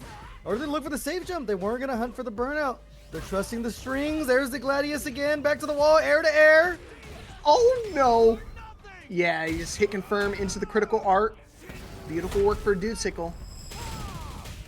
Again, gives him some time to charge back up. Very close to burnout for Boredom, but the low jab interrupt. Yeah, we've seen it before. That's the best way to kind of answer it. If you kind of dealing with that consistently of that drive rush, just start pressing into it. Start swinging. What's the worst thing that happen? You get hit. What's gonna happen? Am I gonna die? Like, beautiful heavy punch there though. Get the flow conversion. 3 bars down for Dudesickle. And that's the thing, it's like, playing in Burnout isn't, like, the scariest thing in the world for Ken, but, I mean, with any character, playing against Marisa in Burnout is not where you want to be, so, see if Lazyboredom continues to make them pay for it. Good throw there, great tech. I wonder if you can do that for all the Jinryu follow-ups, if you could just armor the last one, so that way you can close that distance. Ooh. It depends on the Jinrai starter and the Ender. With the medium Jinrai starter, it's like -5, I think, so there is that gap. So it just depends on the Jinrai, but what a DP there. Punish counter as well. Dudesickle on the board. Got the round here in game 2. Okay. Boredom got an early lead here, but Dudesickle, I mean, been keeping it very, very close. I mean, that first game really could have gone either which way, so Dudesickle starting to take the lead this time around. Yeah, those few frames in vulnerability does help out a little bit. Oh, chunky, bro. Those kicks hurt. A lot of drive gauge damage as well. Why not bust out another ODDP with level 3? Back to the scoot, and we go for Lazyboredom. The punish counter throw. Not looking good for Dudesickle, and why not just go target combo off the easy. Lazyboredom on the verge of a 2-0 here. I'm not gonna lie, man. I expected a player like Dudesickle just to rip that level 3 on wake up, but surprised we didn't see it. Yeah, he tried to fuzzy duck at that moment, and Boredom was already 2 steps ahead. Oh boy! And how could you forget? You've been worried about all these armor moves. Another reversal on wake up. The trade again. Definitely in favor of Boredom, because I mean, Dudesickle has to commit a lot of his drive gates to get that approach, and if he's only netting a trade, it's actually not helping him. Level 3 ain't gonna help him either, because that's gonna be the end of the round. Lazyboredom gonna be taking this 2-0 lead here in losers finals. I mean, not necessarily a one-sided, but I mean, it just comes down to a game of inches. You get clipped by Marisa. We all know the tale. So see how Dudesickle rally back here. I mean, it is 2-0. We've seen the script come to life here. If anyone's gonna do it, it's gonna be Dudesickle. Yeah, I mean, how many reverse sweeps have we seen tonight? We saw a couple reverse sweeps actually fulfilled to completion, and we saw others kind of stop, securely after they go to that final round, final game mark. But I know Dudesickle wants this dub, so he's definitely gonna start digging deep, start changing up a little bit. And, oh, this is a great start.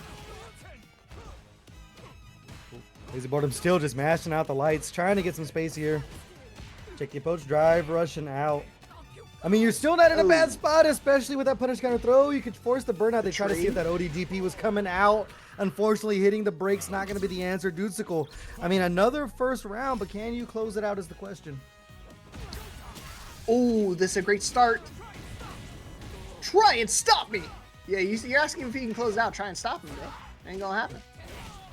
Not on my trying right now. Gonna go overhead and still. I mean, no fear at all. That DP is blocked, bro. You are paying for it. I told you, what's the worst that can happen? You can launch me if you block it. Psych. I ain't worried. I ain't afraid of no ghosts. What does Spinner say when he was eating those Krabby Patties? What's gonna happen? Am I gonna blow up? They go straight to my thighs.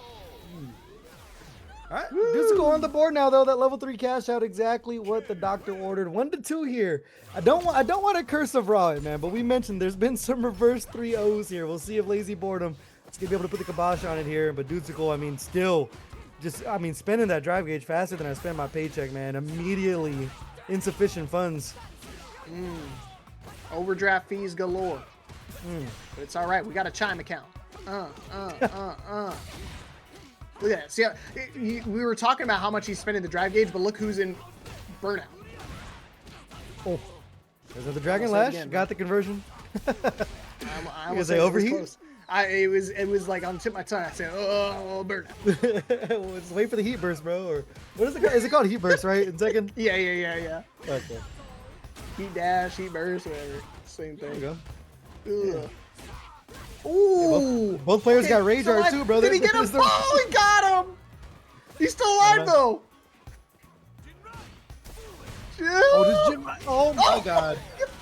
Dude, so that's why. So, okay, see, I'm not the only one. He thought it was I'm sorry. He thought it was a reversal. So, and unfortunately, it looked so close to the DI that he wasn't ready for it to react himself. All I'm gonna say, man, is if I did that, I'd have got blown up. But Dudesickle, I mean, got the power of God and anime on his side right now. Back to the wall, though.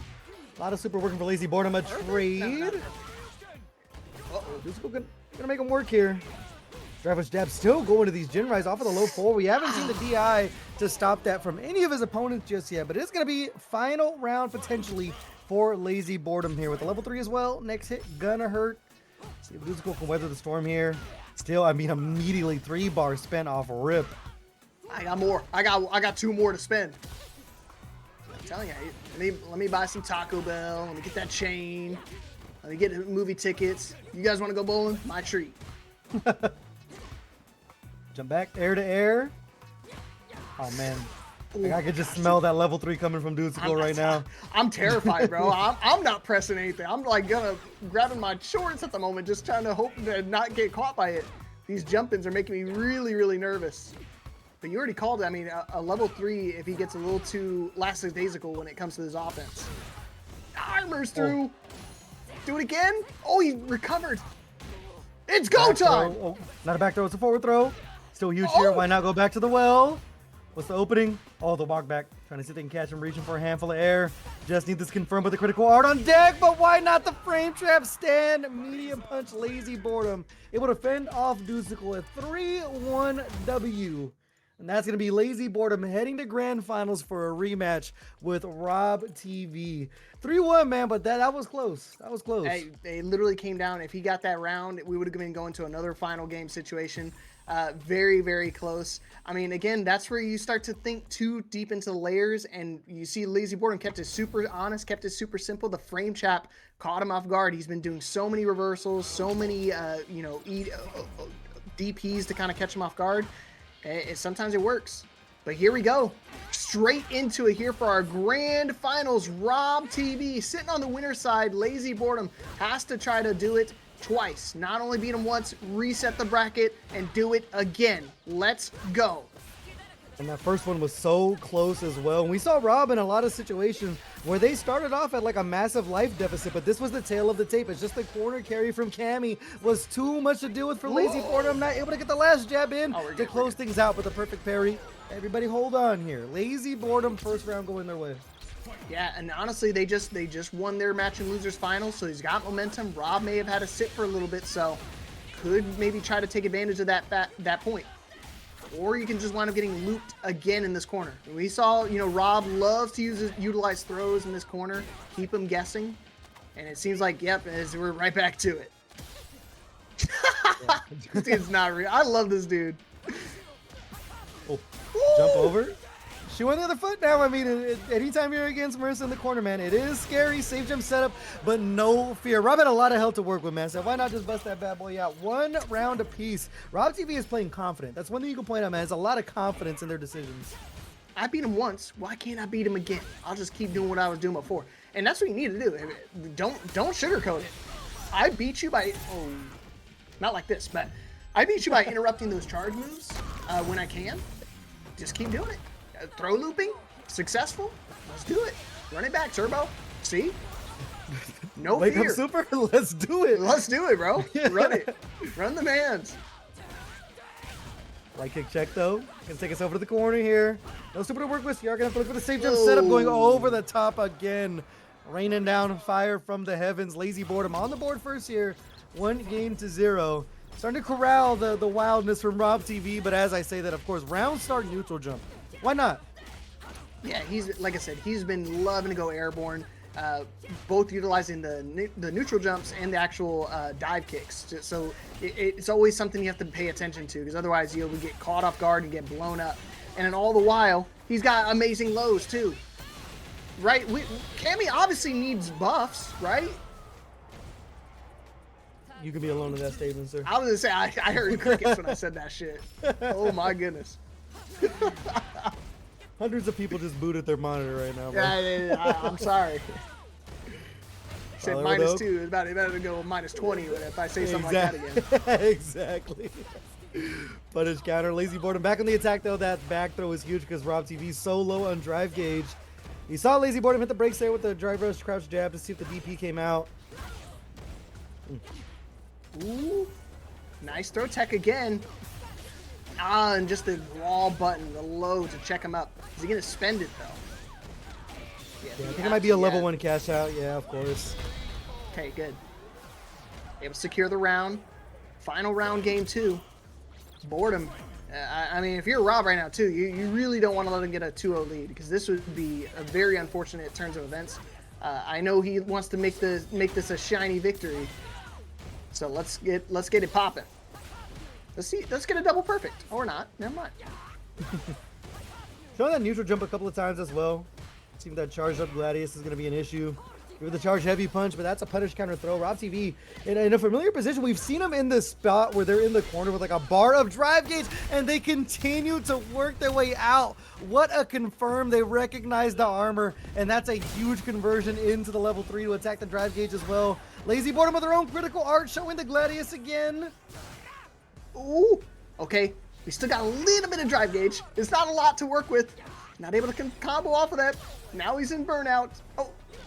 Go, you see the walk up, bro? So I walk to the Valley of the Shadow of Death. I shall fear no evil as the spiral arrow hits its mark again. Why not go back to the well? And the hooligan throw Rob. Bro, brother. It strikes again. He either got him popping off or he again. laughing. He popping off or he is laughing, bro. One or the other. Oh, he's Maybe definitely both. laughing. He Maybe did both. it again, dude. That's Unreal. insane. I ain't gonna This lie, bro. man, Rob. I'm upset. You're not even playing. You're upset about it. This dude Rob ruined my night, bro. Dude, he's ruined a lot of people's night tonight, man. He's undefeated getting up here. Woo! I see I know one person that wants to defeat him right now. He's getting close. Just got a little bit to go. Oh! It was like a whip punch, but like the combo didn't actually confirm. Ugh. Empty jump into. Seems like I made something out there. Maybe looking for a parry. Low forward. No drive rush behind it. Another dive kick coming in. Rob has been on point with them. But there's the armor again. Gladius going to put the kibosh on that. Lazyboredom striking back. Yeah, again! Dude, these neutral jumps from Rob have been paying dividends. He's going to keep catching him off guard. And again, Lazy's been very perceptive of some of these jump-ins. I mean, all night tonight he's been catching people out of the sky, but for Rob, it feels like he's just been too evasive. Is this going to work? It does. Yep, that's the second time, bro. Hit the emergency button. Big red nuclear option. That's going to tie things up 1 round apiece here in game number 3. I mean, it's been back and forth, man, but when it comes down to the clutch, Rob has had the call all night long. Yeah, you know what we call that non-factor? It's actually called the X factor. Sometimes you don't have those with specific characters, but I mean, Rob, it's just built into his DNA. I told you, he's legitimately got that dog in him. Oof, unfortunate there, though. Eey.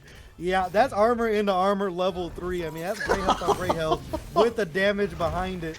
50% off the board there. What a response from Lazyboredom. And Rob TV back to the wall. No super to defend themselves. You can look for the DI here. It's not going to be, I mean, even with the DI, it's not going to be the worst situation in the world. They look for the reset. What a challenge by Rob. Yeah, very ballsy challenge. I mean, that was the only thing. Ah! Oh my God. Are you serious? Hollywood. We're doing it. We're doing it. Yes, he teched it. Oh But he my walks God. into TP. Oh my God. You can't Hey, make this man. up. You Hey, can't man. make it up. Rob, clutch mode again. The command throw from downtown. Hey, He's getting Rob- ready with it. Rob TV said, if I ain't gonna win best dress at the Evo Awards, bro, I'm about to win player of the year. Cause bro is cooking right now. I'll win both categories. How about that? Unreal. Rob, one more game away and he will be Motivation Academy tournament champion. See if he can close this out. Lazyboredom though, off to a good start. I mean, it's been that situation though. We've seen a lot of good starts from Lazyboredom. It's just great call after great call from Rob. Back to the wall though. Little bar of drive gauge, but of course the perfect parry. Clutch TV over here. Oh, wow. I don't know how he knew the throw tech there. Parried the armor. He was ready. Luckily, it didn't connect. Surely would have been a perfect parry, but not this time. Charging it up, finds the connection, and you already know Boredom wants to make this script a reality. Great call for the charge there. Knowing the spiral arrow was coming, but another perfect parry on point. A little bit of corner carry there. The walk back, a medium punch. The classic. Now you're in an ugly spot here for Lazyboredom. Charging up the Gladius again. They have the level 3. Another check on the startup of the overhead. Rob has not been afraid. Yeah, he's been doing that a lot. He just hit it with the little back tempo step. Try to catch him off guard. But the only thing you're going to catch is these hands. Level 3 to confirm the kill. Here we go. One more round for Rob TV. And he will be Motivation Academy champion.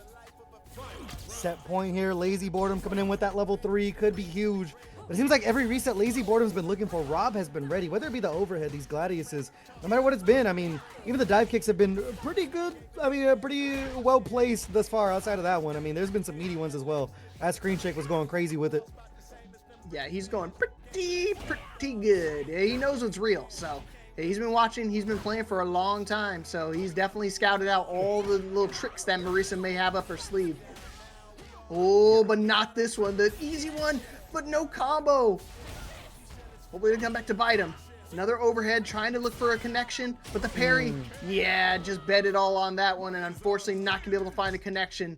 And here we go, another final game situation between these two. Lazyboredom wants the revenge. He has to just reset the bracket. This is just for the reset, bro. Yeah, Rob's in on it, bro. That's Hollywood script TV, you know. You already know that's a trained actor, bro. We couldn't live out the script. Final game of grand finals. Lazyboredom checking away this drive gauge. Break confirmed there. Crouch medium punch. Gonna take the knockdown. So the answer's gonna be here. Save jump setup and the DI getting cheeky with it. Rob got caught with a tap parry and also got caught with the command throw. Lazyboredom on reset point now. Come on, Rob, lock in, big bro. Take us in, take us home.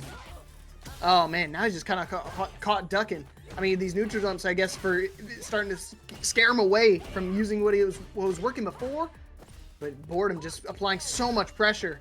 Nothing but pokes. All of his throws seemingly connecting. Yeah, also doing a great job of just reading the tap parries. I mean, you can only eat so many perfect parries before you start stalling that offense. And Rob TV getting caught with a lot of stuff here. Low on drive gauge again, but still. Getting that parry in off the heavy punch is so huge. You get like a bar of drive gauge back on that air-to-air from Lazyboredom. Trying to bait something out with the hooligan here. Okay, level 3 looming. The perfect parry again, though. Rob puts him in the corner. Immediately going to what he knows, the throws. Right back to it, but luckily Boredom scouted it out. Not this one, though. How about another That's a one? walk-up throw, bro. That is insane to do to a Marisa player. Oh, but this level man. 3 is going to reset the bracket. We got 3 more dubs that are needed to be got to win this Motivation Academy. Lazyboredom. We're going to amplify this, great man. This is the director's cut. We're going to go into the grand finals reset. Now an official 1st to 3 between the two. That first set, close. This second set, even closer. Now we're into the 3rd and final set. Last one of the night, 1st to 3 wins it all. It's been a pleasure, Leap. It's been a pleasure. It's been fun, dude.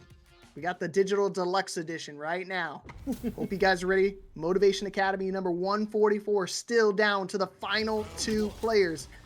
Boredom got his revenge, but he wants the dub now. Let's go. If they can close it out. It's another hot start here. Safe jump setup. Rob this time is eating the overheads. No check on those. Yeah, he's been checking it before, so maybe kind of flinching a little bit, and that's kind of happens when you suffer a loss. You start to kind of hold back a little bit more, play a little bit more defensive, but honestly, that's where you need to trigger go time. You need to play more offensive, and this is a great way to do it. Hooligan baiting out the parry. That's huge. Punish counter. Lazyboredom almost in burnout here. Now in burnout. But the armor. Oh, the delay off of the button. DI gonna sneak through. Super to work with here, and we're gonna go right back to it. 2+. Did he get the wall splat with it? The neutral jump though to get over the level 1. The charge up though. Either way, gonna be punished. Rob TV on the board first. 1 round to 0. Yeah, I think he charged up, was hoping to catch him off guard, maybe catch him with a button at that point. But Rob, he's a smart player, man. He knows how to hold back. Uh-oh, or not. Okay, still trying to fight his way out of the corner. He's got access to resources too. So, I mean, again, we've seen a couple of these supers from Wake Up that have been paying off for him. Rob, like one of the only players, bro, I see Wake Up walk. Wake Up walk forward is insane, bro. Now at this level 3, could be used to just even out things with the drive gauge here. Spiral arrow, another jab check, and right back at you, says Rob TV. What a heads-up play. The DI off of the Scootum stance. That should be all she wrote with the level 3. Rob TV up 1-0 here in the first game of the Grand Finals reset. Bro, perfect patience. I mean, I was just talking about playing aggressive and stuff like that, but then to know when to have that trigger discipline so you're not just swinging all willy-nilly like that, it's paramount in this matchup. Because you see, when she's kind of caught right there with her pants down, it's tough. It's tough to swing into. So Boredom definitely going to be gritting his teeth on that one. But hopefully, he doesn't completely abandon that strategy. Oh. Gotta be abandoning the spot in which they're throwing these Gladiuses, though. That's like the 3rd whip punish we've seen from Rob this far on the fully charged one now. Almost into burnout. Kind of have to use the OD Scootum there. It's kind of the emergency option. Back to the ball, though. You can start charging up these heavies. Could be huge unless you get caught low. Rob TV getting themselves some breathing room. Okay, an opportunity. He's still in burnout, so it's in a really tough spot. Tries to jump out of harm's way. Able to parry the first part of the charge, but now we're out of burnout. He interrupts again. That's where we were missing, I think, the last time, and of course, you always forget. He's been doing these like random neutral jumps every time. See, he's still applying that fear into it. You just have to pay attention to whenever he goes to those raw jumps. Hollywood robbery TV, bro. That's like the 8th time we saw that hooligan command throw, bro. What is going on? Lazyboredom though, put him over the corner, and still no fear from Rob to bust out the ODDP. I mean, as soon as they see that OD, why not rip it? And there's the whip punish there. Hitting him in the back of the head. The level 3 on deck. Next confirm can be for the dub either way here. There's the armor, and of course he cancels into it. He saw the Scootum too many times, so Rob TV gonna be taking a 2-0 lead here in the Grand Finals reset. Yeah, see, that's the adjustment right there. I mean, what a heads-up play from Rob TV. I mean, you want to talk about robbery TV. This dude is... That's robbery TV, bro. That's bro's new name, dog. I mean, that's disgusting. Like, they wouldn't even put this on, like, Spike TV. That's how gross it is. So, I mean, unbelievable heads-up play, again, to call out the armor and just completely shut him out. So now, Rob, one more game to still be our tournament champion. Yeah, they can navigate it here, though. Lazyboredom is swinging. Perfect parry to break up the monotony, though. Back to the neutral we go. There's the armor. Dude, I guess you're just right, dude. He just likes to walk forward. Instead of him taking a back throw after the parry, he just likes to walk forward. He just likes holding forward rather than back. That's all it is. Cammy's got good walk speed, man. We talk about the strike throw. One of the best in the business. The jump over, cross up a light kick. Now, but of course, the burnout just yet. They are there, though. At what point do you rip, risking the DI? There's the Scootum again. Just a sliver for Rob here. Any swing, I mean, is huge. If you look for the DI, you don't have the health to back it up here. Oh my goodness. Okay, still. Oh God, the low confirm into the DI. He's been focused so many times about the jump ins, the throws, the command throw, but you gotta forget about the DI. Tournament point for Rob TV. Yeah, I mean, drive gauge be damn, super be damn, health be damn. Rob is still continuing to pull these out of his hat. Oh my God. Level 3 on deck here. You can't charge armor in his face. We've seen it too many times. He will press a button and immediately cancel into the level 3. Another whip punish here in burnout, man. It's a state of mind. Still on the attack. Yeah, he's still pressing. He doesn't care. I mean, you gotta do that, because I don't think you can just hold back all willy-nilly. Otherwise, ooh, oh my goodness. Beautiful. The command throw beat the DI. That's surprising. I didn't think that was gonna work, bro. You have to drive rush light pretty kick, well. Yeah, for sure. All right, Lazyboredom, do we got more Street Fighter? Is this going to be the end of it here? It's looking like it. If you guys want the Marisa to win, you better give him some energy. Ooh, able to armor through. He's still got a big hill to climb. Another throw out of the startup of the charge. DP on point. Even need the crosscut there. Great read to hit the brakes as well. Just eating the armored punch. Low forward. A lot of drive gauge to spend here. Next hit's going to be it. The DI, another command throw out of it. It's the second time we've seen that from Lazyboredom. Rob has been checking, though. All of these big movements, he's been checking. Okay, on either side. Could be spelled life or death with this level 3 connection. So you got to play perfect. Don't give him an opening. Don't give him an opportunity. The throw, connection. Get thrown yourself. Rob was doing the throwing so many times before. Not expecting the boredom to do it back. Oh, both players. The back throw is so huge. Rob can sit pretty. 46 seconds on the clock here. Just needs one confirm. Still poking away with the crouch medium. The run up the tech. Lazyboredom and burnout here. The low forward confirm. And Rob TV is going to be your Motivation Academy 144 champion with a 3-0 in the grand finals reset. Hollywood Rob. It ain't just for show, baby. I know what I'm talking about. You put me up there with the best, and I'm going to take them down. A 3-0 victory off that reset. It came